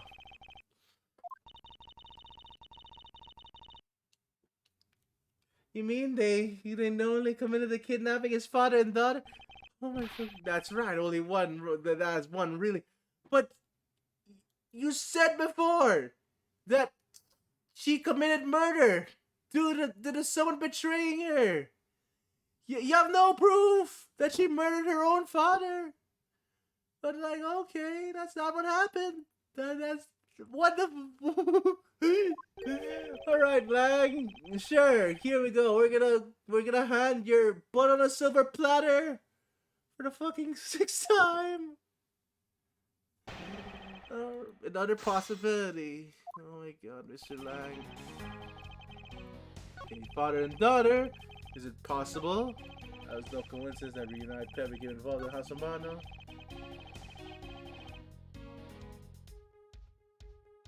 Alright, wait a minute. We already have the proof for this. It's all in here. So he only says 2. We already established. We already established that there was 3 people here. Right? Holy shit, I'm not sure this is the thing. Wait, how do we prove there's 3 people? Okay, there's no 3 cups. I think it's only stolen costumes. 3 people? Oh, there we go. The kidnapping wasn't planned by two people alone. And then what kind of proof do you have of that? Quite simply, there were 3 kidnappers. 3? 4 costumes were stolen in the Wild Wild West area's back room. And we found one of them in the kidnapper's hideout. But as for the other 3, we can assume they were being worn by 3 different people. We also found that there's a set of 3 cups and 3 folding chairs that were used in the hideout.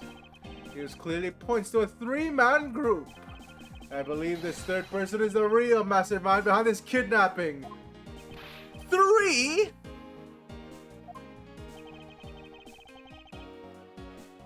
Oh fuck. Oh fuck, I really don't know.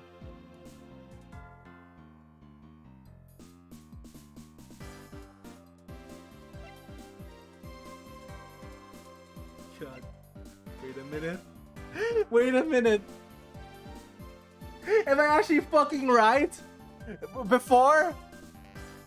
I just made a joke about this fucker kidnapping himself. He kidnapped himself, right? No fucking way. I can't think of any other suspects.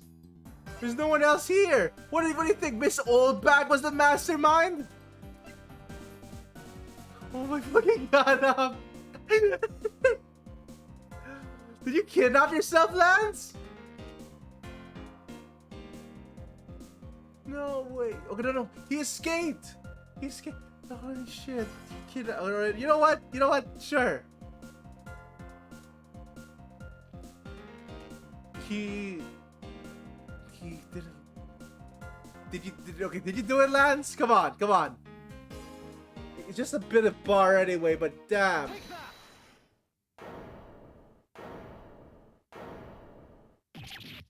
Lance Amana! Oh my god! He kidnapped himself!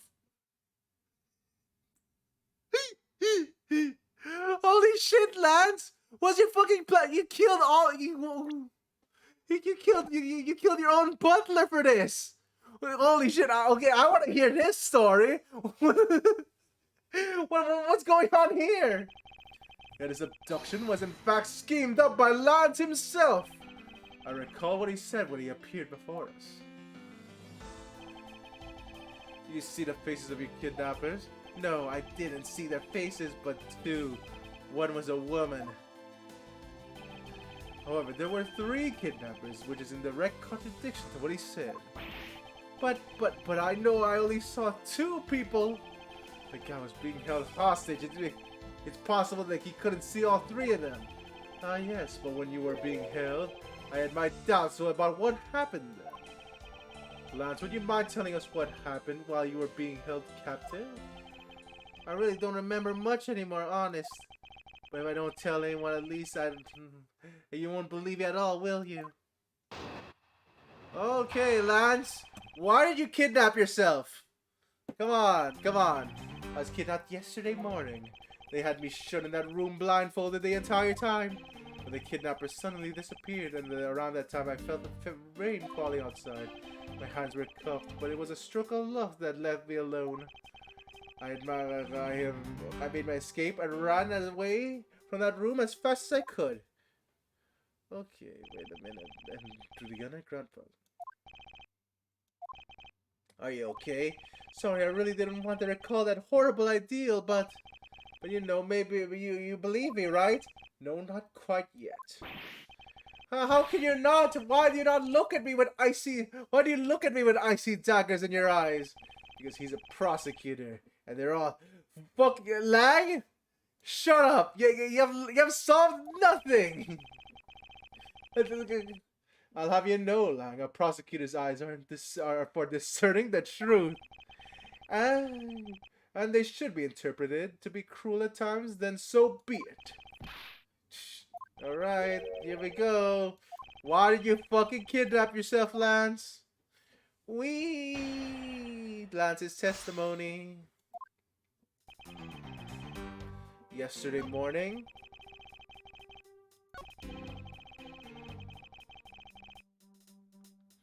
Kidnappers disappeared. Rain falling outside. 1 hour. So they were walking in. You're walking all over the place.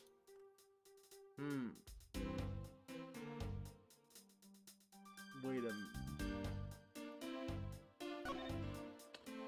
Okay, so I don't see any contradictions.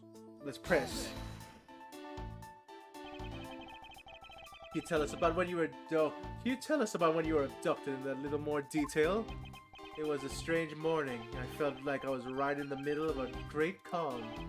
And where were you to experience this calm? Our family garden, of course. What could it have been? Well, excuse me for asking. This child is more princess than prince. I was taking a walk, shaking off the morning blah. Then out of the blue, someone behind the clamps a hand over my mouth. Didn't see an attacker. They must have used some drug to knock me out. Because I knew it, and I was off in La La Land again. When I woke up, I was in the kidnapper's hideout already, all tied up. Okay, blindfolded. So how did you escape? By that room, you mean the kidnapper's hideout, correct? Yes, but I was blindfolded by the whole time, so I didn't know until I made my escape. Then, you were in the same room as your kidnappers. They spoke in hushed tones, but I catch bits of their conversation. It was definitely two people, and one of them was definitely a woman. I was so scared I couldn't tell. I could tell they were nearby, so I didn't dare make a move. All right. Rain falling outside. Do I have anything? The kidnappers disappeared? The room fell into a sudden silence. I had been left behind like an unwanted mutt. And what do you mean by an unwanted mutt? What a pointless question. It's not like he's going to tell you anything new, you know? It's a poetic simile. You should learn how to use them too. You may look refined on the outside, but it's no good if you're not refined on the inside as well. Okay, fuck you, Lance. This guy hit me. Cuffed. Left me alone. And those cuffs are, I suppose they're still cuffed in that case? I am well aware of how I am chained to reality. I couldn't find the key, so I am afraid I'm stuck like this. Even though I escaped from the jail cell, I will forever be a prisoner. Alright, ran away and escaped that room. How did you manage to escape? I wanted to just get out of there, but the door leading to the outside. You fucker! I got you now! I got you now. I hope you all see that contradiction too.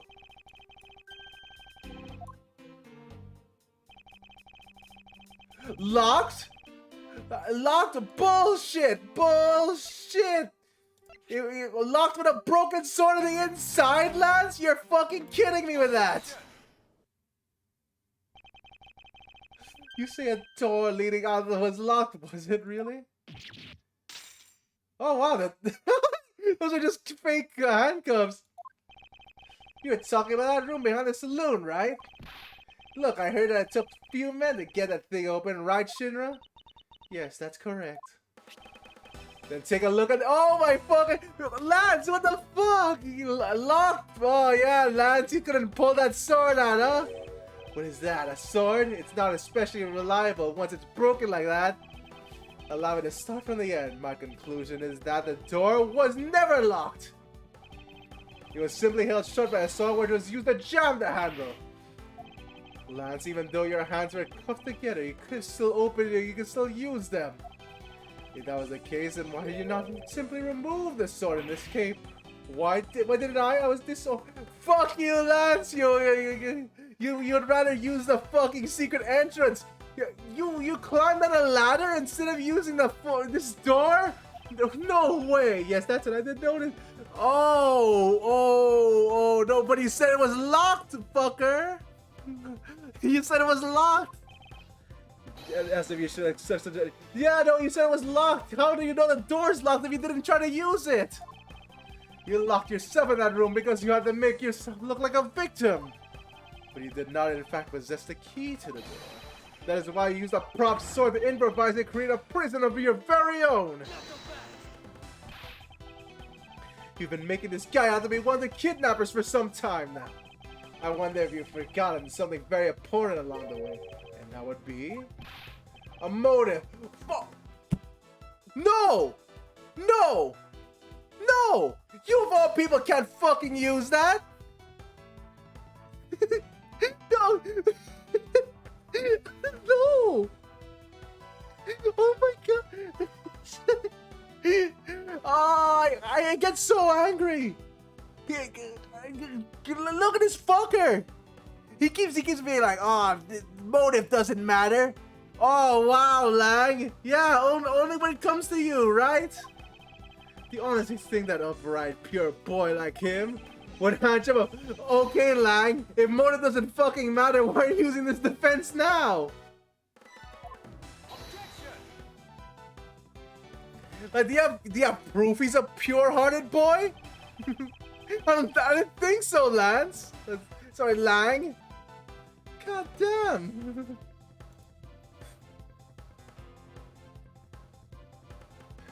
Okay. Yeah, oh yeah, motive only matters if it benefits my doubts. Fuck this guy.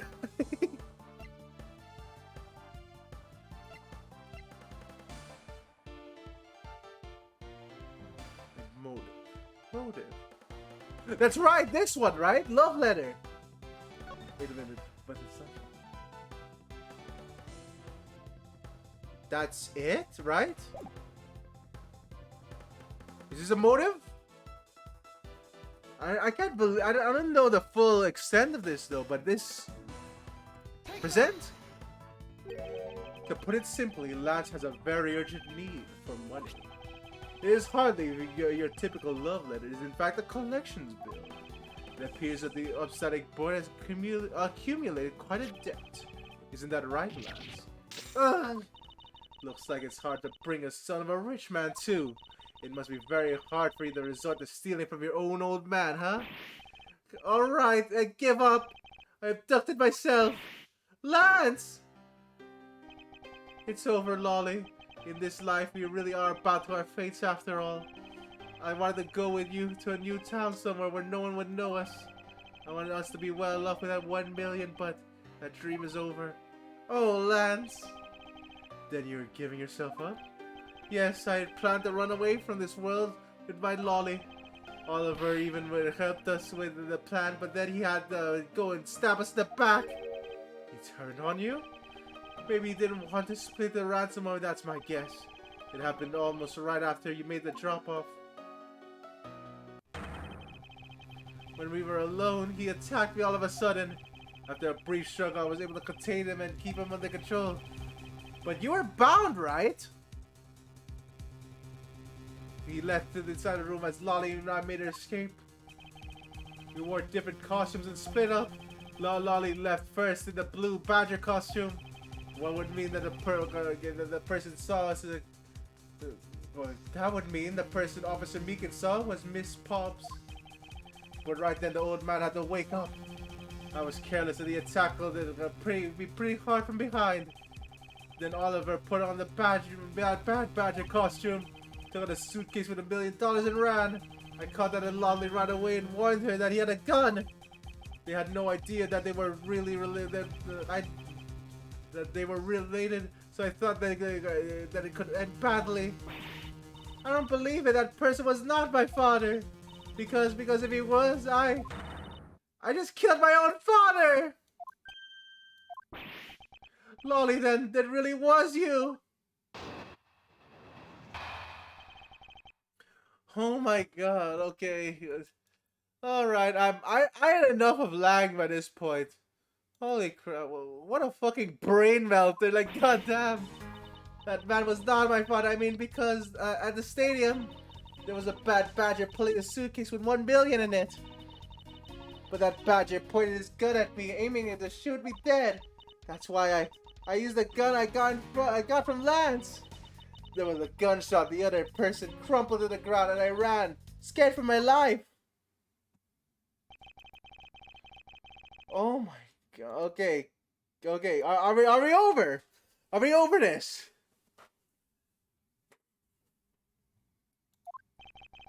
Lolly, forgive me. I didn't think I would turn out to be something so frightening.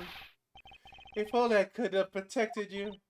So, Miss Pops, she shot her own dad without even knowing who he really was. If that's if what she says is true.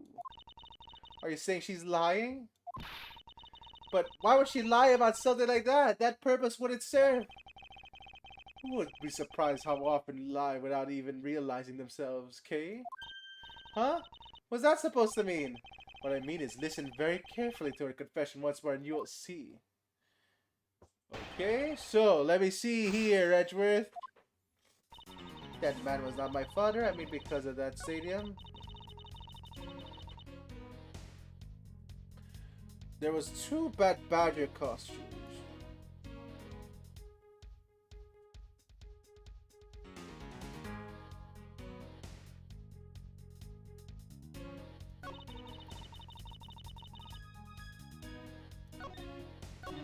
Pointing his gun at me. I used the gun I got from Lance. It was crumpled to the ground. I randomly skipped out. So, 1, 2, 3. 1, 2, 3 over here. Okay, so that man was not my father. 1 million in it. Okay, wait. So let's press this because I think that's a bit suspicious. Were you able to clearly see the gun? Yes, I got a very good look. But it was pointed at me. Oh, yes, father. Why were you trying to shoot me? Do you really think a father would shoot his own daughter, Mr. Edgeworth? I don't know. I don't want to believe it myself. But it's true my father's... Miss Pops, are you kidding me? We've been over this. Yeah, the bad badger has the gun on his right hand. So, can I present that? Not yet? Point straight at me. I'm about to die, I thought. Miss Pops! Please calm down. Take a deep breath. And then, would you allow me to please hear that last statement one more time?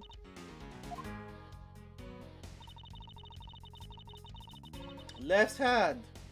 Wrong. Right hand.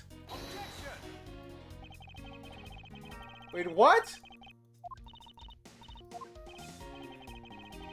Oh my fucking god! Did they show a wrong piece of evidence for that?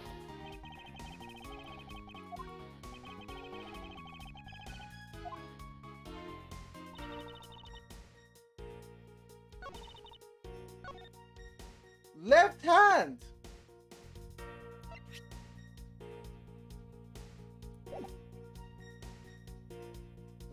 What am I missing here?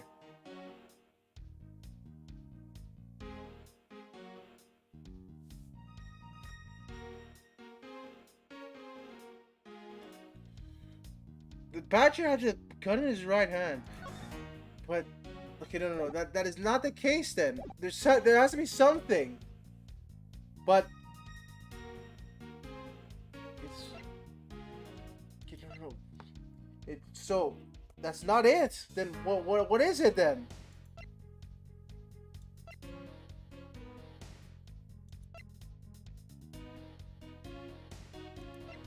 Shoot, I'm okay. Wait, I'm stumped again. The badger has the gun on his left hand. There has to be something here. Missing gun model. It's capable of firing blanks. It's on its right hand. Okay, wait. Is there something in the dossier again?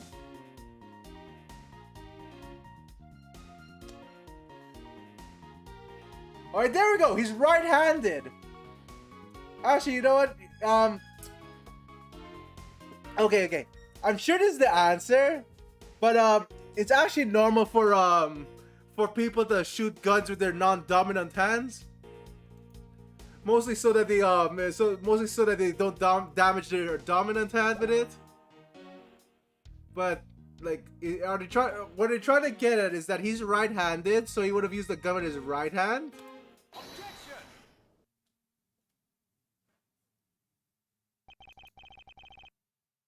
By a dossier? I have here a dossier on your father. And according to this, your father was right-handed. Then the person pointed a gun at you. Yeah, no, people use their dominant hand for that. Like, it's a common practice apparently.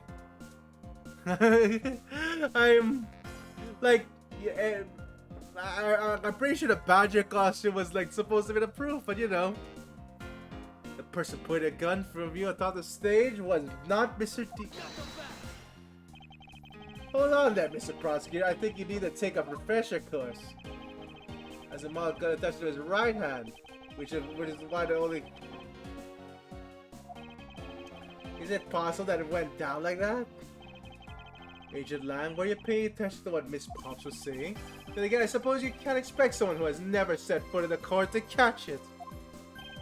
Enough of the smugness, out with it already. Miss Pops told us earlier. Left hand!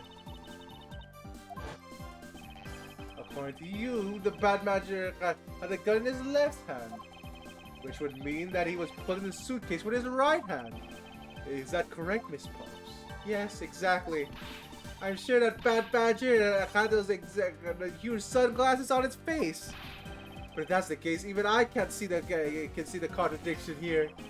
Yes, Miss Pops claims to have seen the bad badger, and yet the bad badger had both of his hands full.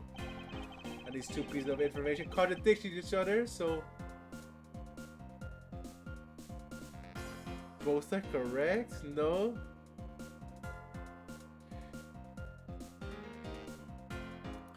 Okay, no. Both hands were not occupied. It wasn't the bad badger. No, both are correct. They are both correct. Impossible. That just leaves with an unresolvable contradiction. Miss Pops' entire statement rests on the fact that she had saw the sunglasses and beard. But what if the bad badger was wearing pants on his lower half?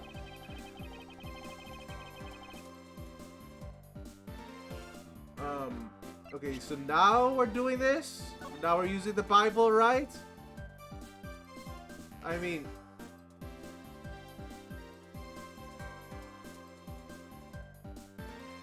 Wait a minute. Proto Badger was the one that attacked us. So, they just took the head of that? They took the head of the bad badger? Holy shit, okay. What am I supposed to do here?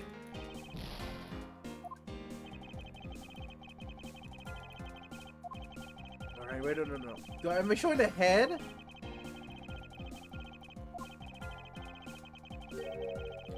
She saw the sunglasses, but there's a missing head. It's the head though. It's supposed. Alright. It's a head, right? It has to be the head. This Bible can fucking prove everything. Fine. The head, right? Oh my god, we have our bar in half because of most of these. He's cautioning there are two parts to them, the head and the body. Oh, I get it now. The head of Miss Pops was probably really the head of the bad badger. However, it is possible that the body was that of the entirely different badger. A different badger? Yes, or to put it more bluntly, I believe it was the lower half of this badger. Oh my god. Like, the Proto attacked us, right? Wait, yeah, there's two of these. Proto. You've seen one Proto. You've seen one bad badger. Both are correct. Someone do...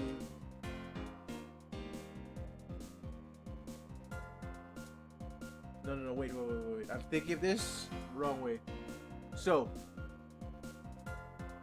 alright. Let's eliminate everything here. We're not proving this fucker is the thing, so he's gone. Pink Badger. So it's between Blue Badger and Proto Badger.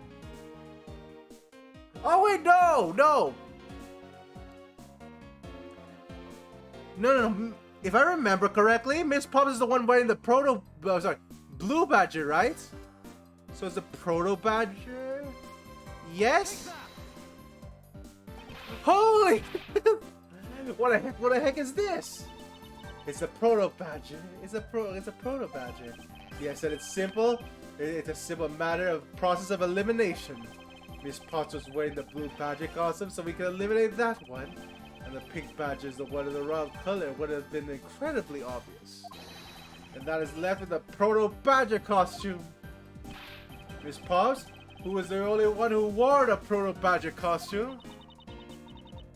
That would be Lance.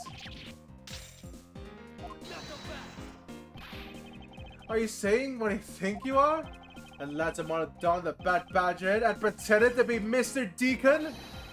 A Tom Witch plotting to shoot Miss Potts while wearing that hideous thing? The stage that was set up in the stadium was nothing more than a setup. And its purpose was to lead Miss Potts into believing she had committed murder. Standing here in front of Miss Potts and pretending to be the victim, it was all done so that she could pull the trigger. I have no idea what you... Holy shit, Lance! You fucking killed your own butler! Oh. Why exactly why I had to do all that, huh? There's one reason. Lance Amano, you are the real culprit behind the murder of Mr. Oliver Deacon! What? No! That's slander! Take it back right now! Just out of curiosity, Lance, which is your dominant hand? I'm left-handed, but that doesn't have to do it. Actually, yeah, no. People can use their non-dominant hands. It depends, according to Miss Pops. Her attacker held a gun in his left hand. Who is one-handed? Who is one-handed to prove a thing? And besides, now you're just being... Okay, you know what, Lang? For once, I agree with you. Who's who in these hands? Like, people are spied with their non-dominant hands. So, yeah, you know what? It's weak evidence. Fine. Do we have anything stronger? It's not like the Proto Badger is bulletproof. When misfired, he would have found himself dead, right? It fires blanks. Of course, logically, if he had been shot, he probably wouldn't be here with us. I believe he had thought of that as well and prepared accordingly. And this should be all the evidence you need. It's a gun! It fires blanks! We found one half of a badger costume in the hideout and a broken one. It was not the same one that the victim was wearing, plus it was missing something. And that something was the model gun that a bad badger carries, which can fire blanks. What? Miss Potts, where's the gun you use now? I threw it away into the sea. That makes it a bit tough to verify where it was. Although I believe that we can safely assume that it was the model gun in question. I've heard enough. I'll even spy so far as pure conjecture. I admit that as long as the model gun is lost to us, I cannot prove I'm right. And I can say that the probability that I am right is very high. Okay, let's pretend that you're right. Then that murder at the stadium was a fabrication. In that case, where do you think the murder really took place, Mr. Prosecutor? I don't know yet. Ha! I knew you were full of it. However, I do believe that the murder took place during an earlier time frame. Please wait a second. It's simply not possible. Because I saw Mr. Deacon after he was restrained by Lance. She saw the victim in a state of being restrained. This again! Alright. How long are you gonna do this, buddy?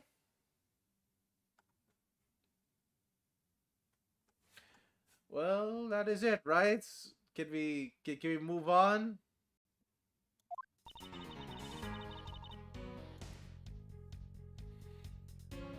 Alright. So I came back to the hideout long after the other two. By that time, Lance had already subdued and restrained Mr. Deacon. He had tied Mr. Deacon, secured the bee in the next room, the next door. And then after that, two of us put on our costumes and made our escape. Holy shit, you're right about 12 hours not being enough. Like, it's already 5 hours for this case. This case is so long. There's so many investigation points. He thought it'd attract too much attention for you to get her, so I left first. We planned to meet up again at the stage of the stadium. But then, as I was walking through the park, I got a call from the lads on my cell phone. Oliver managed to escape. Yeah, no, that's not working. I'm not even sure we can do another case. Like, I'm not even, like, is this even the end of the case? I don't even know anymore. He stole a gun from me at the time, and then the murder happened. Mr. Deacon, having overheard their plan, meet up the stage. Well, Mr. Prosecutor, Lance, you fucker, you're the killer. Let's go, let's get on with this. The victim is still alive at that time. Would you agree? Why does that sound wrong to me? There must be something amiss about this account. Let's see what happens when I examine it in more detail. There is something amiss. Alright, so let's do pressing all.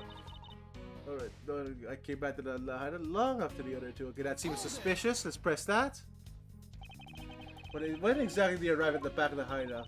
Was it right after I had picked up the ransom money? And were you up until the time you returned? I was scouting the park out and making preparations for our escape. I walked around in various areas looking for the best route. So each of them had their own rules to play. After I was done, I went back to the hideout.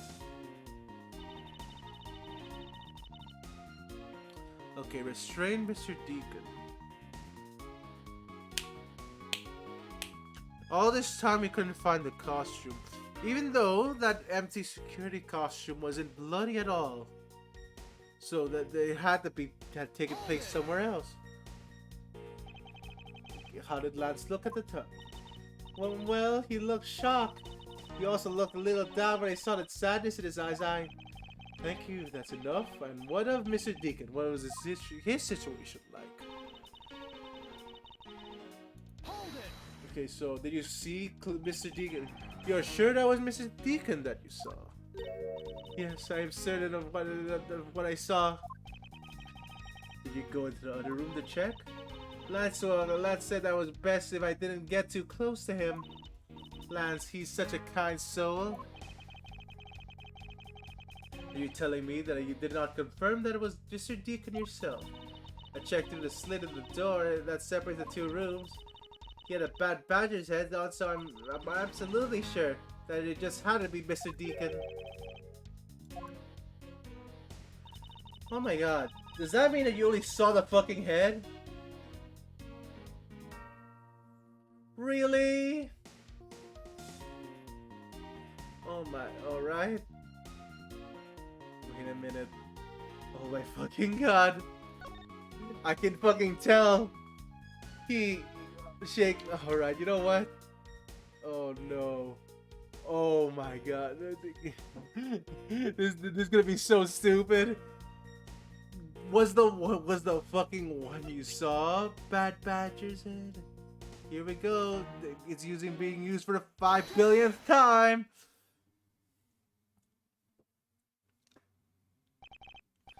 Miss Pops, the person you saw was not Mr. Deacon, huh? The person you actually saw was this person. Oh my fucking god, it was all along. It was fucking Miles Edgeworth with the freaking head on! Oh! It was me. Huh? The person I saw was you, Mr. Edgeworth? I always thought it was a bit odd. Why would you, the kidnappers, abduct me even when I had handed over the ransom? It was not as though I saw the face of the kidnappers. If I were them, I would have just taken $1 million and ran. But in the end, there was a point to it all. It was to make me look like Mr. Deacon. And if that was the reason for which I was abducted, then I believe we can assume that the victim was already dead at that time. Well, Lance, am I right? That's... You showed Miss Pops a person, namely me, with a bad badger's head on. And then made your costume to escape together, or so you pretended. What do you mean he pretended? Exactly. That I believe Lance watched you escape and then doubled back to the hideout. Probably to come and remove the badger's head from my unconscious self. And to create his fake prison with a prop so he then escaped by the passageway. Hold your tongue, boy! Don't get caught up in that tidal wave of words coming out of Mr. Prosecutor's mouth. Tidal wave?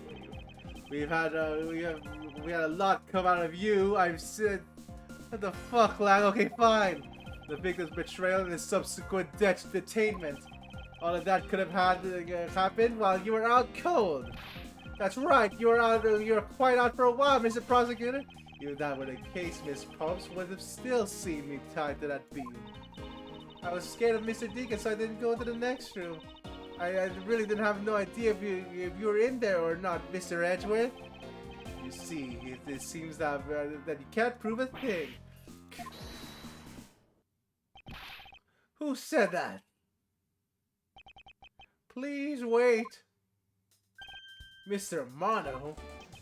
Oh, Miles, my boy, looks like you're really giving it your all. And Lance, it's not good to cause trouble for others. Dad! Let's see, you are the one in charge of the investigation, correct? Yeah, that's right. I'm sorry that my son has been nothing but trouble. This probably won't make up for anything, but I have some evidence for you. Oh, do you now? Is that what I think it is? Holy shit, did they put the costume here again? It's two guns! It's a Bad Badger costume. The victim was wearing the gun. I couldn't wait for the police, so I went and found these myself. It appears that they were disposed of in the sea. And that no one else in the country actually obeys the law. There. Now, Agent Lang, please calm down. What the heck is that? A scrap of paper? This appears to be a letter from the Chief of Police. Please allow Mr. Amato complete freedom to do as he sees fit, it says. What? The Chief of Police? What? Who does he think he is? The person who wields the highest authority in this area. Ho, there. Now, there is no need to be so upset. I'm not a cop for this land, so I'm not bound by the laws of your country. What the fuck? No! No! As long as you're here, you're What? Lang! Lang keeps going off the deep end for no fucking reason. He just like, alright, we're gonna follow the law, Edgeworth. And it's like, nope, I don't care about the law anymore. Look. I'm from another country, see? I can just arrest anyone. I'm only asking that you please respect the laws of the land. I can't really say no to that, however. Returning to the topic at hand. It doesn't matter who found the evidence, its value remains unchanged. Alright, now let's take a look at this new evidence. I've already got the results back. I had a special forensics research lab that I'm on good terms with conduct the tests. They verified that the blood of this costume belonged to Oliver. As for the gun, the only figures they could find were yours, Lauren. What? You disappoint me, Miles. I can't believe that you would cause my son such stress and heartache. Thank goodness I was able to finally find the final pieces of evidence. In this, you'll have no reason but to push my poor boy around. That's it. These are the case-making pieces of evidence. I'll be the judge of that. Well then, Edgeworth. Examine.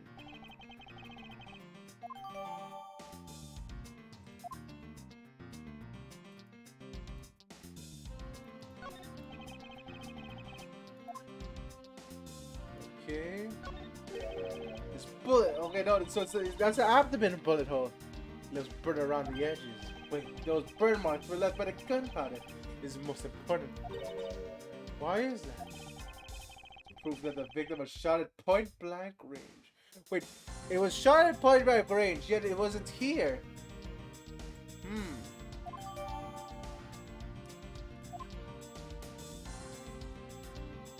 another head.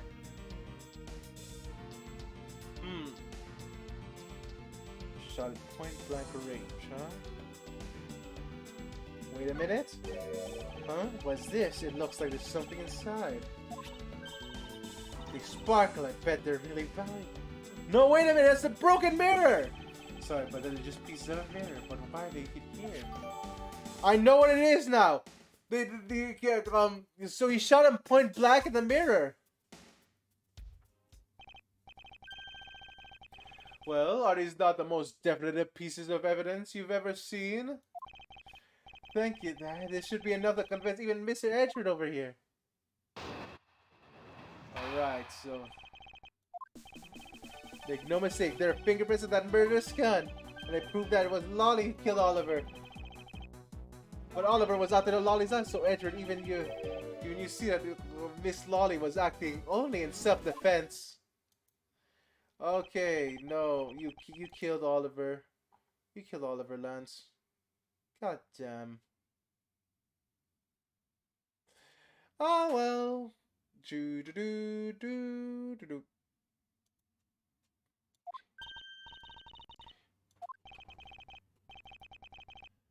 But the thing is that which one's the fake gun?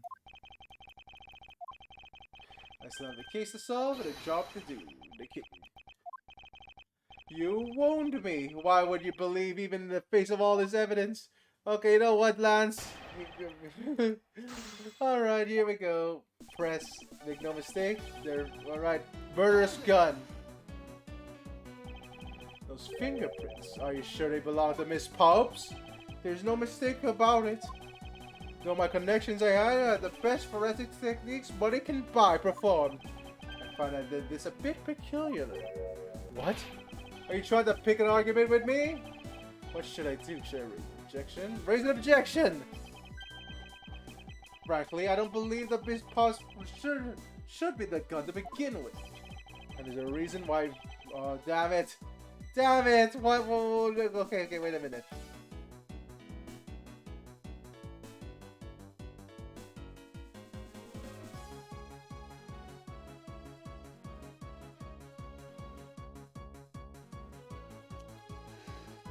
Okay, wait a minute.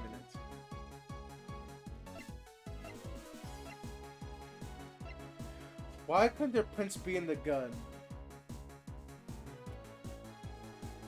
Wait, no, shoot! No, that's fucking stupid! Okay, wait a... No. She was wearing a costume!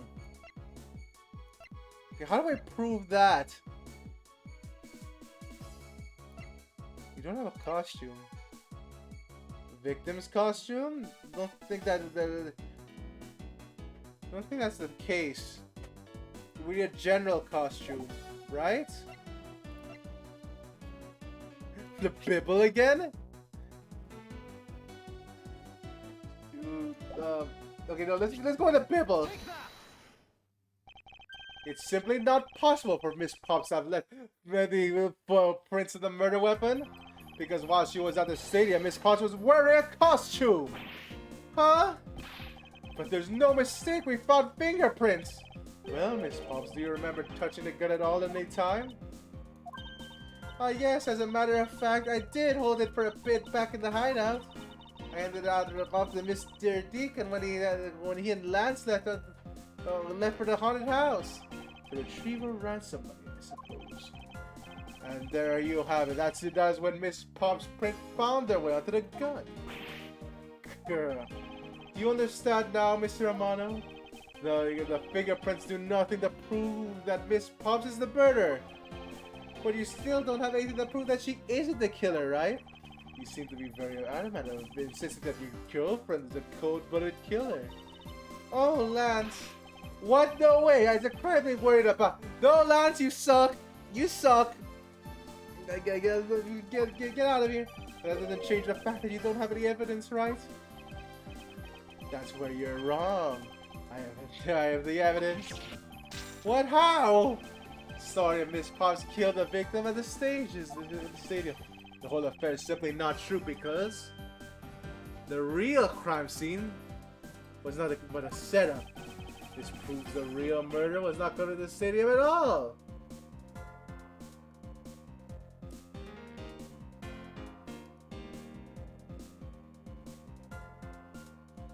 So, let me see. So, not the stadium at all.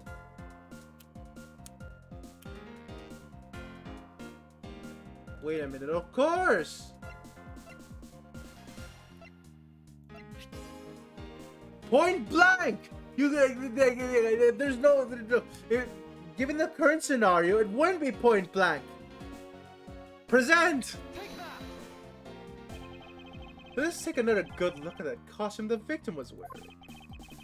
And I believe you will see why I insist I was not shot at the stadium.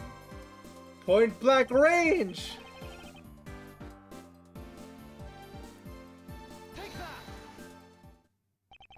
The burn around this bullet hole was made by the victim at point blank range. So then the murderer, Miss Oldback, saw that Satan really was? Yeah, she saw two people that were separated by a distance. If the victim was indeed shot from below the stage, there shouldn't be any gunpowder burn. Holy fuck! You're screwed. Look at you, Mr. Smarty Pants Prosecutor. Since you seem to know all the answers, why not tell us where the real crime scene is then? And set me up to look like Mr. Deacon back at the hideout. If that's the case, then the murder must have happened prior to that. The location though.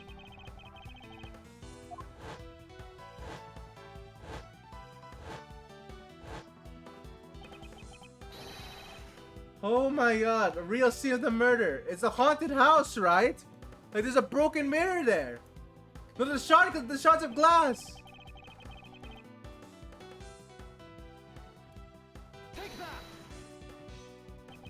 I think it's not unreasonable to assume the murder took place in the haunted house.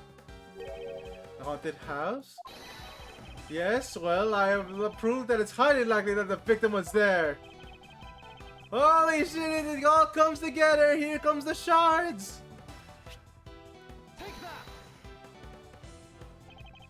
There were these inside the costume the victim was wearing. They're fragments of a mirror. A mirror? What does that have to do with anything? Indeed, you don't exactly expect to find pieces of a mirror inside a costume. Yeah, that's actually pretty dangerous.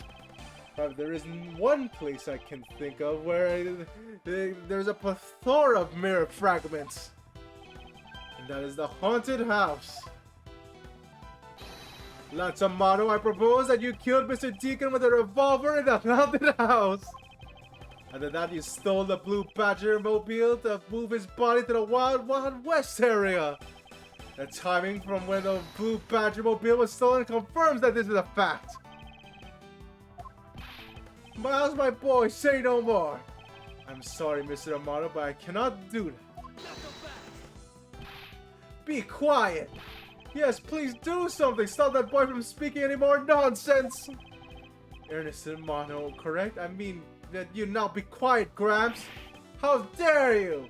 I don't need words. The only thing I need requires evidence. Decisive evidence.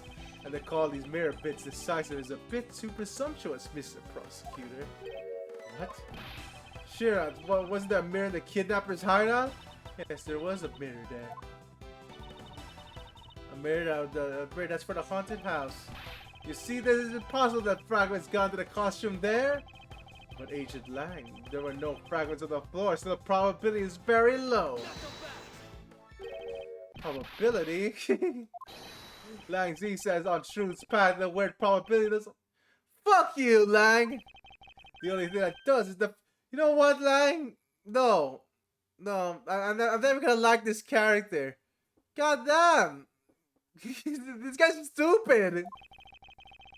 The question was, brother, do you have definitive proof you need? Well, Mr. Edgeworth, do you? Do I have solid evidence that the murder took place in the haunted house? The answer is no. See, so since you don't have any, shut up! I don't have the evidence yet, but I'm certain the murder occurred in the time I turned the ransom over. At that time, the only people in the haunted house beside myself were Lance and Mr. Deacon. If I can prove that the murder took place in the haunted house, I can prove Lance's guilt by connection to the murder. What now, Mr. Edgeworth? Agent Lang, I have a special request. Yeah? I'd like to prove to you that the scene of the crime was indeed the haunted house. Why in the world are you asking the werewolf for permission? Because I don't really have a choice. I want to find the truth. Alright, permission granted, but you're not going to touch a single thing, got it? That won't be a problem, although the only important thing that is the truth to be... Oh my fuck, is there another part? It doesn't matter by who or how it's done as long as it is. Shira! I'm here. Put in the paperwork for authorization immediately. Understood. I'll go get the Gatewater Group's approval. Who was that? No. Let's hold on for a second. There is no need to obtain approval. Mr. Amano, Agent Lang, if you would please take a look at this. What is this? Shira? It's the deed to the haunted house. The deed? Read it out loud. Gatewater Land Inc. hereby bequeaths the property known as the haunted house to Mr. Amano for a lump sum of $1 million paid in full in cash. What? Ho ho ho, as you can see, I'm now the legal owner of the haunted house. Are you kidding? When did you? I ran to the owner of the park earlier and we made a deed almost immediately. How quick things move when you can prepare $1 million in the blink of an eye. That $1 million you paid? Don't tell me it was. Oh, that's right. This disgusting suitcase belongs to you, doesn't it? I don't have any more use for it, so you may take it now. You use it as ransom money? My Lance is a good boy. He even apologized for the kidnapping a bit earlier. So I do believe that I will forgive. I do believe after that I will forgive him after all he did. Return the ransom money. That's the way things are. So if you please discuss things with me from now on. Discuss. Well, what is there to discuss? My permission to enter the haunted house, of course. Are you fucking kidding me? I know you don't want your son to go to jail for murder, but goddamn!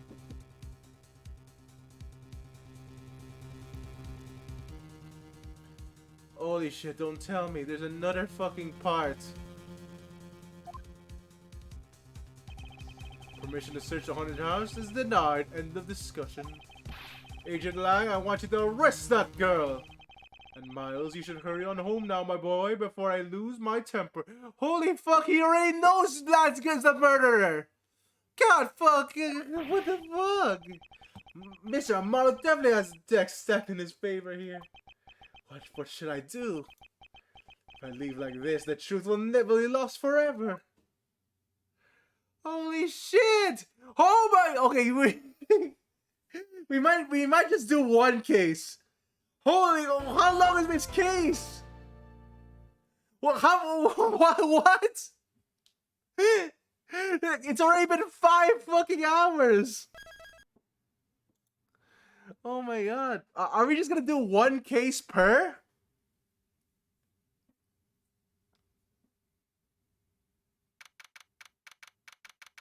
March 13th, 4:27 p.m. Gatewater main gate. Yeah, I'll just finish the game real quick. Oh my god. I didn't know the case was this long. We have all the proof for it. I thought it was the end of this case. I can't get permission to investigate the crime scene. Then the truth will be lost. Hold it! Okay. Mr. Edward, what are you doing spacing out? Have you forgotten? There's only one thing you should do at a time like this. And what is that? When people are in a bind, the hero of justice appears to save the day. Look, just leave it to me. Ryan K. Faraday, the second of the great Yatagarasu. But I thought you were a thief, not a hero. The Yatagarasu is a noble, but always a thief of justice. That, of course. If we have enough information, I can recreate the inside of the haunted house with this. Plus, if we then factor everyone's testimony, we can recreate exactly what happened and what happened when they dropped out the ransom money. We may be able to figure out some new information. It's worth a try. Agent Lang? Ah, so you want to use your little toy? Be my guest. Okay, hang on. You're all about to witness the true power of real modern-day Robin Hood. Detective Gumshoe. Is there a copy of the Haunted House blueprint among the police's reference document? Yes, sir. We got this just in case we need it for the kidnapping case. Alright, I didn't put the Haunted House data then?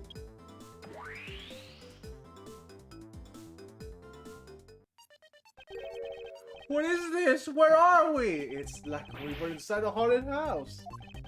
Even if we can't inspect the real location itself, the path to the truth slumbers here.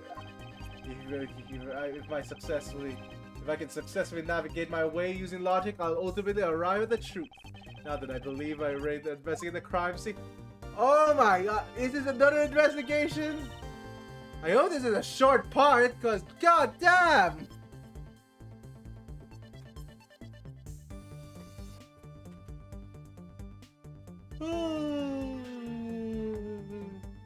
Oh shoot.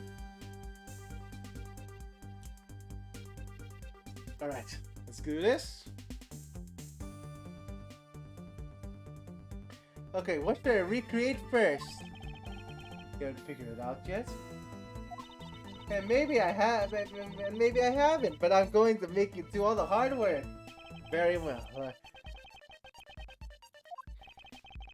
The two of them were definitely at this place at the time. If I can verify that, maybe it may provide me with a new lead. If I just comb through the hallway after leaving the money inside the dining room. And that time I saw a badger slumped onto the floor at the end of the hall. And what was the badger doing all the way down there? I also thought it was strange. However, I thought that maybe it was simply a mannequin that was set there for atmosphere. Do you know that which badger it was? No, it was too dark to tell. All I saw was its silhouette. In that case, I guess I'll just program a badger silhouette in for now. Okay, programming complete.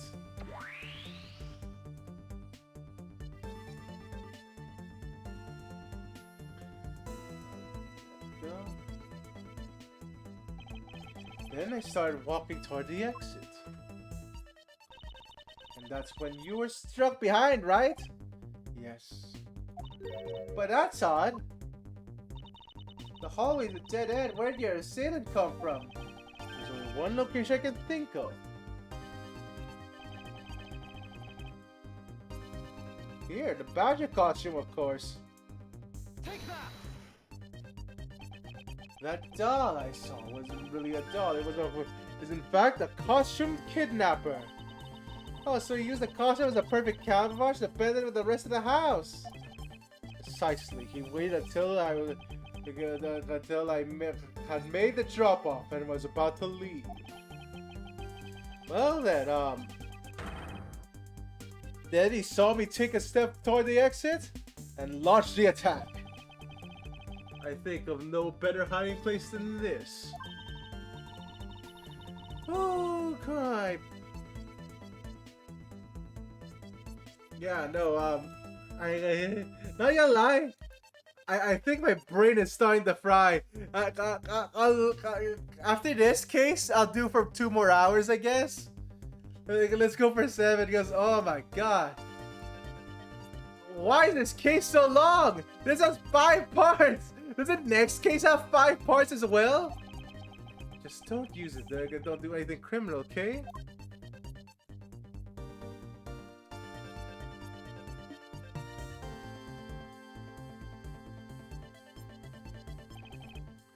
I think the next case has 4 parts. Okay, okay, so it's slightly shorter. Well, Lance, what are you asking me for? As for one of my kidnappers, I figured I should give you the chance to confess first. I was one of the kidnappers, but I don't know anything. I did come up with a haunted house, but I never set foot inside. I left Oliver in charge of picking up the ransom money. He didn't set foot inside. Is he telling the truth, or is this another lie? Alright then, you're claiming that it was Mr. Deacon who assaulted me. Yes, I'm sure it was him. Okay, inputting new info now. Mr. Deacon was the Bad Badger, right? Because the Bad Badger has a gun attached to its right hand. I'll have to change it so the weapon is in its left hand. I mean, that's already inconsistency. And to verify the facts, this.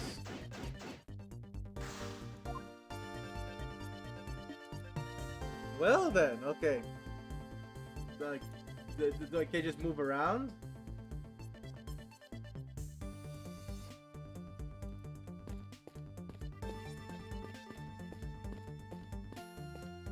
Oh wow, this is actually really cool.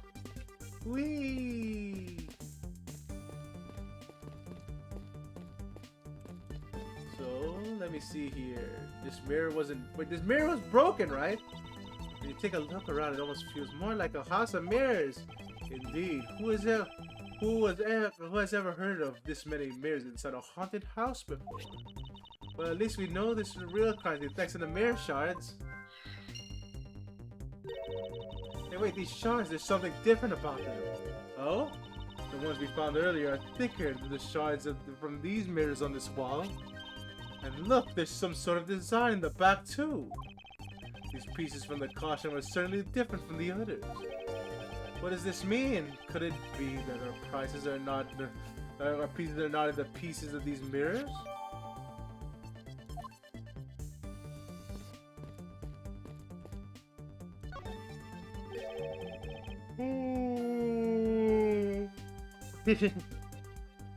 You did recreate the weapon. Well, I can't exactly recreate something I don't know about. So tell me, what were you hit with? The attack came from behind, so I have no idea. But I doubt it was someone's bare hands. I'm okay. Well, where were you hit? I was hit on the right side of my head, just about my temple. There was a bit of blood, but it wasn't anything serious. Wasn't Edgeworth in this situation before, where he's got hit in the head? Damn, Edgeworth, your head's resilient.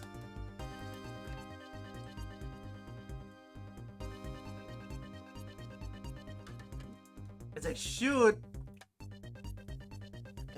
Keep taking this many shots and you're gonna face some medical problems. Why are you smirking like that when you say it? It's just your imagination. Now let's see.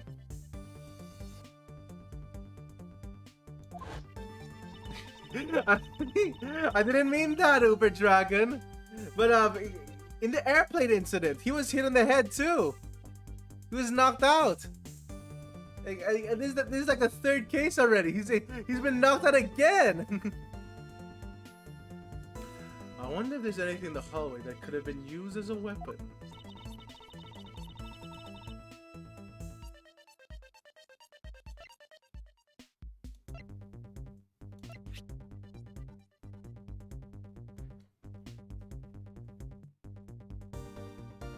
The prop sword?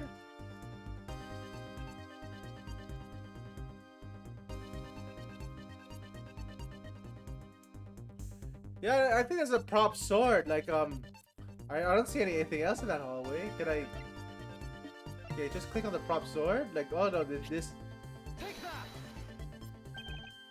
I have it. There was indeed one such object lying in this hallway. A prop sword. Are you talking about this thing here? Yes, although we did find a thing that the kidnappers hide out.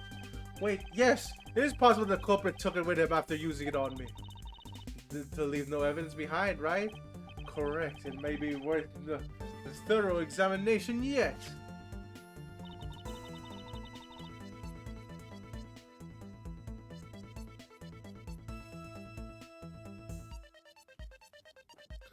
Okay, we can't dust. Okay, so we can't dust for prints.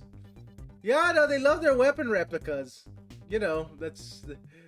So, yeah, it's just for... So we can't dust for prints. They were wearing costumes. Test with Luminol. Was wearing a costume, so a fingerprint analysis is useless. Let's roll a Luminol test. Alright, Agent Lang, may I ask you for your cooperation in this matter? Like I have a choice. Shit up, call the lab boys. Understood. There's a dab left on the left side. It appeared that the plate is spotless. So it must have been the left side of the prop side that hit you then, right? Okay, I'll update the recreation with this new piece of info.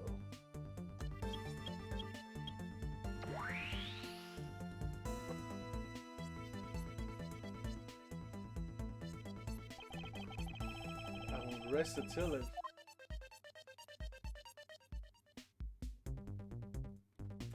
Well then,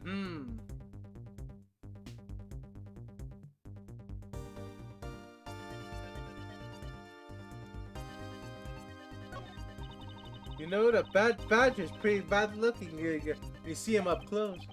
Well, what did you expect from a character named the Bad Badger? And those sunglasses wearing that makes it, in the dark makes him look extra bad. Now I'm lost. Which meaning of bad does she really mean? Alright, replica weapons, right? Here we go. In the next instant, this badger will swing his left arm to complete the weapon in hand. He's to club me with the left side of his prop sword. Should I recreate the moment of impact? I want to see the pain, the expression on your face. It's just fine the way it is. Wait, maybe not. It's just my imagination. There's something not quite right.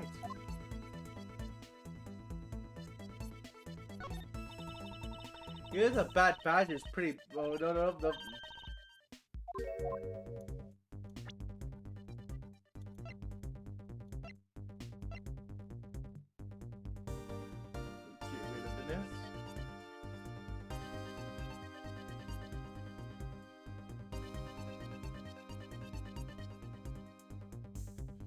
So, what is this going on? No, wait. Is it the sword? Like, is the sword being broken a thing somehow? Eureka!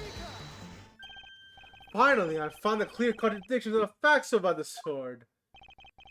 Except for the bit on the left, this prop sword is absolutely spotless. However, if the culprit had used the left hand, the blood would be on the opposite side. The opposite side, huh? The culprit held the sword in his left hand, did this so the right side would hit. I see, but the blood was on the left side of the sword, right? Which means that he used the right hand to hit you. Exactly, this prop sword was made with a large hand guard attached to the hilt.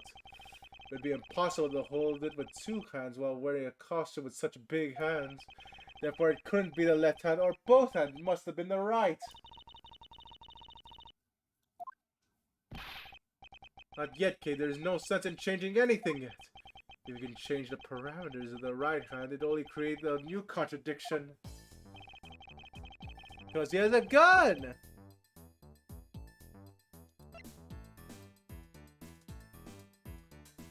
Yeah, he has a gun! Take that! The Bad Badger already holds a gun in his right hand. Yeah, no, you know what? He could have just done like the gun. That'd be pretty cool though. Just have like that Cervantes weapon where he has a gun sword.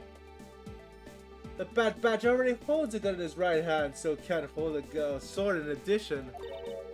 That's right. Then now that wasn't his left hand or his right hand. It means that the one who struck me could not have been the Bad Badger. Are you paying attention, Lance? Mr. Deacon could have been the one who struck me, which believes that you're only you as our prime suspect. Fine, it was me. I hit you. It appears that you lied to me yet again, but see how quickly they catch up to you, Lance. Wait, isn't Lance left-handed? Ah, yes, but that's what makes this the deception all the more interesting. He uses his right hand to make it look more like Mr. Deacon had been used, the one to strike me.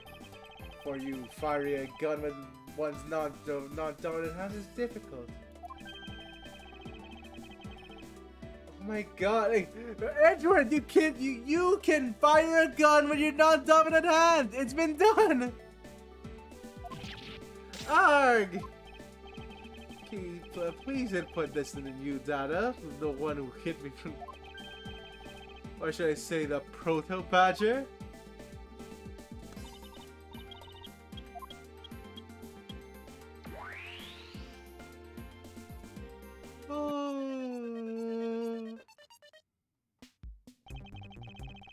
Now, we have a faithful recreation of the situation around the attack on me. Alright, all we gotta do is examine the new creation and... And what exactly is so funny, Agent Lang? What amusing little gadget sure packs a punch, right, Shina? Yes, it was all I could do to hold my laughter in. Hey, don't make fun of little thief, you be old werewolf. He and Mr. Edge would bring out the best in each other. I mean, there's only 4 badges, Uber Dragon. It's not that hard to keep track of. You had your little fun, but now it's my turn. Sat quietly by listening. But the crude conclusions you two keep spewing don't wet with this wuss appetite. There's no guarantee that your toy will always show the real situation at any given time. Or especially whatever information you put in there, right? Well, when you put it that way, your suppositions are wrong. It's not your fault, so I'm gonna let you in on this. There's a trick to this haunted house. And what made that be exactly? A trick beyond your tiny magic can produce. Shina! Here you are. Now then, what you missed, girlie, is written right here in the pamphlet. The 7 wonders of the haunted house, the disappearing badger. What is it? I say that someone around here is found of theatrics. As you can see, they set a doll down in the middle of the hallway for that purpose. Basically, that blue badger you saw was just a stupid doll. How can this be? Guess that throws your whole theory about it being back around at the window. I mean, you're adding quite a few there, Uber Dragon, but that is understandable. Here. Let me see, cause I might as well.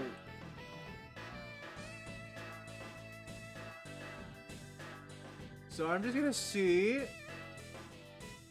who's left after we're done here. Okay, yeah. Yeah, okay, we still have a quite few people to raid. Then again, we might be done only a bit afterwards. But that can't be right. Maybe the culprit hid the doll somewhere, and then he laid down and pretended to be it instead. The criminal couldn't even hide himself in the hallway. How could he hide a giant doll? Don't you get it now? Thanks to your presumptions, your logic started off weak and led to you completely wrong conclusion. I mean, Lance just, you know, he lied. Like, he just admitted to lying already. This is not the wrong conclusion. Now get off your high horse, Mr. Edgeworth. Okay, I wonder this could please input the new information for me. You don't know when to quit, do you? I can't quit, not until I can declare I found the truth. Agent Lang, thank you for the additional information. You have my thanks. There you go again. Well, see if I care. Okay, I'm updating the recreation now.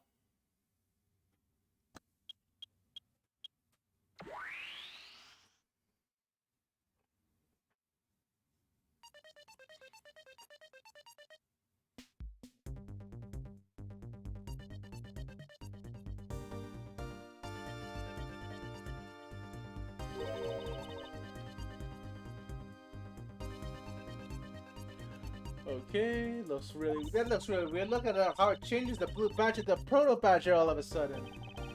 Just looked over, the badger was just a doll. Where was my attacker hiding?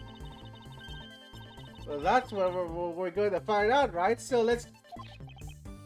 Yes, let's...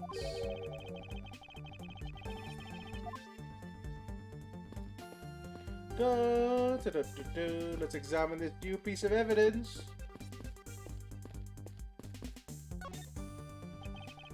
I won't rest until I'm found. The blue badger is just a dog for use in the haunted hall. I bet the one who killed the blue badger was the bad badger, right? According to the Blue Badger Bible, it says that they are each other's worst enemy. So each other's worst enemy, all because of that one ally adjusted that is a vile criminal with a gun! Perhaps they were just destined to battle each other. Much like the Steel Samurai and the evil magistrate. Wow, Edgeworth, I thought you weren't a fan of the Steel Samurai. So...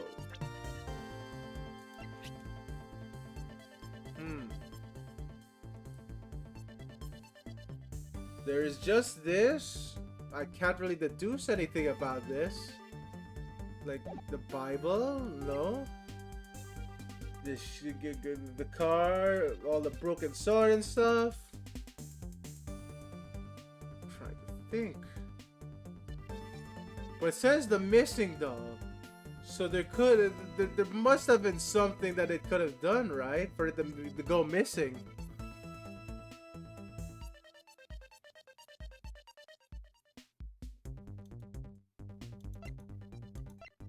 Yeah, no, so let me see. Examine. Alright, no. What am I trying to do here?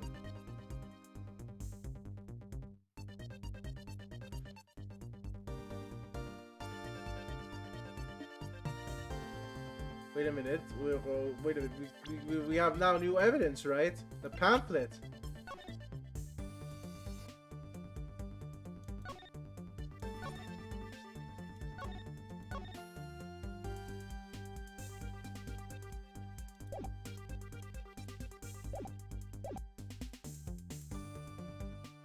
Pamphlet has something. What am I trying to do here?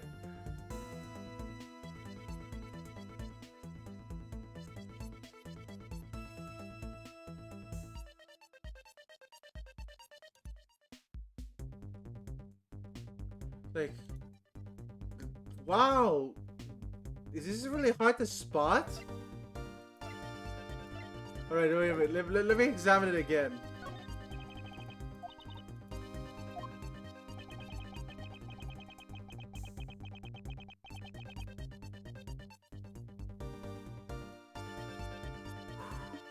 Wait a minute!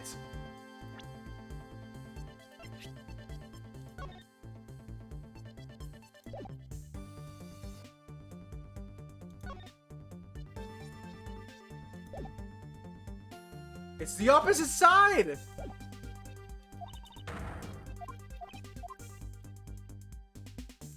That's the opposite side!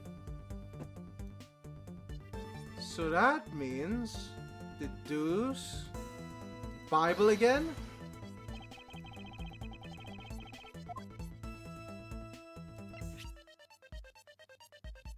So, okay, wait a minute. Let me check again. Yeah, it's this way. This is that way.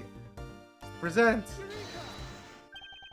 Hold on a second here. There's something wrong with this blue badger. Huh? Like what? The way the belt is on it was the opposite of how it should be. Did you make a mistake? That can't be. I inputted the image data exactly as it was in the pamphlet. So then why is the blue badger dressed up in reverse? Oh, okay.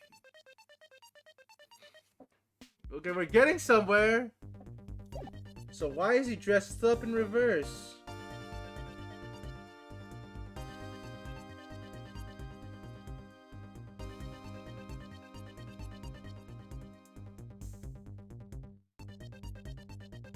Oh my god. Wait a minute. What's your logic here?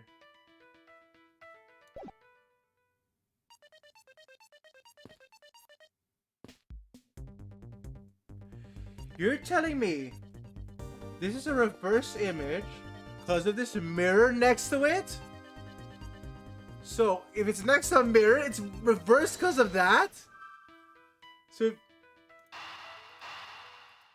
like that.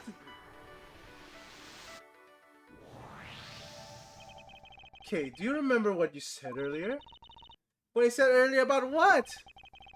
About this whole building, about I might as well have been a house of mirrors. A house of mirrors? Oh, that would be that explain the reverse or mirror image. Yes, this blue badger might be nothing more than a reflected image of a real one. Then what was the blue badger you saw just a reflection? I looked down the hall. I saw that I saw completely. It was perfectly straight. No, wait a minute. Is that an illusion from just the mirror room? Then it would actually be an L shape, right? Holy fuck! Precisely, I deceived that the hallway was almost pitch black, and there was a beam in the way it obstructed my view of the other hallway. Wait, why build this place like that? It sounds pretty pointless to me. Okay, this house is just another attraction, an amusement park. They create a mirror wall for a very specific purpose, one I can't point out to you.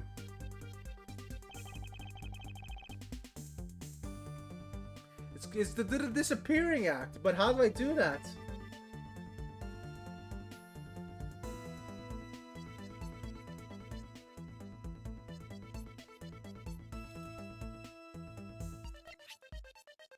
Check this.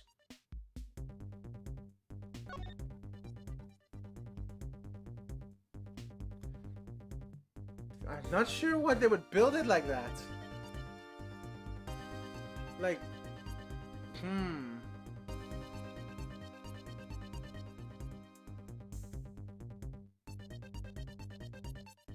Like, is it like, because we know if we build it like that, that's a disappearing badger thing.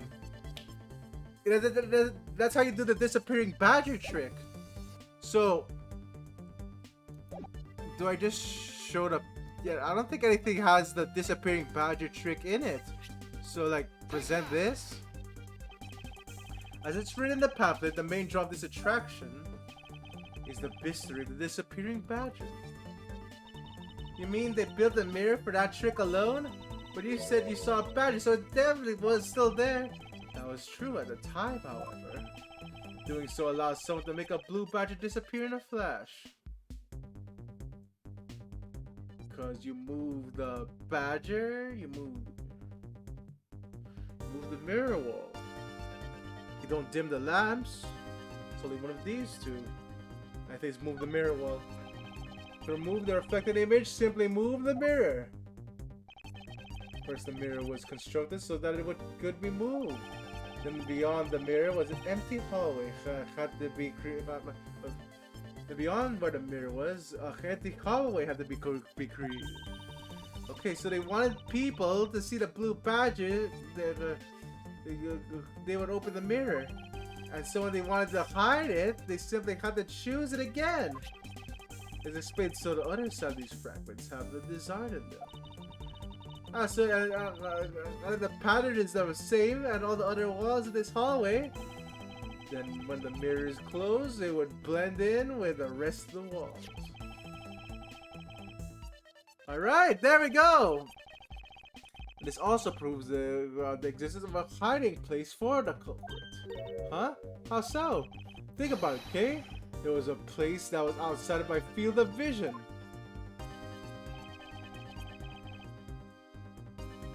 Okay, it's either here or here.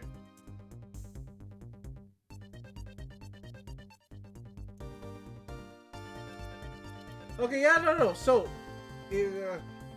so he didn't hide in the mirror because it was gonna be open, right?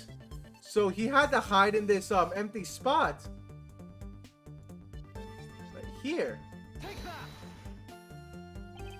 There was a very large blind spot, one that I could not see, and beyond it was there.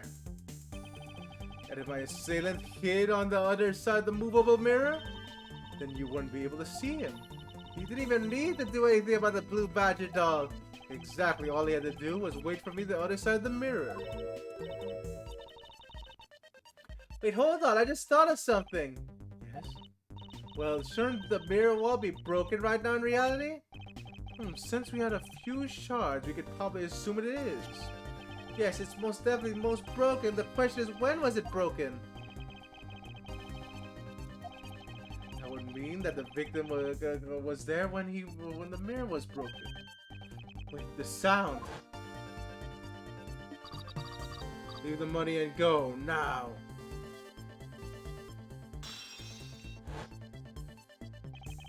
That sound I heard was most definitely the sound of a mirror breaking.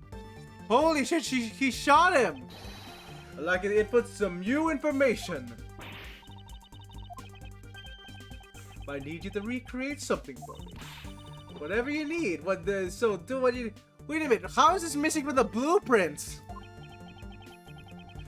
If you think you'd first recreate this hallway before I enter the dining room, you got it.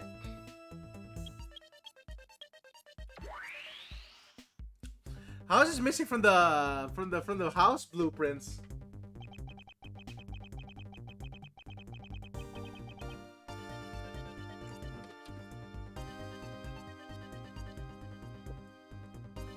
Now this, I believe, is how it was right before I entered the dining room.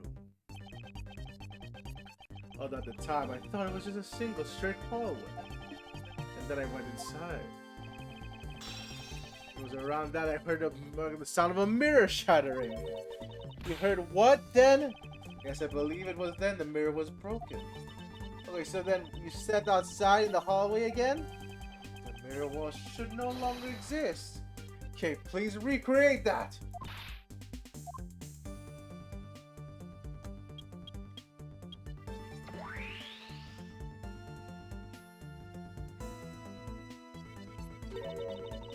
But with the mirror gone, the culprit lost his hiding spot.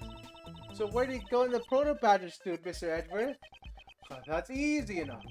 When the mirror gone, he simply hid himself in the branch hallway. Oh, I think this about wraps it up. So we finally solved everything! No, not yet. An even larger contradiction has now reared its head. Huh? Perhaps you did not notice. But this recreation contains a very troubling inconsistency.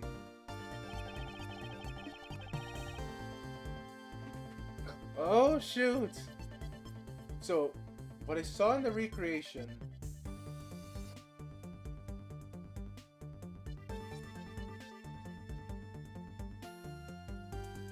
So it's an empty straight corridor now. So the doll wouldn't be there? Take that! Okay, take a good look at the end of the hall. Oh, there's no more blue badger there. Exactly, the blue badger I saw in reality is not there. This is the final point of this long chain of logic. The last remaining contradiction.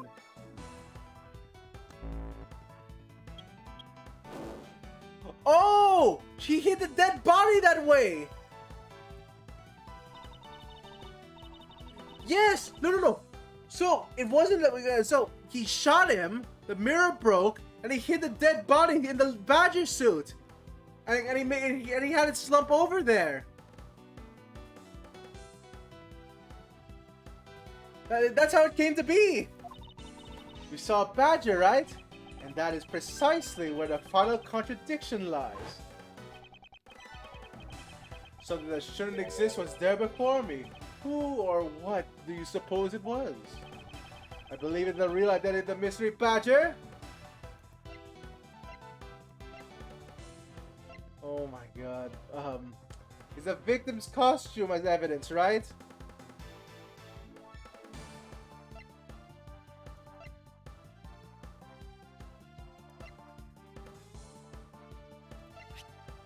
Or Mr. Deacon.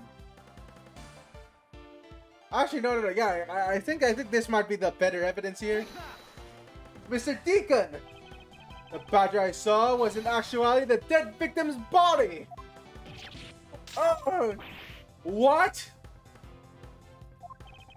Agent Lang, the entirety of my complete logic is my final piece of evidence. The murder happened in the hallway of the haunted house at the time of the drop-off. And you came to consider the moment I heard the mirror breaking. to be the real time of death of Mr. Deacon. No! Maybe it was due to their fighting, or perhaps it was a life-shattering bullet. But no matter what the cause was, the hallway mirror wall was broken. Oh, you were in the house at the time, right? Are you telling me that you missed the sound of a gunshot? There were a variety of sound effects playing at the time. All of theatrics, I assume. The gunshot must have blended right in. Now then, I'd like you to recall something for me. Who was it that I was with the victim in the haunted house? Who was the one who had the opportunity to rob the victim of his gun and use it on him? It was you, Lantamano!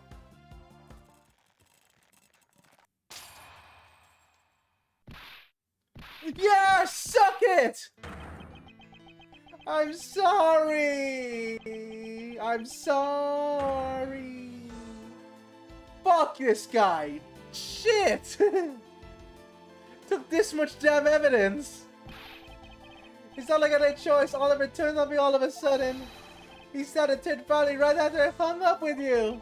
He shoved me to the ground and straddled me. I fought back as hard as I could and got the good end. I shot him!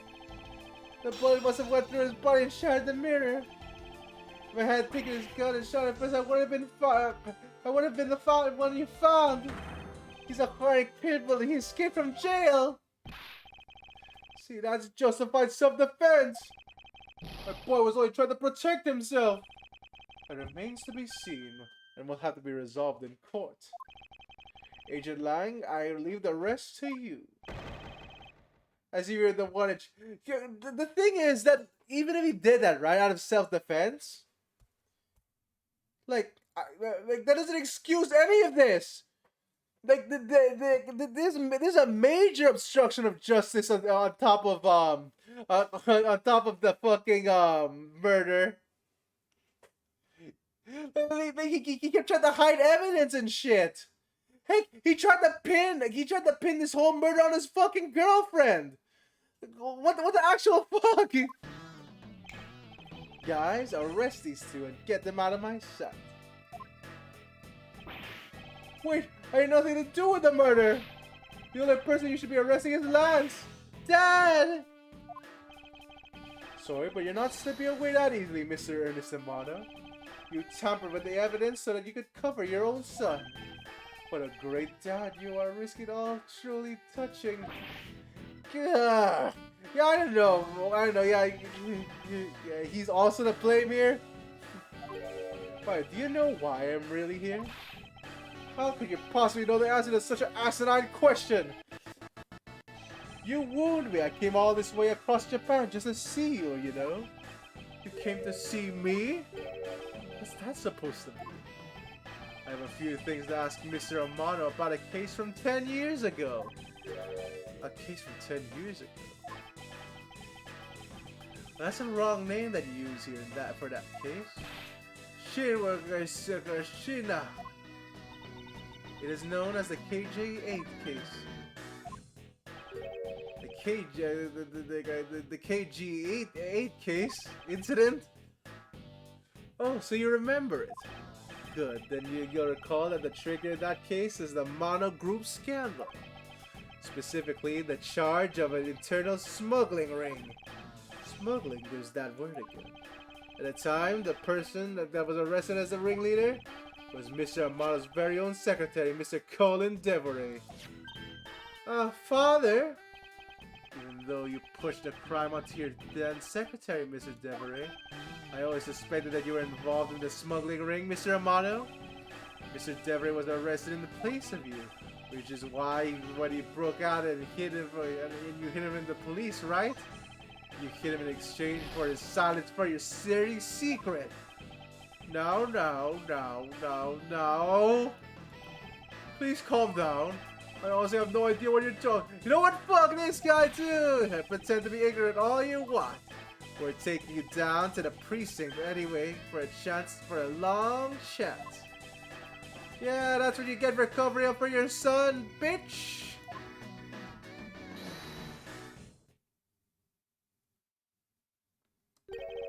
What the? Who the heck was that? I'll take it down to the precinct if you don't mind. Who the heck are you? Fucking crap! No! How are you out of jail? Oh, Jax, thank goodness you're here. Don't jerk me around. This is a terrible Interpol case, so keep your paws off my suspect. Sorry, but I can't comply. I've got to back in the prosecutor's office. Seeing this. How are you off jail? You murdered someone! See, in this country, prosecutors working with the police to bring cases across the king. So if you please cooperate with me here, that'd be great. Now how about a handshake to seal the deal? Sorry, I hate prosecutors, the whole lot of... Yeah, you can hate this guy, Lang, like holy shit. Why is he out? Guys, arrest the two suspects. No, wait a minute. Was this beforehand? Oh, I almost forgot. Prosecutor Miles Edgerin, is it? I'd like to thank you. Thank? Yeah, for the working so hard to fulfill my goal. Hey, is that any way to thank someone? And what the heck is that supposed to mean? You were so relentless with Lance that you forced Ernest to tamper with the evidence. Thanks to that, I finally had a legitimate reason to arrest him. So how does it feel to bite the hand that feeds you? The hand that feeds me? I'm not sure what I follow. Hey, it's no use pretending with me. You're the one, right? You're the corrupt prosecutor that's working for Mr. Amano in the smuggling ring, right? No, I would never do such a thing. What the heck? Our intel's never wrong! In prosecutor's office, there's definitely someone working with the ring. Ah, so Agent Lang suspected my relation to Mr. Amano. There must have been a real reason behind this attack. That must be the real reason behind this antagonistic attitude. On top of that, your mentor, Manfred von Kammer, right? There were non-stop rumors flying around about forged evidence with that guy. You're not twisting the truth to try and close the courtroom doors too, are you? The courtroom is a place where truth is revealed. Well, don't worry, it's not only you, the whole lot of you can't be trusted. A prosecutor who's never lost in 40 years, every defendant must be found guilty. I mean, Lang, you tried doing the same fucking thing, so... yeah, back off.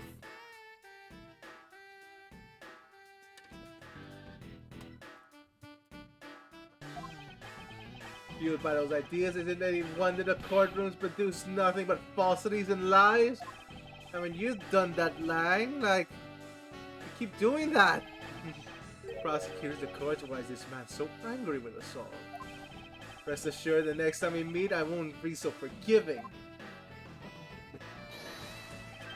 So don't forget it. Oh my god, okay. Please wait. Agent Shin, huh? Why does Agent Lang hate all prosecutors so? Lang is the head of the long-honored house of Lang Zhengfa. Lang and Zhengfa, the head of all police-related divisions in that country, were of Lang blood. Were? What do you mean by that? Are they still? They were revered, but that was long ago. They don't hold that sort of sway anymore. It was all because of the courts. How can that be? A prosecutor once withheld and tampered with the evidence one of Lang's detectives found. That evidence purity was tarnished, and the cost of the Lang family's honor and trust. But not all prosecutors are like that. Yeah, not all. Hashtag not all prosecutors. Even so, Lang will never respect the court again or any prosecutor. So Agent Lang is a man who hates all courts and is unwilling to forgive prosecutors. Man, what a piece of work that guy is. Come on, Jim, we'd better catch up. Yeah. Okay, so this is before he killed his own partner. Got it. Fuck that guy. Detective Gumshoe, I believe it's time we wrapped up that headed home ourselves. Yeah, well, are we going home too, Mr. Are you going home too, Mr. Edgeworth? No, I've done nothing but be entangled in one mess after another since my return. If it's alright with you, can you drop me off at my office? No problem, sir. Excuse me. Yes, what is it? That is, thank you very much. Oh, it's okay, no need to thank me, pal. Just doing my job as a detective. I guess I was fooled pretty bad by Lance. Oh, cruel fate, what's a woman's heart? Well, what a woman to do? She's been hurt by the one she loves most. And I think I never realized my father was right there. I never said anything to him. I knew it, I'm a failure. There she goes again, talking to herself. Miss Pops? I wonder if you know why your father participated in the kidnapping. No, I have no idea. Your father died while he was trying to stop Lance. Which means that from the very beginning he had no interest in the stage self-abduction. Wait, then why did he... I believe it was because your presence, Miss Pops. Me? Lance realized that the two of you were related. Which is why he used you as a hostage to force Mr. Deveray into cooperating. Father! As a felon, he cannot tell you of his real relation to you. However, as the Morrow family butler at the very least, he was able to watch over you. It was also... Wait, why is it flashing constantly? It was all he could do, and that was the shape of his overflowing love for you. Go on, speak your mind. That is, thank you very much. You are welcome, although there is no need to thank me. No, Lauren, stop! I mean, this man's much older than you.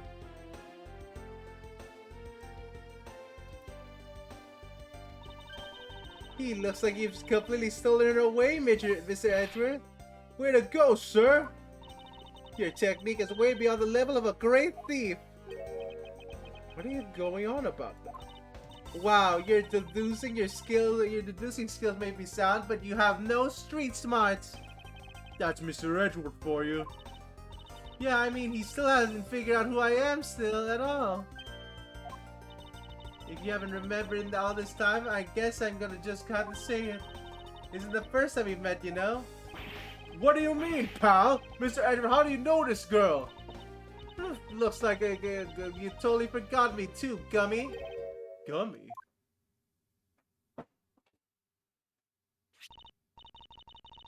Oh! I promised I'd return this to you one day, remember?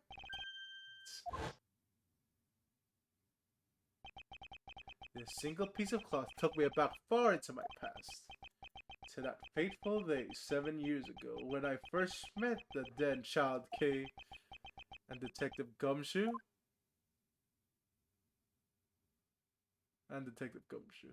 Alright! Woo! Oh, shoot! Nice! We finally finished that!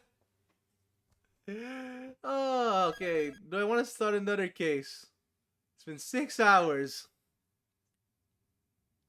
You know what? I kind of set a hard limit of like 2 or 3 hours for this next one. Cause for all I know, this is gonna be really fun. This is gonna be really long as well. What the fuck? Oh, okay. Wait a minute. Yeah, no. I think we're gonna do. You know what? It depends on how long these are. Turnabout Reminiscence.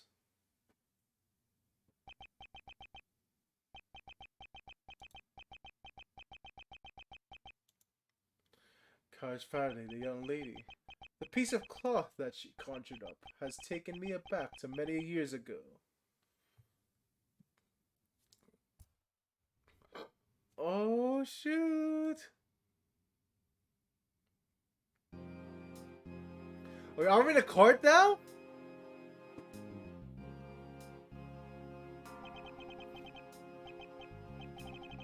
Yeah, that's right. I did. I killed the guy. Wait, is that Gumshoe? But it was the great thief Yatagarasu that told me to do it. I asked the defendant that just what exactly are you trying to say? No, that's not Gumshoe. Don't you get it? I don't... Wait, what?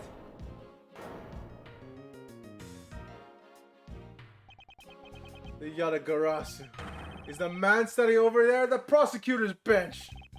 Are you saying that I'm the Yatagarasu? Don't you dare deny it! You told me to kill him when he was stuck at the embassy!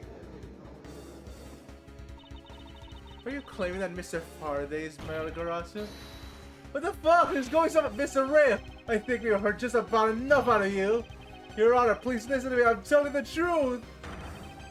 You gotta believe me!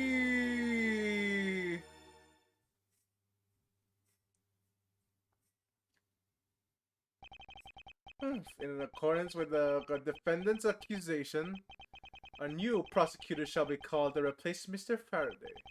This court will be in recess until the new prosecutor is ready. Wow, Judge. I don't think that's a good accusation. Any witness can fucking do that. What are you talking about? Like, this guy sounds fucking crazy. Oh yeah, you're completely right, Uber Dragon. This guy is crazy. Oh hey, look at that. How old is Edgeworth? Hold on, let me search this up. How old is Edgeworth? It is 7 years ago.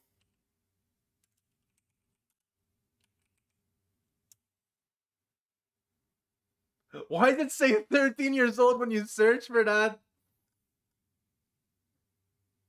It's like that's bullshit. Okay, there we go. Chief prosecutor. He's 35. Okay.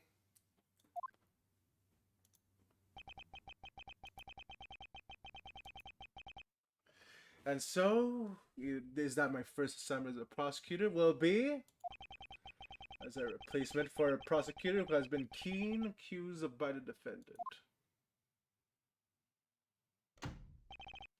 Edgeworth. Oh shoot! Oh shit! It's this fucker!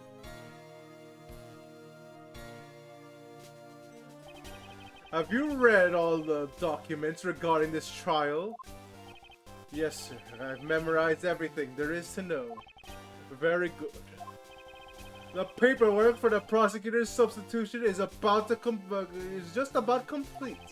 Edgeworth, always bear in mind that your mentor, I, Manfred von Karma, will accept nothing short of perfection.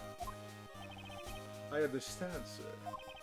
To have the chance to stand in court at such an early stage in my career, I am honored and proud. And I've watched over your studies. I'm giving you this very rare chance. Prove yourself. Crush the defendant's pathetic lies into oblivion. Yes, sir. Oh shit. Such a legendary prosecutor is watching over and judging my performance. I have to perfect and I have to be perfect in every way. Oh no! We're gonna wrongfully put someone in jail! Whee! Okay, we will have a prosecutor's badge. Alright, time to put someone in jail.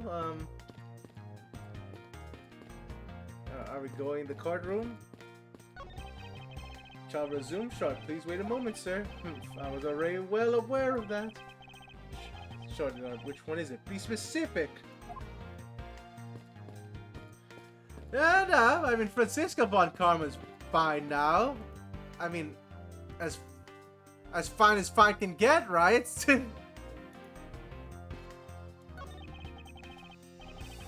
A model of the courthouse is pretty well constructed. Hands in the face, don't tell me this thing transforms. Yet I wonder what other purpose has... And, you know what? She still whips people, I guess. But, yeah, I don't know, Franziska's okay. Except for docking Gumshoe's pay, but, yeah, no, okay. Excuse me, madam, but is something the matter? I just thought someone would have brought Horace divorce by now. But this is the courthouse. would be quite atypical if the provider was the voice here. Are you sure? Someone poured me a fresh cup of coffee last time I was here. What the heck does he think? Does she think this courthouse is for? Well, can I just get out? Edgeworth, where is your composure? If you wish to take a look at your enemy, do so in the court move, as you crush him. Indeed, thank you. You are a man of wisdom and experience. Well, is that it?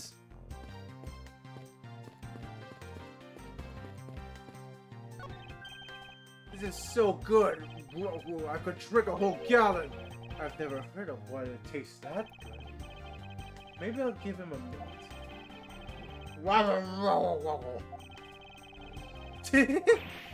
Is he planning on dumping an entire reservoir dry?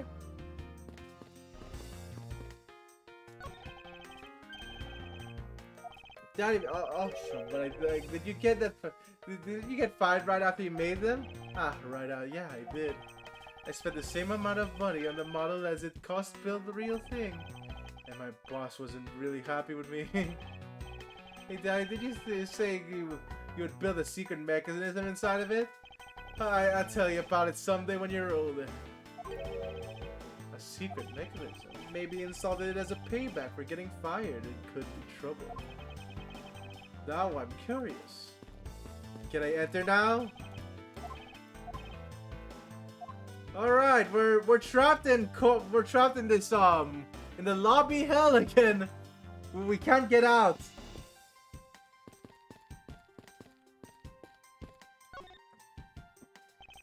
Today's trial should have been ended in just 1 minute, because the defendant was picked up by the security camera, correct? Exactly. The killer had the gall to say that he only killed because he was instructed to do so. Even more outrageous is his claim that the prosecutor, Byron Faraday? I don't... Byron Faraday gave the order. Faraday is such a fool. He's been cornered by his own prey. Sir, are you an acquaintance of Miss Byrne? He's a pathetic man who speaks nothing but nonsense. Nonsense?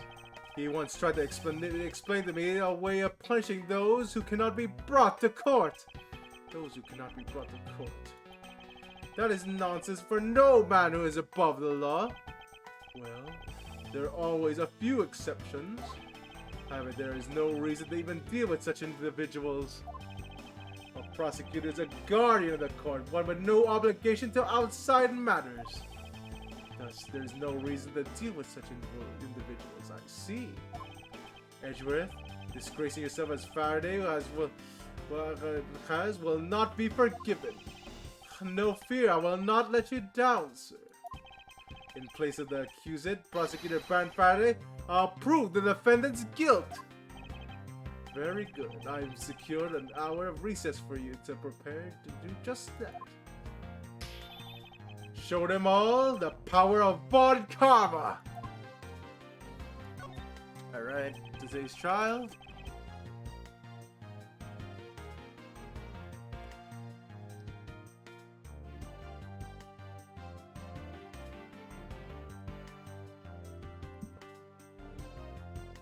Shoot.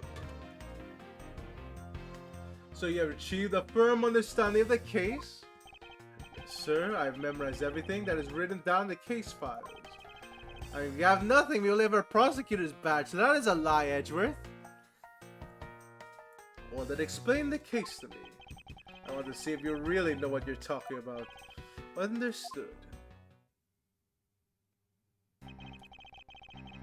The murder was committed on September 8th in front of the Cadopian embassy. The victim, Mr. Dye the Man. Really? That's your name. Okay, Mr. Dye the Man was a staff member at the embassy. The defendant in this case is Mr. Mackerel. Okay, good. Was held for questioning the night of the incident as he was deemed suspicious. He was arrested, placed under arrest in possession of a murder weapon, a gun. Furthermore, at the time of the murder, the great thief Yatagarasu had successfully infiltrated the Kultopian embassy as well. At first, Ryo claimed that he himself was the Yatagarasu, but that he did not kill Dyed Man. I wonder what he expected to gain from such a desperate lie. It's possible he wants to go down while he has the spotlight. While in the spotlight, if he is found guilty. All right, that is it, right? Like, silly. What? Mackerel? I'm pretty sure he doesn't have an A in the middle. But I digress. Continue it. Yes. During the trial, the prosecution presented the security footage that captured the murder. The footage clearly showed Mr. Rell as the murderer. The act of Mr. Rell firing the gun could be clearly seen from the visitors' gallery. Upon seeing that, the defendant retracted his statement and admitted to the murder. I did it because I was too... You know what? Fuck, man. I don't know. Like, you already murdered someone, fucking Mr. Mackerel. That sounds about right. However, you've forgotten one thing. While this may appear to simply be a murder of Kultopian embassy staff member, people are actually referring to it as the second KG-8 incident. KG-8 incident. I'm very sorry, sir. I fear I failed to study hard enough. Well, even among the police, this information that's only only a select few are privy to. Could you enlighten me, sir? Alright, what's the... So, what do you mean by the second KG-8 incident? In order for me to tell you that you must first learn about the original case. Take a look at these documents. This is a 3-year-old newspaper. You have heard of the Amano Group scandal, correct? Yes, I have. The secretary of Ernest Amano, the Amano Group's director, was arrested under suspicion of smuggling. Correct.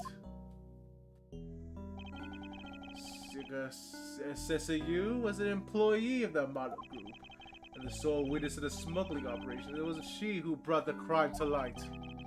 However, Miss Yu was silenced before she could testify in court. Was the Kultopian embassy staff member arrested for the murder?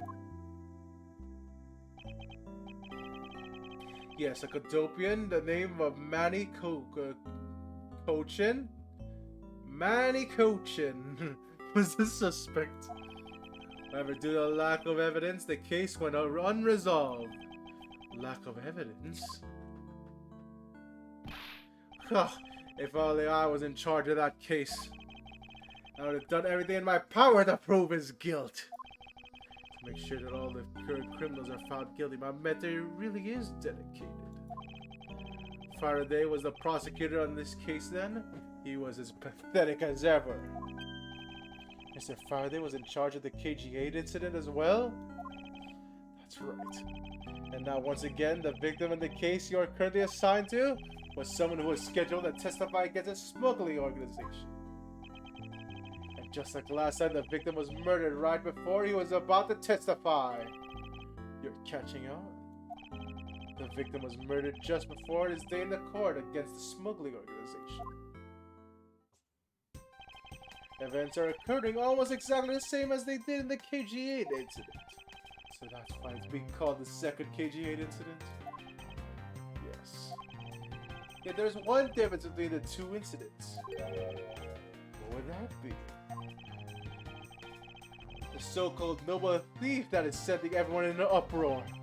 The great thief Yatagarasu. Yatagarasu, I never found over. I'd better find out more. Oh my god, this still a start of the case. Wow.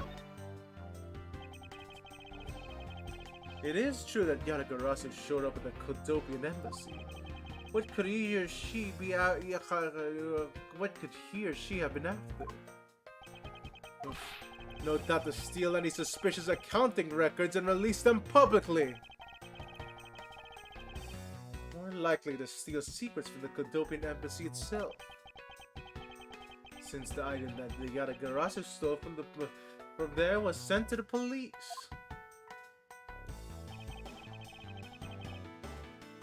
That's a Yu-Gi-Oh card, Uber Dragon. No, but seriously, it's just a crow.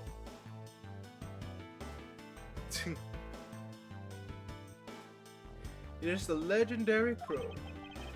I don't know the details. Anything related to Yatagarasu is getting the top secret treatment. Still, I find it very ironic. By returning the stolen item to the police, it was proof positive that the Yatagarasu. It was a prosecutor. I mean, I'm not sure about that, Uber Dragon. Criminals have a foul way of incriminating themselves, wouldn't you say? That have been the first time the Yatagarasu has left evidence behind, correct? Yes, indeed.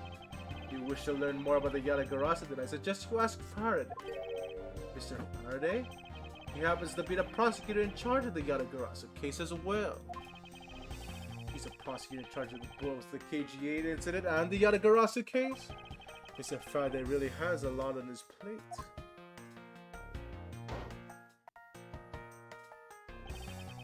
What is it, little girl? You're scary, mister. Did you need something? I want to trade these coins with you. A fistful of dimes and quarters and pennies, but it looks like you've exactly $1. What is it? Is this what you want? Thanks, that's exactly what I needed.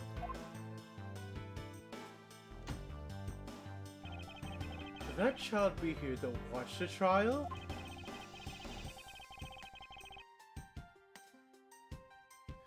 Yeah, no. He's... Can you imagine the judge being like that? Like, oh wow, it wasn't me. You see that guy over there? He was definitely the killer the whole time. He told me to kill him. Does no one have any respect for the court's judicial system anymore?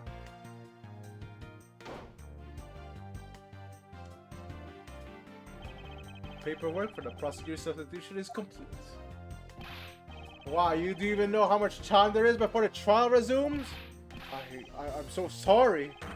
I can have you mopping the courthouse instead of protecting it in an instant. Oh. It's no bother, sir. Not being completely prepared could be proved to be perfect handicap for me. Oof, a proud one, are you? You'd better collect the evidence from Faraday and prepare yourself. It's time for your debut, Edgeworth.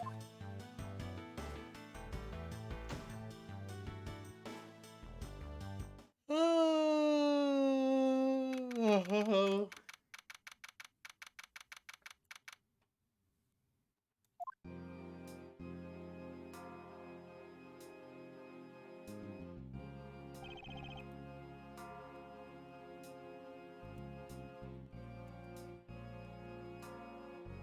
Yeah, wow, court. I haven't seen that in a long time.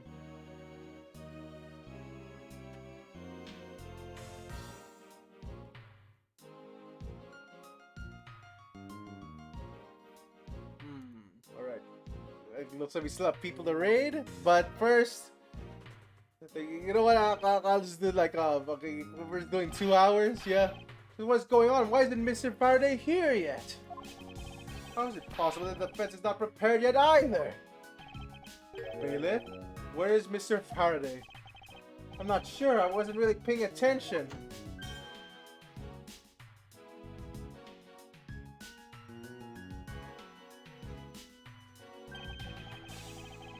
Ah, you must be the one Mr. Von Karma recommended.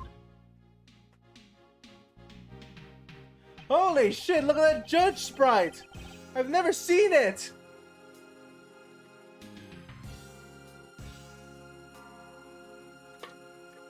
Yeah, I think it's the first time seeing the judge sprite. What the heck? He looks a lot more intimidating here.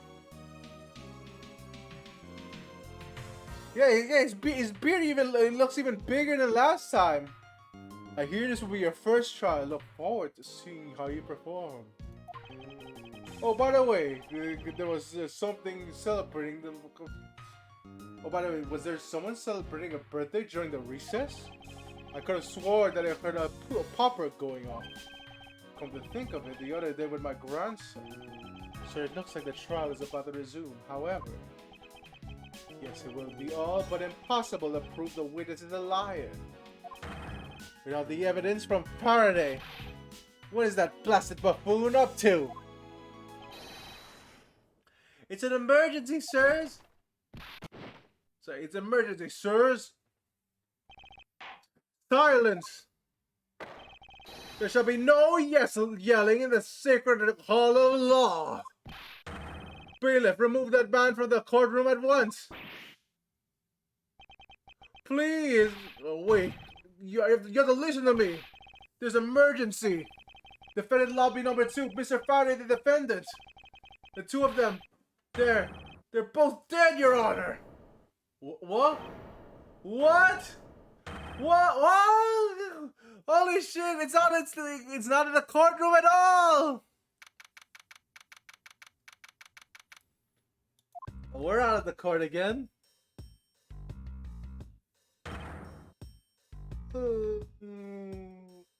Stay back.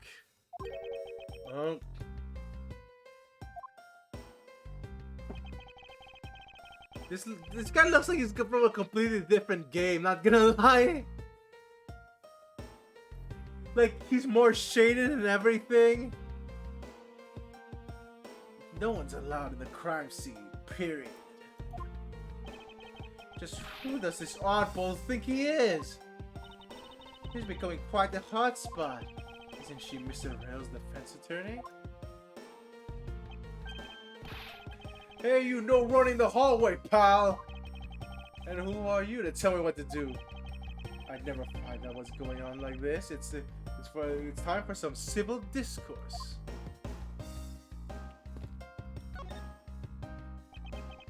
Excuse me, but who are you? I'm Detective Tyrell Bad, homicide. I was informed of the situation as quickly as possible. So, how did you arrive to inspect the body before me? Faraday requested for me to testify in the trial. Plain and simple. So Faraday requested that you be here? I've already contacted HQ about the situation. I've got nothing to say to you, kid. Kid? I'm Mr. Faraday's substitute in today's trial. Therefore, I insist that you update me on the situation. Can't back down here. I have a right to know. Do I need to teach you a thing or two about how to talk to adults, kid? Is he threatening me? Is he going for his gun? It's just a mirror?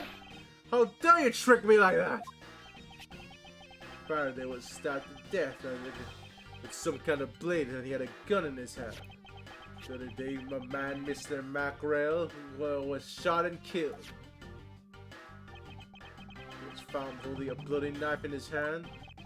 Is there anybody else who went to the defendant lobby number 2? He had a big lug over there. His name's Gumshoe. He was in charge of guarding the place. He's claiming that no one else entered the room.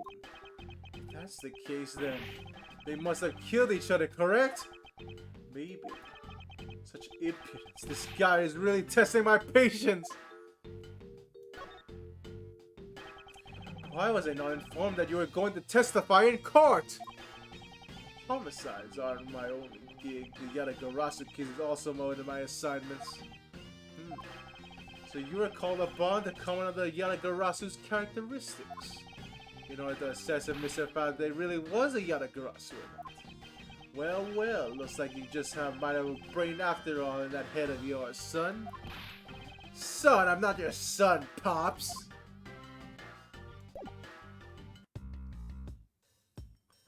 Well then,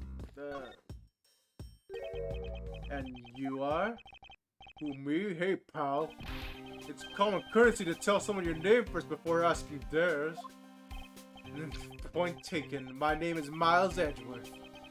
I'm a district prosecutor. A prosecutor? I've never seen a prosecutor as young as you, pal. I've told you my name, now you mind telling me yours? Detective Dick Gumshoe, and recently I achieved my dream of becoming a detective. More than a dream, it's what I was born to do. Wait, maybe I should check and make sure I'm not really in some crazy dream first. This detective is entirely excited to be at a murder scene. So, Detective Gumshoe, would you mind telling me what you found in the incident? You know, I don't have to tell you anything, right? I know that. But it would behoove you to fill me in on what you know. Wow, you're such a proud one for such a youngster, aren't you? Well, anyway, Detective Bat is the one in charge. So you're gonna have to ask him for all the details, okay? As for me, I was guarding the door in the defendant's lobby, number 2. So, did someone go through number 1 or something? Like, there's a wall? It's like, hello, Auxiliary Door. How do you do? So you were the one that, you were the guard, dear team. Did you notice anything strange while So Gumshoe didn't hear a gunshot? Well, the judge did. I'm so glad to hear that, Auxiliary. So Gumshoe didn't hear. Well, I freaked out when he. Oh no, he heard a gunshot and then I froze. Your detective and a measly gunshot scared you that much? And again, I can hardly claim not to know what it's like to hear one at close range. Then Detective Bat came running at the scene. We went to the lobby number 2 together. Both men were lying dead. Is that everything? Yeah, that's it. I was in the hallway the whole time. I didn't hear a single peep of a struggle. Interesting, under the gunshot, he didn't hear a single sound of commotion. Alright, so the judge heard it, Gumshoe heard it, and he heard it too. How about you, Mr. Defense Attorney? So, Mr. Defense Attorney, hey, do you have a minute? You know, I'm not really into talking to people I don't know, especially at a time like this. I apologize for not introducing myself before bothering you. My name is Miles Edgeworth, and I was going to take Mr. Faraday's place in court. Miss Edgeworth, huh? Never heard of you. So Faraday substitute is a newbie, huh? I have you know, madam, I have studied under Manfred von Karma. God damn it, no! No, that doesn't match! That doesn't fucking match you, Edgeworth! Don't never do that again! Do not take me for some naive novice. Oh my fucking god. Yeah, no, even this lady's laughing at that! No! Do not take me for some naive novice.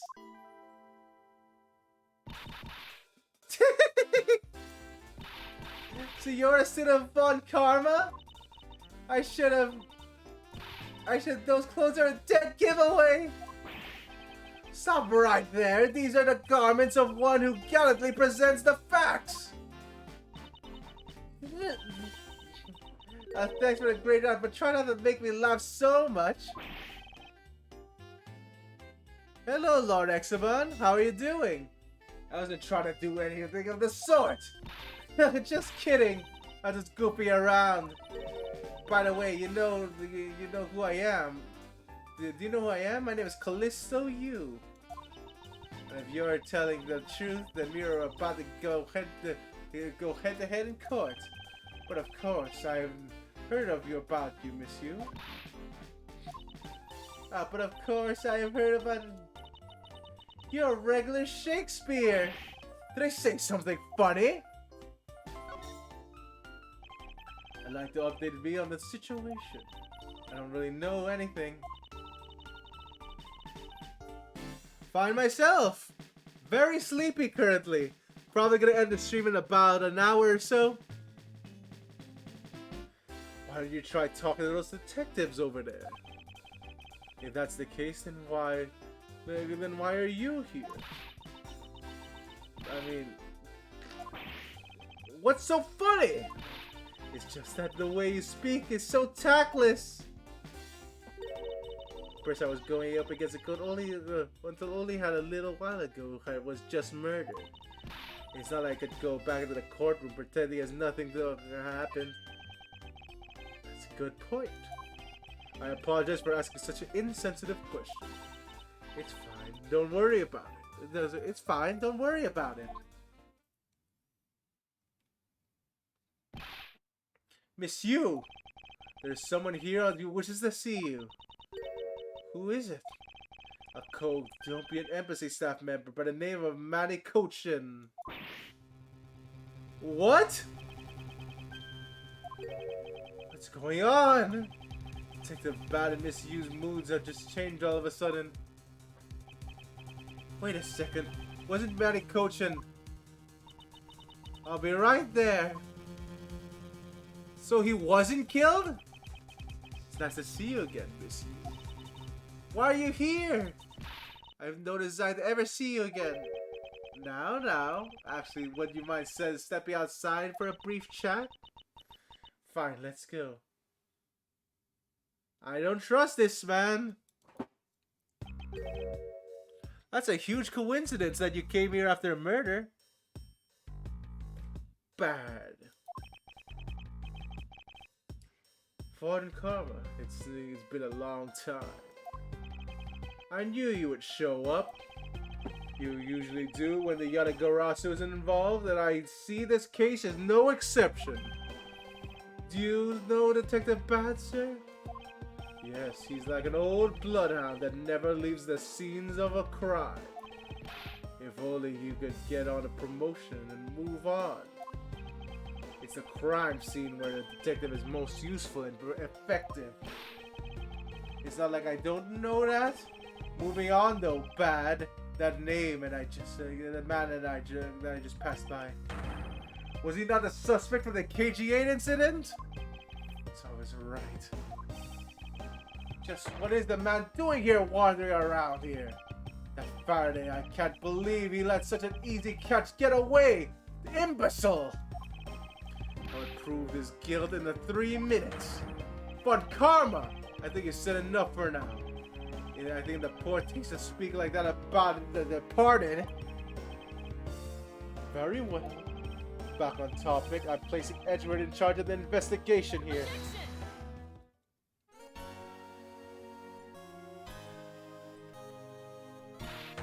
Oh wow! It's really young Francisca! Yay! So this is 7 years ago. Yeah, it's mini Francisca. Papa, how can you place him in charge? Francisca, what are you doing here? I'm here for summer vacation. What else?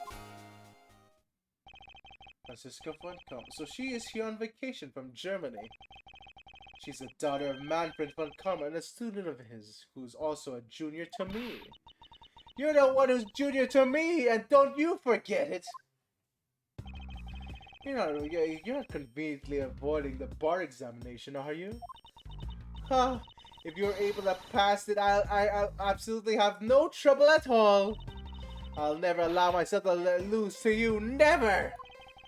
Why does she always have to make this competitive? Anyway, Papa, are you really assigning Miles Edgeworth to cover this case? Yes, I am. Why do you ask? Well, you know, I'm close to becoming a prosecutor myself. I'm 100% confident I can do a better job than him. like Francisca. She has no problem bad-mouthing someone right in front of them. Bad? Yeah? These two will be conducting an investigation. What? You want me to let both of these kids loose at the crime scene?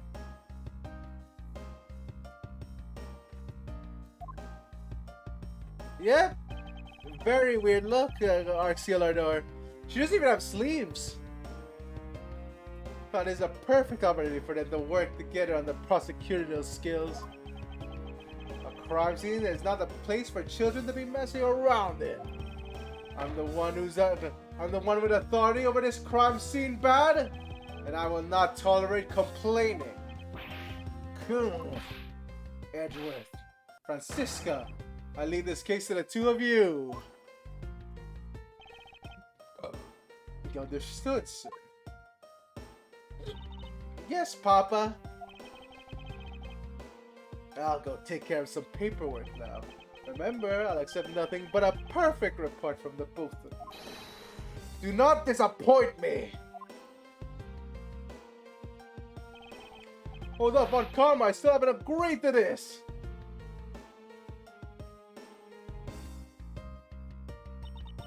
Miles Edgeworth. Been quite some time, Francisco. This will be the perfect chance for us to see which one of us is truly worthy of the Von Karma name. Would it kill you to at least say hello? A long time no see. Very good. Just because you became a prosecutor first doesn't mean you can act all proud. She hasn't changed a bit. Miles Edgeworth.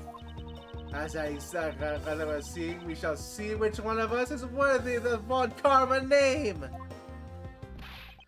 For crying out loud, I've been reduced to a babysitter.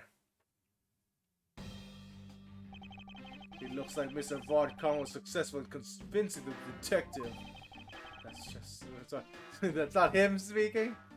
This guy looks like he's from a completely different game still. It weirds me out. That's just like him. He never fails.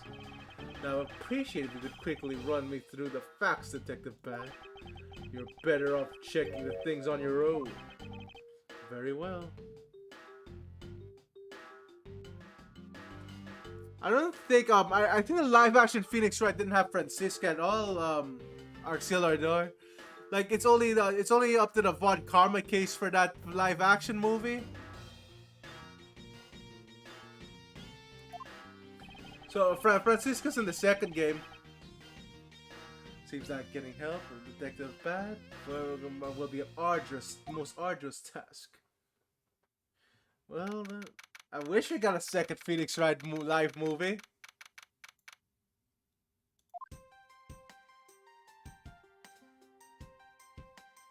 Oh yeah, no, I recommend the watch if you can, Arceal Ardor. It's a pretty nice adaptation. Is this the only real explanation that they killed each other simultaneously? Miles Edgeworth, you should listen to someone until they are finished talking. What are you talking about? I'll only say it one more time. This is a competition to see who's truly worthy of the Von Karma name.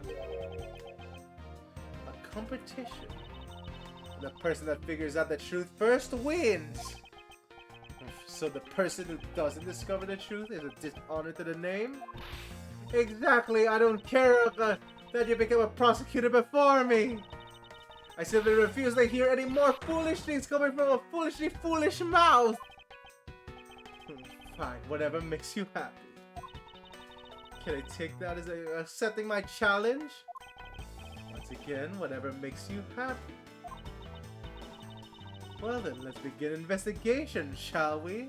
I'm gonna find the perfect evidence and prettily present it like the professional I am. Hoping to discover the truth behind the crime. How delightfully childish. You kids over there, hold it! Kid? You're the kid? Serves you right, Miles. He just called you a kid. I said kids, kid. How dare you call me a kid as well? I'll do what I please, and I won't allow you to cause a ruckus over in the crime scene. Hey, big guy. You're going to watch over these two. I don't think Detective Gumshoe's the best thing for this. Now do what I say. Do what I say from now on, kids. Okay? You better not get in the way, Scruffy. You'll feel the bite of my whip if you do. Eeg! Then you, prosecutor boy. Let's get your investigation started already. All right? Great. Now even that detective is treating me like a child. Alright, time to get investigated. Get a move on it, prosecutor boy. My name is Miles Edgeworth. And if you were to call me prosecutor boy one more time, it will be my duty as a prosecutor to look into your monthly salary. What? And what would you do with my salary after you saw how much it was? It's up to you, that's up to you now, isn't it? Really? Sounds good, pal. Goddamn, poor Gumshoe.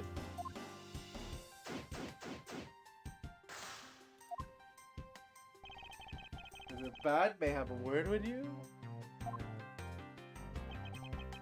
What is it? It appears that both the knife and the gun were used as murder weapons. Yeah, it does.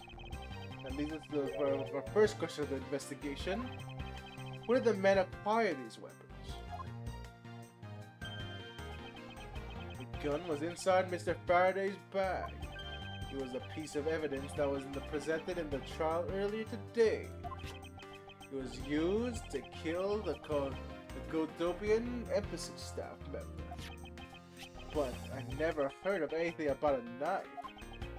Mr. Will was being held by the police. There was no way he could have brought it in. Which means it's possible that Mr. Faraday had a knife on him from the start as well. Could it have been a piece of evidence?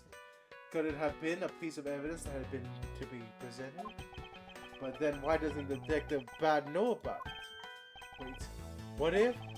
It's possible that Mr. Faraday bought the knife in order to guise in under the guise of prosecutional evidence. Could have brought it out and attacked Mr. Rowe with it. Maybe you've got enough brain in there after all, kid. Is he going to treat me like a child forever?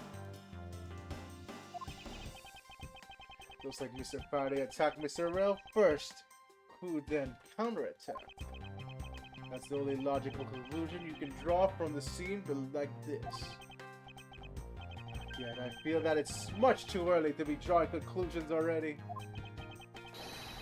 I must first find conclusive evidence so as to ensure the honor of the von Karman name.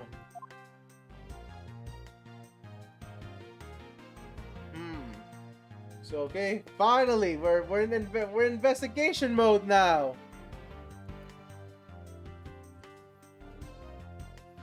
Let me see what we have here.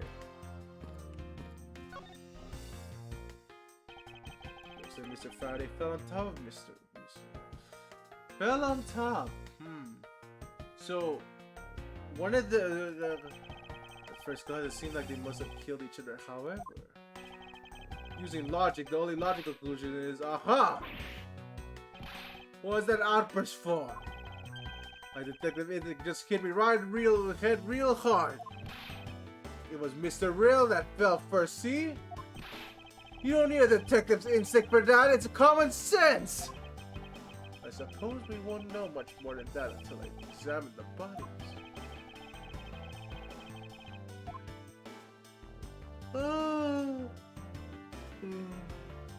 Alright. Stolen files! Why are these plastic bags scattered around? Those bags are for keeping evidence safe, pal. You know that much, detective. You sure are good at this stuff, aren't you, pal? Normally, I'd be happy when someone compliments me, but when it's this guy. Anyway, could these plastic bags be evidence of a fight between the two men?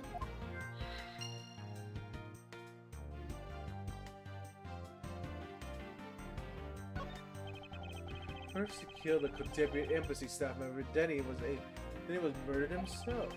This guy wasn't exactly an angel, you know. It's like, this guy wasn't exactly an angel, you know. Oh, what makes you say that? Well, he's been hauled into the precinct several times for theft and assault, pal. So he's definitely type that committed a murder or two. Well, he did admit to killing Dr. Died Man. That's still an awkward name. Hey, good point, pal. I knew my detective's intuition was telling me something. Detective's intuition? Yup, do you know about it? The special feeling that all detectives... We don't have the time for this conversation right now. Let's return to the investigation.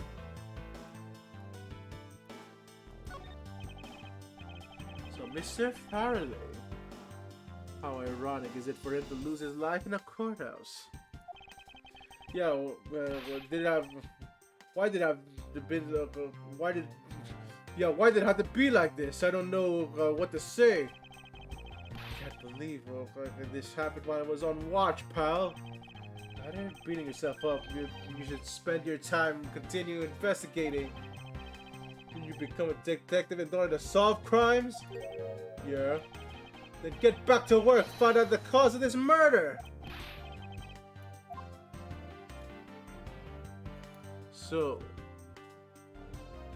bloody knife? With a knife in his hand. There must have been blood stuck on it. Then he must have used this as a weapon, but yet no doubt about it. Was Mr. Faraday carrying this on his personage? Did he bring this as a piece of evidence for the trial? Or did he bring it with a very different intention in mind? He could not jot some notes down about it. Alright. Looks like Mr. Faraday died while holding a gun in his right hand. Then he shot Mr. Rell and then fell on top of him while he was gripping onto the gun. I guess it does seem to be kind of strange, huh? And why would Mr. Faraday know how to fire a gun? It's not exactly rocket science, even I know how to pull a trigger. Although I doubt I never even need to use one. You know, I never have to fire a gun either, pal. But it sure does look cool to hold a gun in your hands. It appears the police's screening procedures need a thorough review.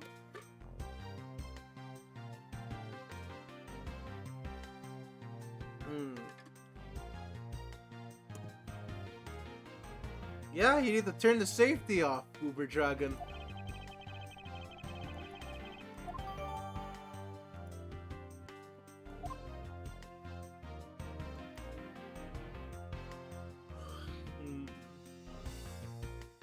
Is he clutching something? His hand is all back down here, see? I wonder what could it be? If you look closely, his blotching pattern resembles an ink stain. An ink stain? Yes, I usually get ink on my hand when I use my feather pen. A feather pen? I've never seen one before. Surely you aren't just making it up, pal?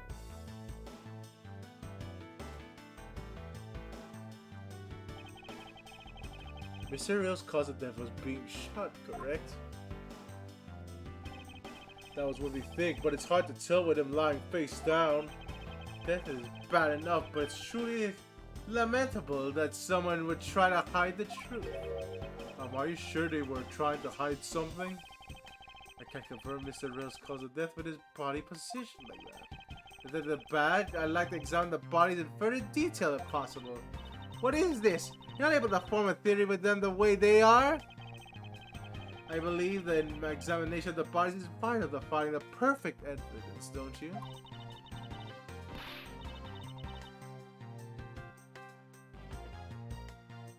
I guess so, Uber Dragon. Yeah, I missed reloading. Lavi? Yes, sir, we've taken enough photos of the scene, sir. And there you have it. Do you not approve? Of course not! What? Investigation of a crime scene is the work of the detective, so don't touch a thing! Hey, big fella, turn over the bodies for me, will you? Okay. Please forgive me, Mr. Faraday, sir. Gumshoe, do not get emotionally involved. Remember, you're a detective. Yes, sir. Understood, sir.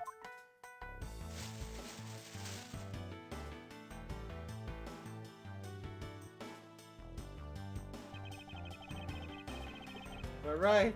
This again.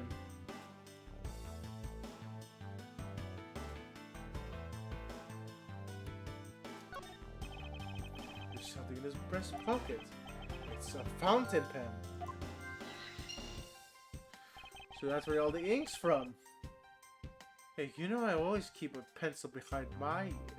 Hey, you know I always keep a pencil behind my ear. It's just because of Detective Bat is always telling me you should always write your name on everything you own. Yes, somehow you do strike me as quite the forgetful individual. So, logic again. Ink stain, fountain pen on pocket.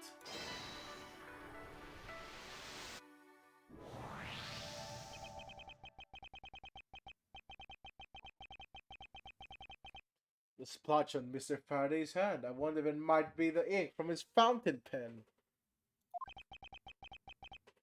Oh, let's ask the lab guy. Detective Gumshoe? I confirm that the substance of Mr. Faraday's hand is the ink stain from his fountain pen. I see. Good work. You know, I've always wanted to say that, even if it's just one time in my life. Mr. Faraday wrote with his fountain pen in his left hand. It's fair to assume that he was left-handed.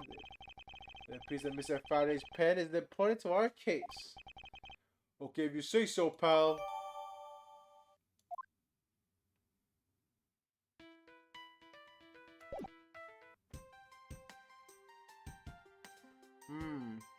So 2 wounds.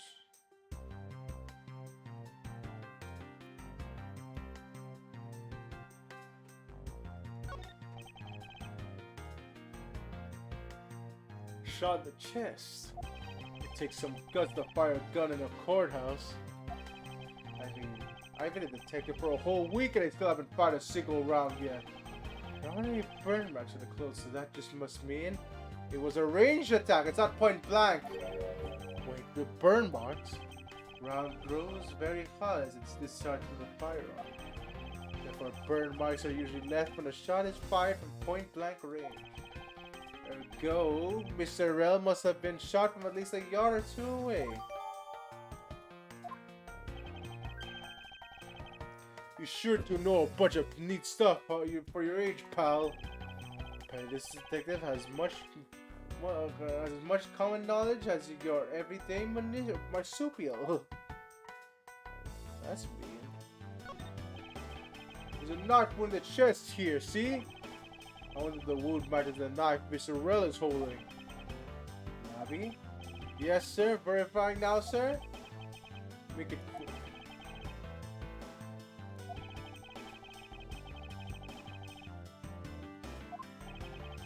Let us try to understand how the 2 men died. First took the gun and the knife out from the child evidence. Then he aimed the gun at Mr. Rel and fired.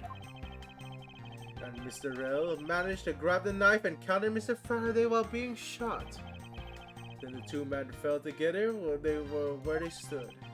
That is my theory in any case. What a crazy way to go. So it doesn't seem to... something about the expedition just doesn't seem right. I believe I now have a firmer grasp on what happened.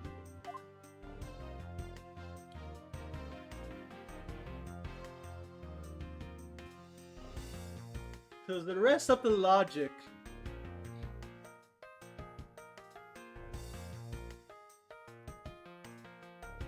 I think the rest is up to logic now, cause we've already done all we could.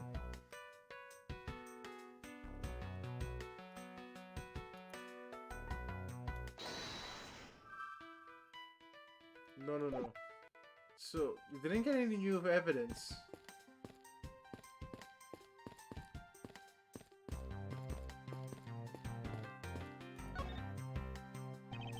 These are some of the plastic bags stacked under the table. There's a tea set too, but there doesn't seem to be any sign of a disturbance. Yeah, the table's all neat and tidy. Maybe they were super quiet in this scuffle. After all, I didn't hear anything out in the hallway, you know? Maybe the plastic bag scattered on the floor threw me yourself. So, there's some stuff in the bag, pal. I suppose this was Mr. Faraday's bag? Probably the trial evidence that I was supposed to collect from him. This is the evidence? And I'd better not touch it. I leave prints on it. Do you not just pay attention to anything you do? Okay.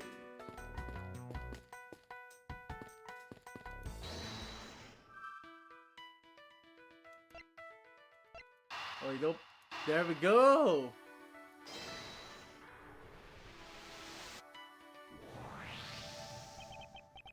There's a very tall pile of paper bags on the table. And yet, a portion of them wound up scattered on the floor as well. It's unlikely the ones on the floor were knocked over during a struggle. In which case, there might be another explanation as to how they might have got there. Another reason? I believe it's possible that the blood on the outside of the bag is related somehow. You please get that blood away from me, pal. Detective Gumshoe, whose blood is on this bag? Hold on, let me ask the lab guy. Alright, please hurry. Wait till we get a little distance, Mr. Faraday's. And the technician said they didn't find anything else in the or in the bag either.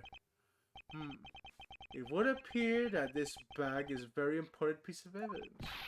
Okay, if you say so, leave it in your hands, pal. So...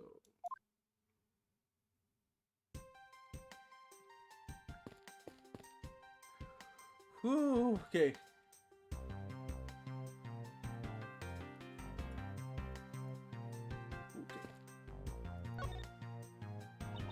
I see. Did you figure something out? This is a competition, Miles, and as much as I appreciate it if you didn't talk to me, as you wish. Okay, well, I think that's my brain done for today. I can barely read, and my throat sore. Should I just finish this first part? Nah, I'll save it for the other one. If this is really 5 parts, though, the next part's gonna be a fucking doozy. I'm gonna have to do 2 parts.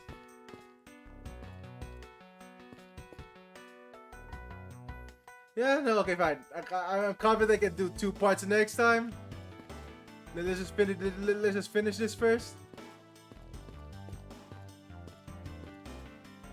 Re-examine that. Examine this. It's actually recording. Perhaps I should purchase one for my room. Okay, plastic bags. Whoa! What is it, Detective Gumshoe? The TV at home is so tiny compared to this one, pal. Perhaps you should purchase a more normal-sized television like this one. Oh, let me see here. Wow, this thing is huge. What? I'm way too noisy. You're the noisy one here, Scruffy. Don't touch it. You'll get the fingerprints all over it. But I didn't touch it. Preservation of the crime scene is the foundation of a detective work. Foundation. That sounds like something the rookie here needs to shore up on. This window's open. The window's open and there's a fresh flowery scent in the air. God, the flowers in the garden down there are so gross and ghastly. Do you think maybe you could try offering something useful for a change? But at least there's no way that someone escaped through this window, pal. They won't wake up from the smell of flowers after a fall from the third floor. Are you willfully ignoring the fact that there are also iron bars on the windows? Yeah, I guess there's that too. Either way, no one would get through these windows, right? I thought of everything when they were designing this courthouse. Very nice. I guess there's not much left to investigate. How they really did kill each other. No, we can't conclude that quite yet.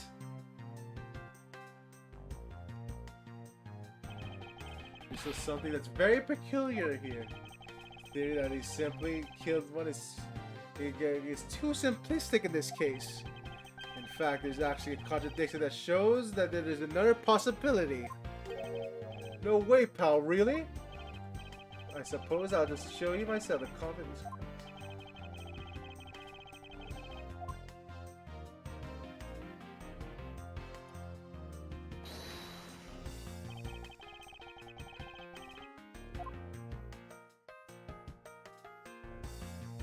Okay.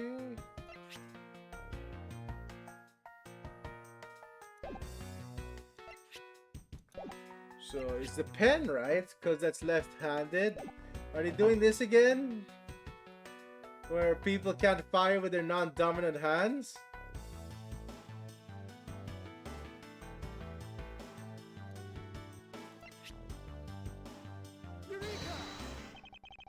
Now we gotta come face to face with the country I spoke of. Is this?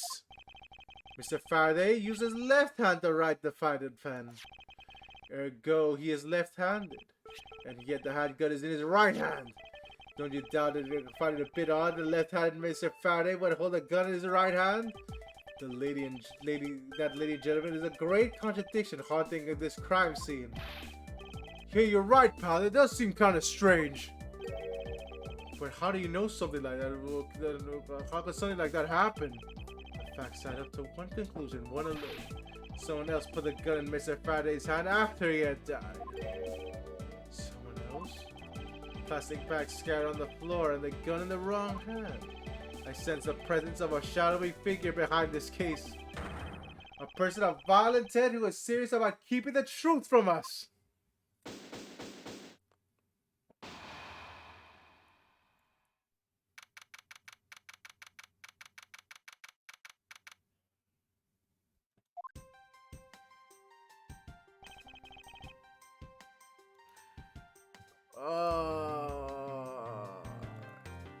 Everything hurts.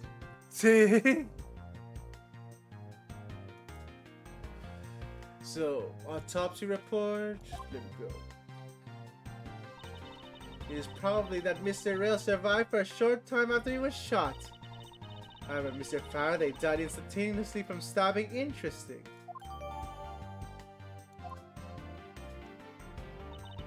It looks like we now know everything we need to know about this case. Are you sure we know everything? Of course, this incident began with Mr. Faraday attempting to get his revenge. The prosecutor went to rage being accused and tried to kill the defendant. But the defendant fought back and they ended up killing each other. It was very clear and simple. There's absolutely no margin for doubt. Do you really believe that to be the truth? Huh. Are you saying that that just because I figured out the truth before you, that you don't want to believe it's true? It's alright if you disagree with my argument, then prove me wrong. If there's any other contradictions to be found, that is. Don't worry, I will.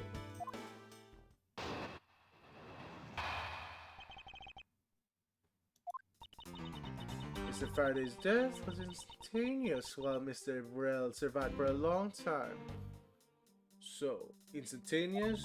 From this, it is always that Mr. Faraday died after he shot Mr. Rell. Mr. Rell, while on the brink of death, stole Mr. Faraday's knife and stabbed him. Those are the facts of this case.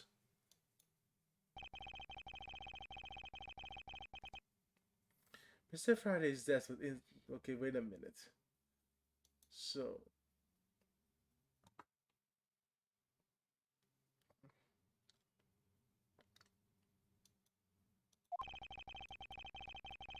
let me see here.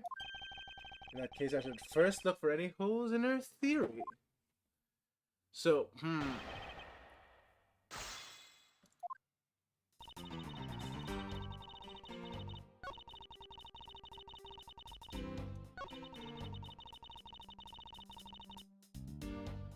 I didn't know. While on the brink of death, there's no way that Mr. Faraday would be able to fight back. I'm gonna press this.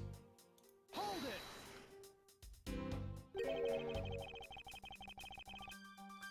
So you believe that the dying Mr. Rill stole the knife from Mr. Faraday? Well, Mr. Rill had become desperate as he did not want to die. Human beings can do amazing things when they are put to the test. So the two men struggled, and in the end, Mr. Rill was able to grab the knife and stab Mr. Faraday. The messy condition of this room is a testament to their struggle. Yes, my logic is No, hold on. Messy? We can't you really say that's perfect? What are you insinuating? Nothing, however, I can't let that what you said slide without further inquiry. One must be clear and precise, and if you could append that statement to your testimony?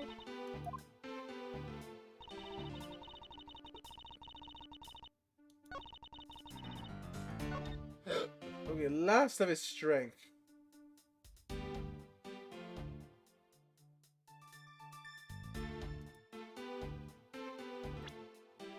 Last of his strength.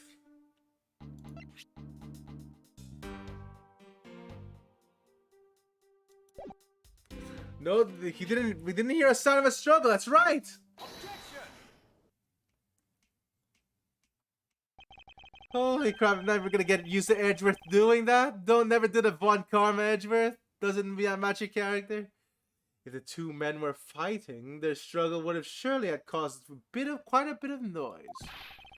Or Detective Gunshoe testified that he had heard absolutely nothing. You placed too much faith in that detective's testimony, you know. But for the sake of argument, let's say that there wasn't a fight. How then did Mr. Rill get his hands on his knife? Mr. Faraday's bag was sitting right there in lobby number 2. Now it's hard to imagine that perhaps Mr. Rill saw a chance and took it at some point. So, what you're saying is this. Mr. Rill took a chance when he saw the opportunity and took the knife from the bag. And then Mr. Faraday shot Mr. Rill after being stabbed? Isn't there something that's strange about this fest? Okay.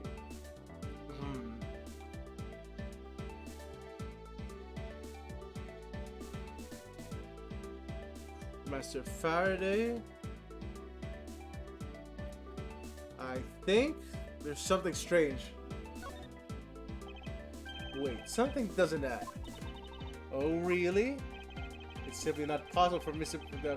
Rill after being stabbed. Because he died instantly.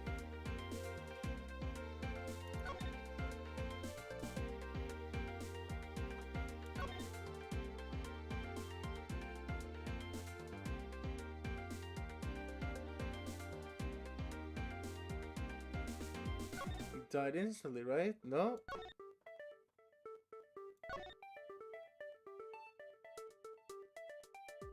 Oh, you know, that's instantaneous death. Yeah, no. So that doesn't check out Von Karma. Right?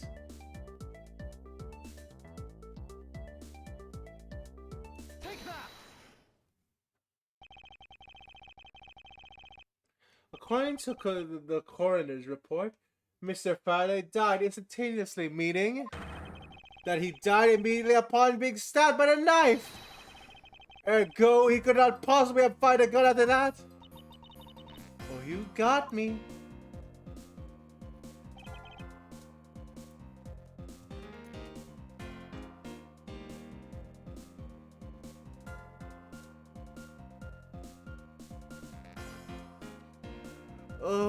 Okay, wait a minute. Okay, I definitely after this. Okay, definitely after this part, I'm going to I'm gonna do that. I'm just gonna end the stream.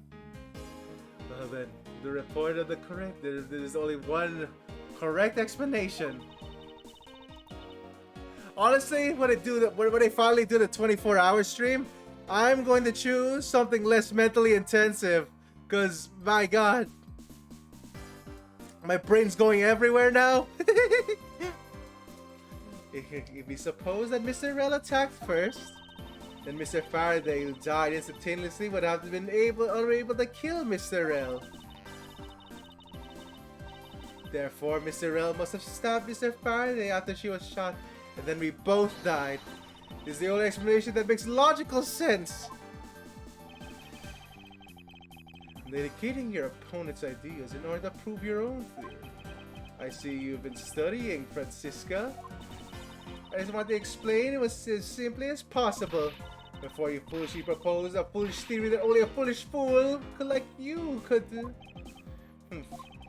How naive of you to believe you're the only opinion in Gar Valley and still expect to discover the truth that the crime scene offers you?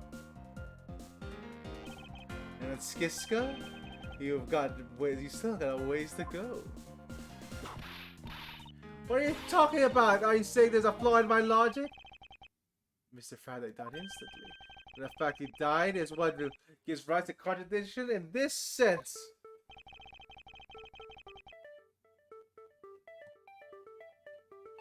How did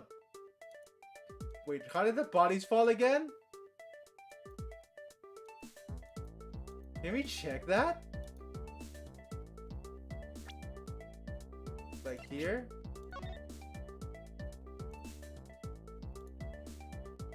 Like how the bodies fell, right? Like, let me see. Mr. Faraday. So he's on top of him.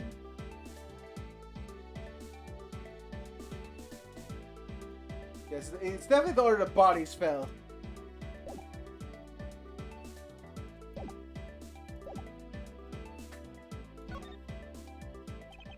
Let me get this straight. What you're arguing is this. Mr. Faraday took the gun from his evidence bag and shot Mr. Rel. Then the wounded Mr. Rel found an opportunity to take the knife and strike back. Upon being stabbed, Mr. Faraday down the spot and Mr. Rel died thereafter. If that's the case, then how do you explain this? Take a good look at the order in which the bodies are piled. No! Mr. Faraday's body is lying on top of Mr. Rel's, therefore. Ergo, Mr. Rel must have died before Mr. Faraday! Impossible!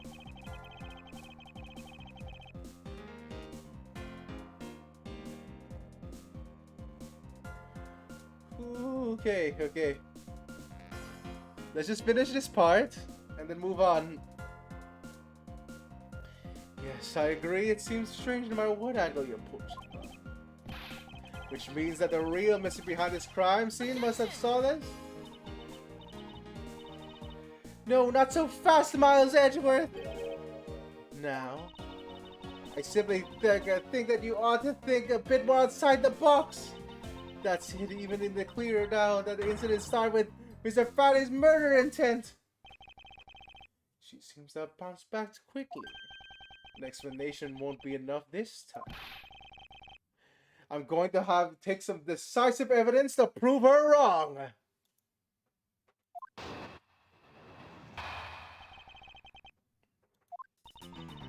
It's just a chance of Mr. Faraday's blood. Okay, there we go.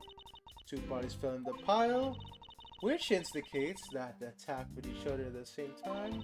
It really doesn't matter in the slightest that they fell in opposite order.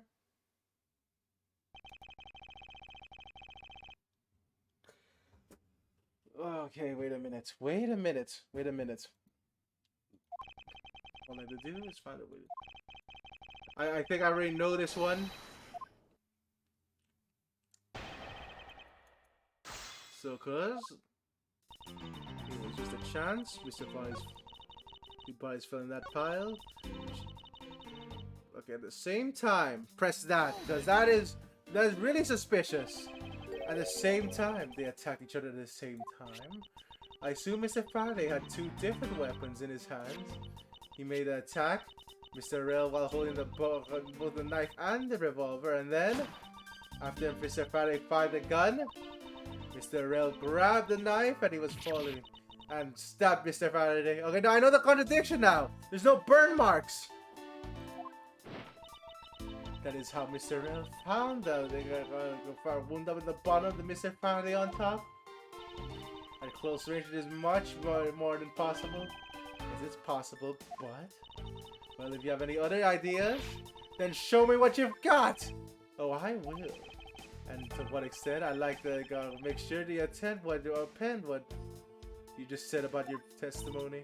So yeah, no, there's no burn marks. At close range, you fool!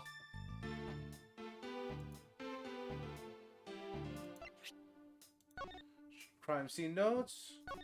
No burn marks, right? No gunpowder burn on his clothes. Take that! Objection!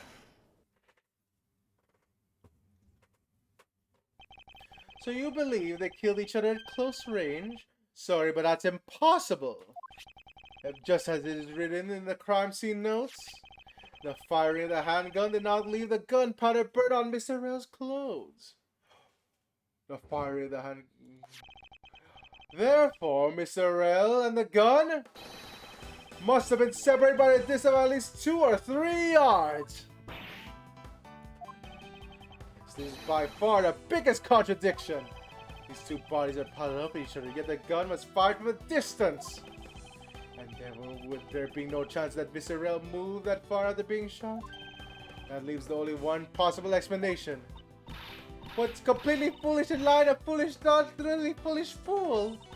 If I'm not right, then who was it that made the first move that attempted to kill Ahu?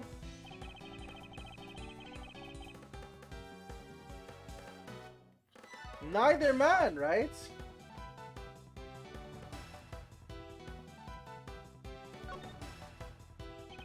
Here in this room, contradictions appear no matter which man were ready to clean it. Thus, there can only be one explanation. There was a third person here. There was a third person who killed both Mr. Faraday and Mr. Rel and set their bodies up to make it look like a double murder. The third person is the real culprit. Miles Edgeworth, there's just one thing you're missing. Evidence, correct? Exactly everything you've said up till now is nothing but a story played out in your head.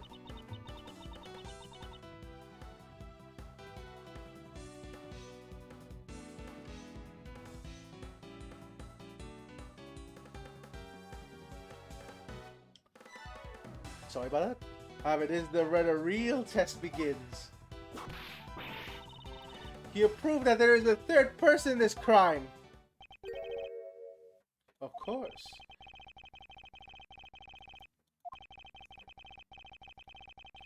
Look like they killed each other. I'll present it and lay bare the final piece of the puzzle that's not yet been placed.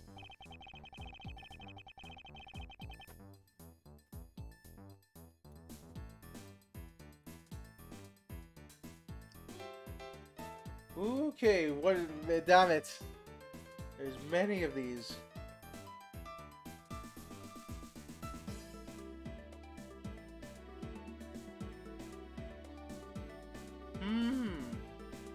Prosecutor's badge, files, all that.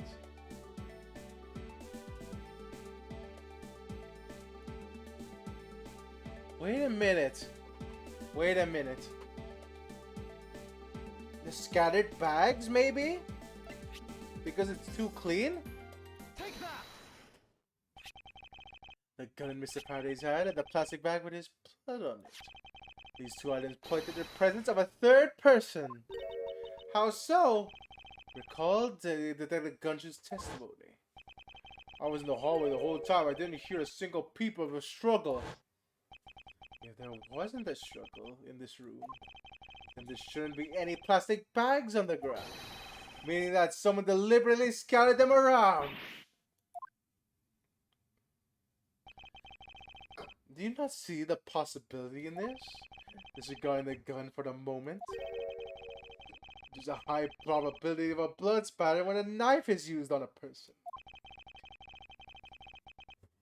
the cup it held the knife with a plastic bag around it. They could use the bag to catch any blood splatter from when they withdrew the knife. Then they could separate then by spreading a few more plastic bags around, mixing the bloody one in them, and arranging the room to make it look like there was a struggle between the two. They were able to conceal their presence. Well, there it goes. Is that the part done? Looks like we've still got a long way to go in this investigation. Yes. Objection. Well, that's a really weak objection, not gonna lie. What the heck's up with you, pal? Mr. Pat, I advise you to place Detective Gumshoe under arrest. What? What's the meaning of this? Well, it looks like you're not the man enough to discipline your own subordinates. You know what? Use the killer. Use the killer. She's the fucking killer. Wow. God damn. Don't you dare. The detective claims he has been standing in front of the door the entire time. But I haven't had a good authority that it was all a giant lie. Miss Hugh, I ask that you please explain that last statement. I'll let his honor explain it himself. I saw it with my own eyes, I tell you. During the recess, there was a period of time when there was no one in the hallway. What? See, Mr. Bad? I ask you that well, let's see what it is. Well, let's want to fabricate such a lie? Gumshoe. Did you kill Faraday? No! Of course not, sir! I would appear that one who set foot in the whole crime scene up is that detective. Which would basically render his testimony that complete. You know what? It looks like your perfect logic has come tumbling down, Miles. But I didn't hear a single peep of a struggle. You know what, Judge? I see vending machines there. And I'm just gonna fucking say, if this is all because the fucking vending machines were covering Gumshoe, I'm gonna be furious. Detective Gumshoe, you're now suspected of murder of 2 men. I'll spit out the truth and so help me. I haven't lied to anyone, sir, honest. I really was there. I was in the hallway the whole time. Detective Bad, I ask that you please do not act without my permission. After all, I am the one who's heading of this investigation, am I not?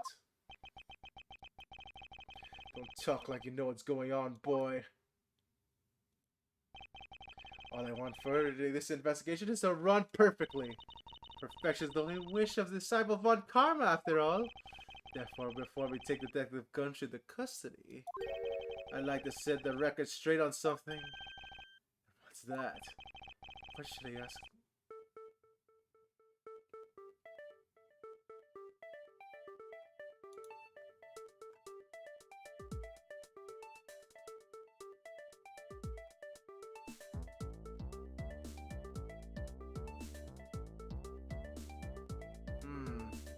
Am I gonna play the motive card? I think play the motive card is here. I suppose the one thing I'd like to clarify is the Detective Gumshoe's motive for committing this crime. Oh, motive, huh? Gumshoe? You got a grudge against Mr. Get Faraday or something? No, sir, not me. Not a single bad thing against Mr. Faraday, sir. Is that a fact? Shoot, use objection is so weak. It's an objection. Like holy fuck! Just scream a bit more. Like even Francisca's is way better than yours. You really don't have a problem with lying to you, don't you? Because like that, you know what? Yeah, she's a killer. I'm telling you, I am not lying. The more unnatural you act, the more suspicious you become, you know? Could you please share with us? However, be forewarned that I won't hesitate to object your flats of fancy. Because I'm interested in becoming the perfect... Because all I'm interested in is the perfect explanation. Serious, haven't you? Fine. You amuse me, so I'll humor you with a little courtroom practice. Yeah, lady, you suck. In fact, you have more to gain from this. You are about to fucking lose. Like your client's fucking insane, and then you're like, oh, okay, I have to kill both of them. Like, it kind of seems that that you has the that you has the fucking most to gain from this. There's no way that Gumshoe would kill them. I saw the detective got shot out by Livid Faraday in front of the precinct. He stood super pale as Mr. Faraday is. That's a salary cut for you, nitwit. A brand new detective suddenly getting his salary cut. That's the reason enough for a grudge? Well, how's that for a perfect explanation? You totally misunderstand me, pal. No matter how mad I get, I can never hold a grudge. Quiet, we can't trust anything you say. Sir.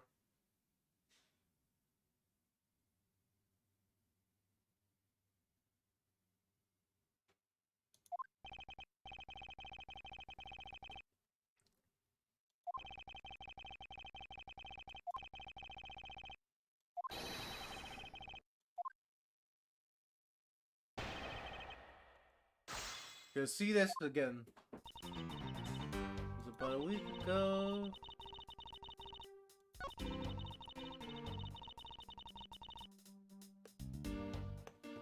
You don't have anything to contradict this. I don't think he is here. Yeah, no. That's not a reason.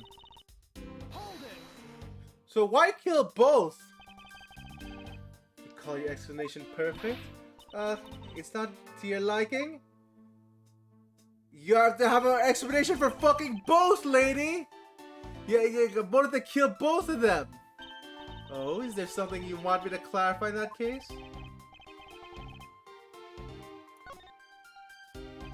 Alright, if you could clear this one thing up for me.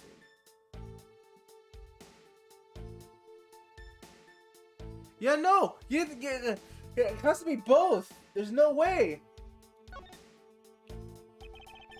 I understand Detective Gumshoe's potential motive for killing Professor Faraday. However, what about his motive for killing Mr. Rell? His motive for killing Mr. Rell? Like I would know. Fuck you! That's not evidence. Get out of here. If there was a clear motive for both of the murders, then I doubt this incident would have occurred. Wouldn't you agree? Is there anyone else who might have held a grudge against either of the two men? Or should we look into that ourselves? Oh, in fact, in that case, I have absolutely no idea. But that's impossible. She must know something. Wait. Can you please not glare at me like that? You know what, you use the killer. There's fucking nothing.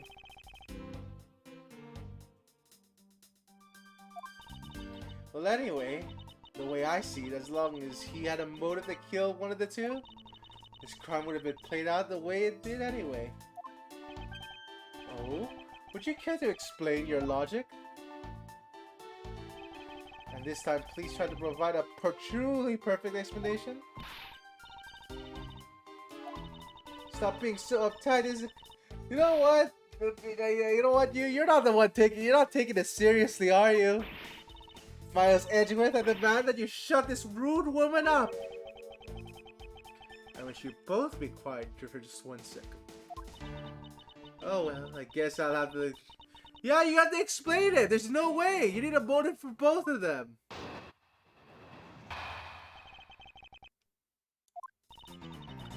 someone out there with a motive to kill both Faraday and Mr. Rel. All you really had to do is establish that someone had a grudge against one of the two men. Mr. Rel, who had appeared to be there, become a witness for Mr. Faraday's murder. Therefore, he was killed out of necessity, set up to look like they had killed each other.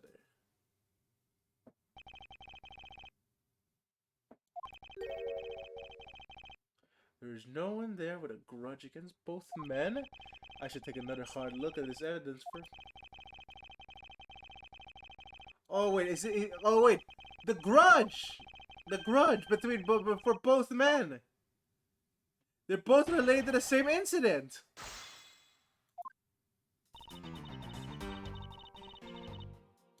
There's no one out there. That's right. No, that's right. There is someone out there.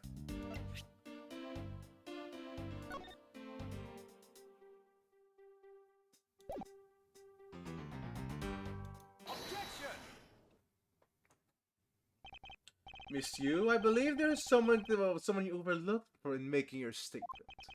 Or rather, is it because you'd rather not bring this person up? What do you mean? We are looking for someone with a reason to kill both Mr. Faraday and Mr. Rel. You think at least one person that I can think of at least one person that fits the bill? And he was a suspect in the original KG8 incident. And the member of the Kodopian Embassy staff, Mr. Manny Kochin. That's right, the very man who came to visit you earlier out of the hallway. The man who killed a member of the Kodopian Embassy staff, Mr. Rel. And the man who was led prosecutor in the KG8 incident of Mr. Faraday. Are you telling me that Mr. Kochin has no reason to kill both of these men? Well, I suppose he might have a reason or two. You cover for me, pal! Maybe you're not such a bad guy after all. Yeah! Woo! Gumshoe's free! Don't get ahead of yourself. You're still a suspect, and make no mistake about it. The perfect evidence, the perfect testimony, these are only things I wish to hold. But I didn't do it! You will stay under my authority and go investigate Mr. Kochin for me. And remember, I will not be forgiving should any leak out. You want to investigate Kochin? You'd just be wasting your time. Why is that? Kochin was up the viewing gallery watching the trial, so I was told. Every cop in this place has been keeping an eye on the guy since he arrived. Then the only suspect we can have is Detective Gumshoe. I suppose so. No way, come on, Detective Bad, you gotta believe me, sir. I really was in the hallway the whole time, sir. I never took a single step into this room, sir. Okay, then you are saying there was someone else who passed through the hallway. No, there was no one else, sir. Then why should I believe you didn't do it? There's no one that is one incredibly foolish detective standing right in front of a crime scene all by himself. It's as good as a confession of guilt. I admit it's a bit strange. Most criminals will fabricate some sort of lie to escape their crimes. And the detective really wanted to prove that he was innocent? You'd think he would at least offer up I spaced out for a while or on duty or like. So, yeah, no, he's just telling the truth. Gumshoe can't lie. Detective Bad?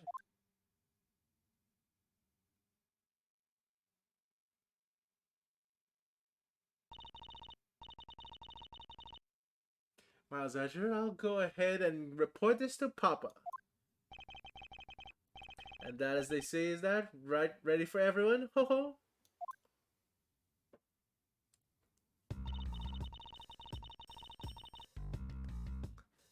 Well, I suppose we should both be getting back to our real jobs now, huh? Before we do, Monsieur, there's something I'd like to speak with you about. What is it?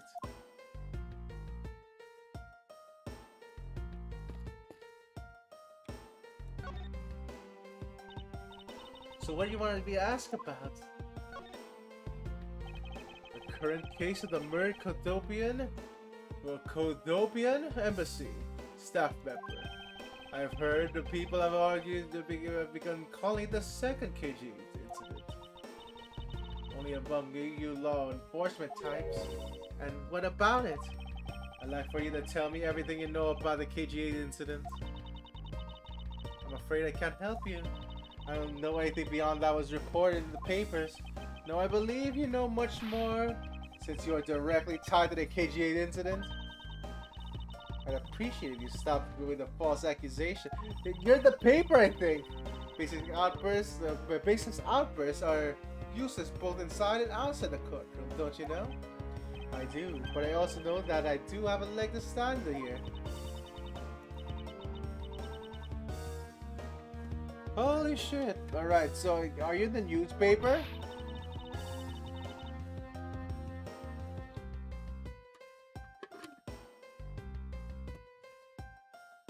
Or I can stop laughing for just 1 second. I'm not giving any. I'm just going to have to show her exactly how related to the KGH incident she is.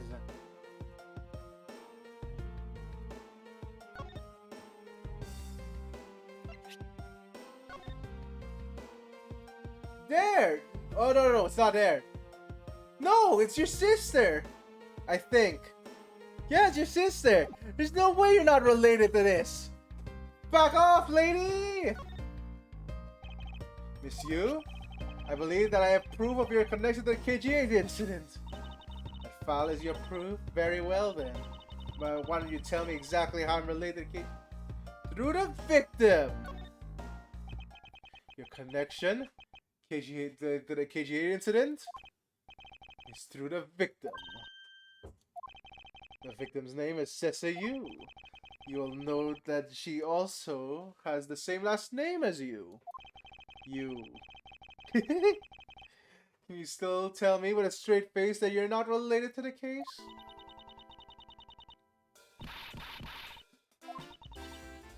Sorry, but we're not related. What? Just kidding. You asked that question with such serious look on your face that I couldn't help it.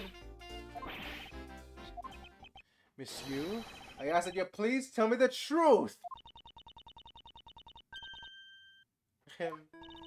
Alright, I'll tell you everything I know.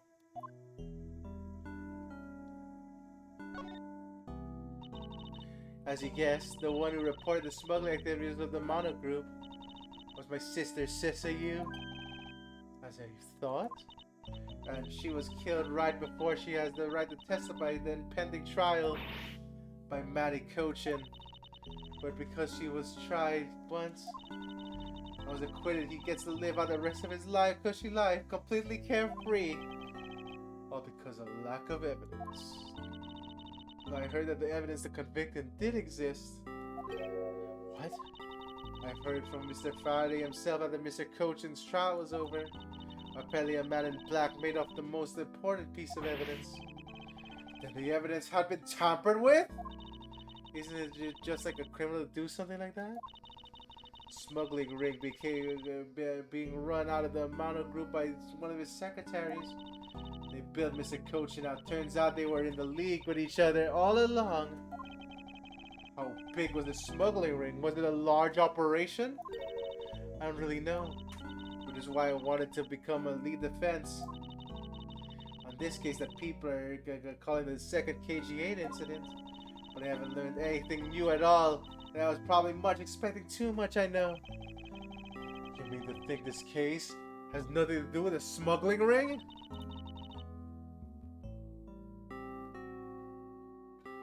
Well then, that is... Yeah, no, I wonder what they're smuggling. Like, so far, it's only the art smuggling that's been the case, so... So, Matty Kochin? Why did Mr. Kochin want to talk with you, meet with you earlier? Well, actually, he came to watch the trial. Apparently, you only found out that it was a defense lawyer in this case after he arrived. He figured he should say hi and the one another thing. Looks like he couldn't resolve anything this time either. Too bad. What's that supposed to mean? Oh boy, stop it with your scary face already. I'm fine really. I gave him a good slap across the face. The way she talks about slapping him and she laughs away is kind of creepy. But it's just Mr. Bad said. He's not related to the double murder. I asked around and people in the gallery claimed that he was in the scene the entire time. Talk about a cruel fate. Well, this is about all I know. Sorry. Guess I wasn't much help, huh? That's not true. I'm sorry I made you recall such a painful time in your life. Edward, you really are too serious for your own good.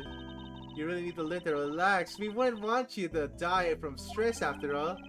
Thank you for your advice, but there's no need to worry. I work on my own and I will catch the criminal in my own way as well. You will see. Look at you with your game face on, ready to go. I'm making no such face. Do you know laughter is the best medicine, Edgeworth? Don't you get tired of making such a serious face all the time? I'm charged with making sure that all criminals of the world are found guilty. I have no need for laughter. There you go, making that face again. Oh well. I've got to get going. I still have a few loose ends I need to tie up. Alright. The KG8 incident and this murder investigation. It is my belief that these two cases are related to each other somehow. Plus that detective, Detective Gumshoe. It's obvious he's lying, even though the lie is hurting his chances. Clearly, this case is far from over. Whether or not that detective is the murderer can only be determined once I've completed my perfect investigation. Mr. Von Karma, I swear to uphold your honorable name, and my name isn't Miles Edgeworth. Okay, there we go. Alright, I'll save the rest of this for next week. Holy shit.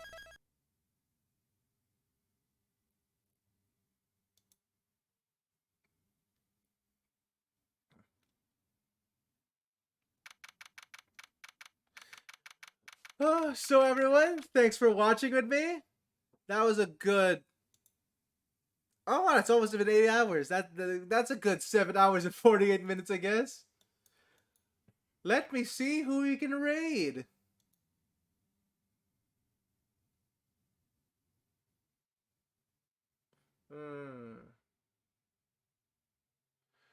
No problem, Mark Cielardar. You know what? We haven't raided... Holy crap, Lego Racers too. Okay, looks like I know who I'm rating on.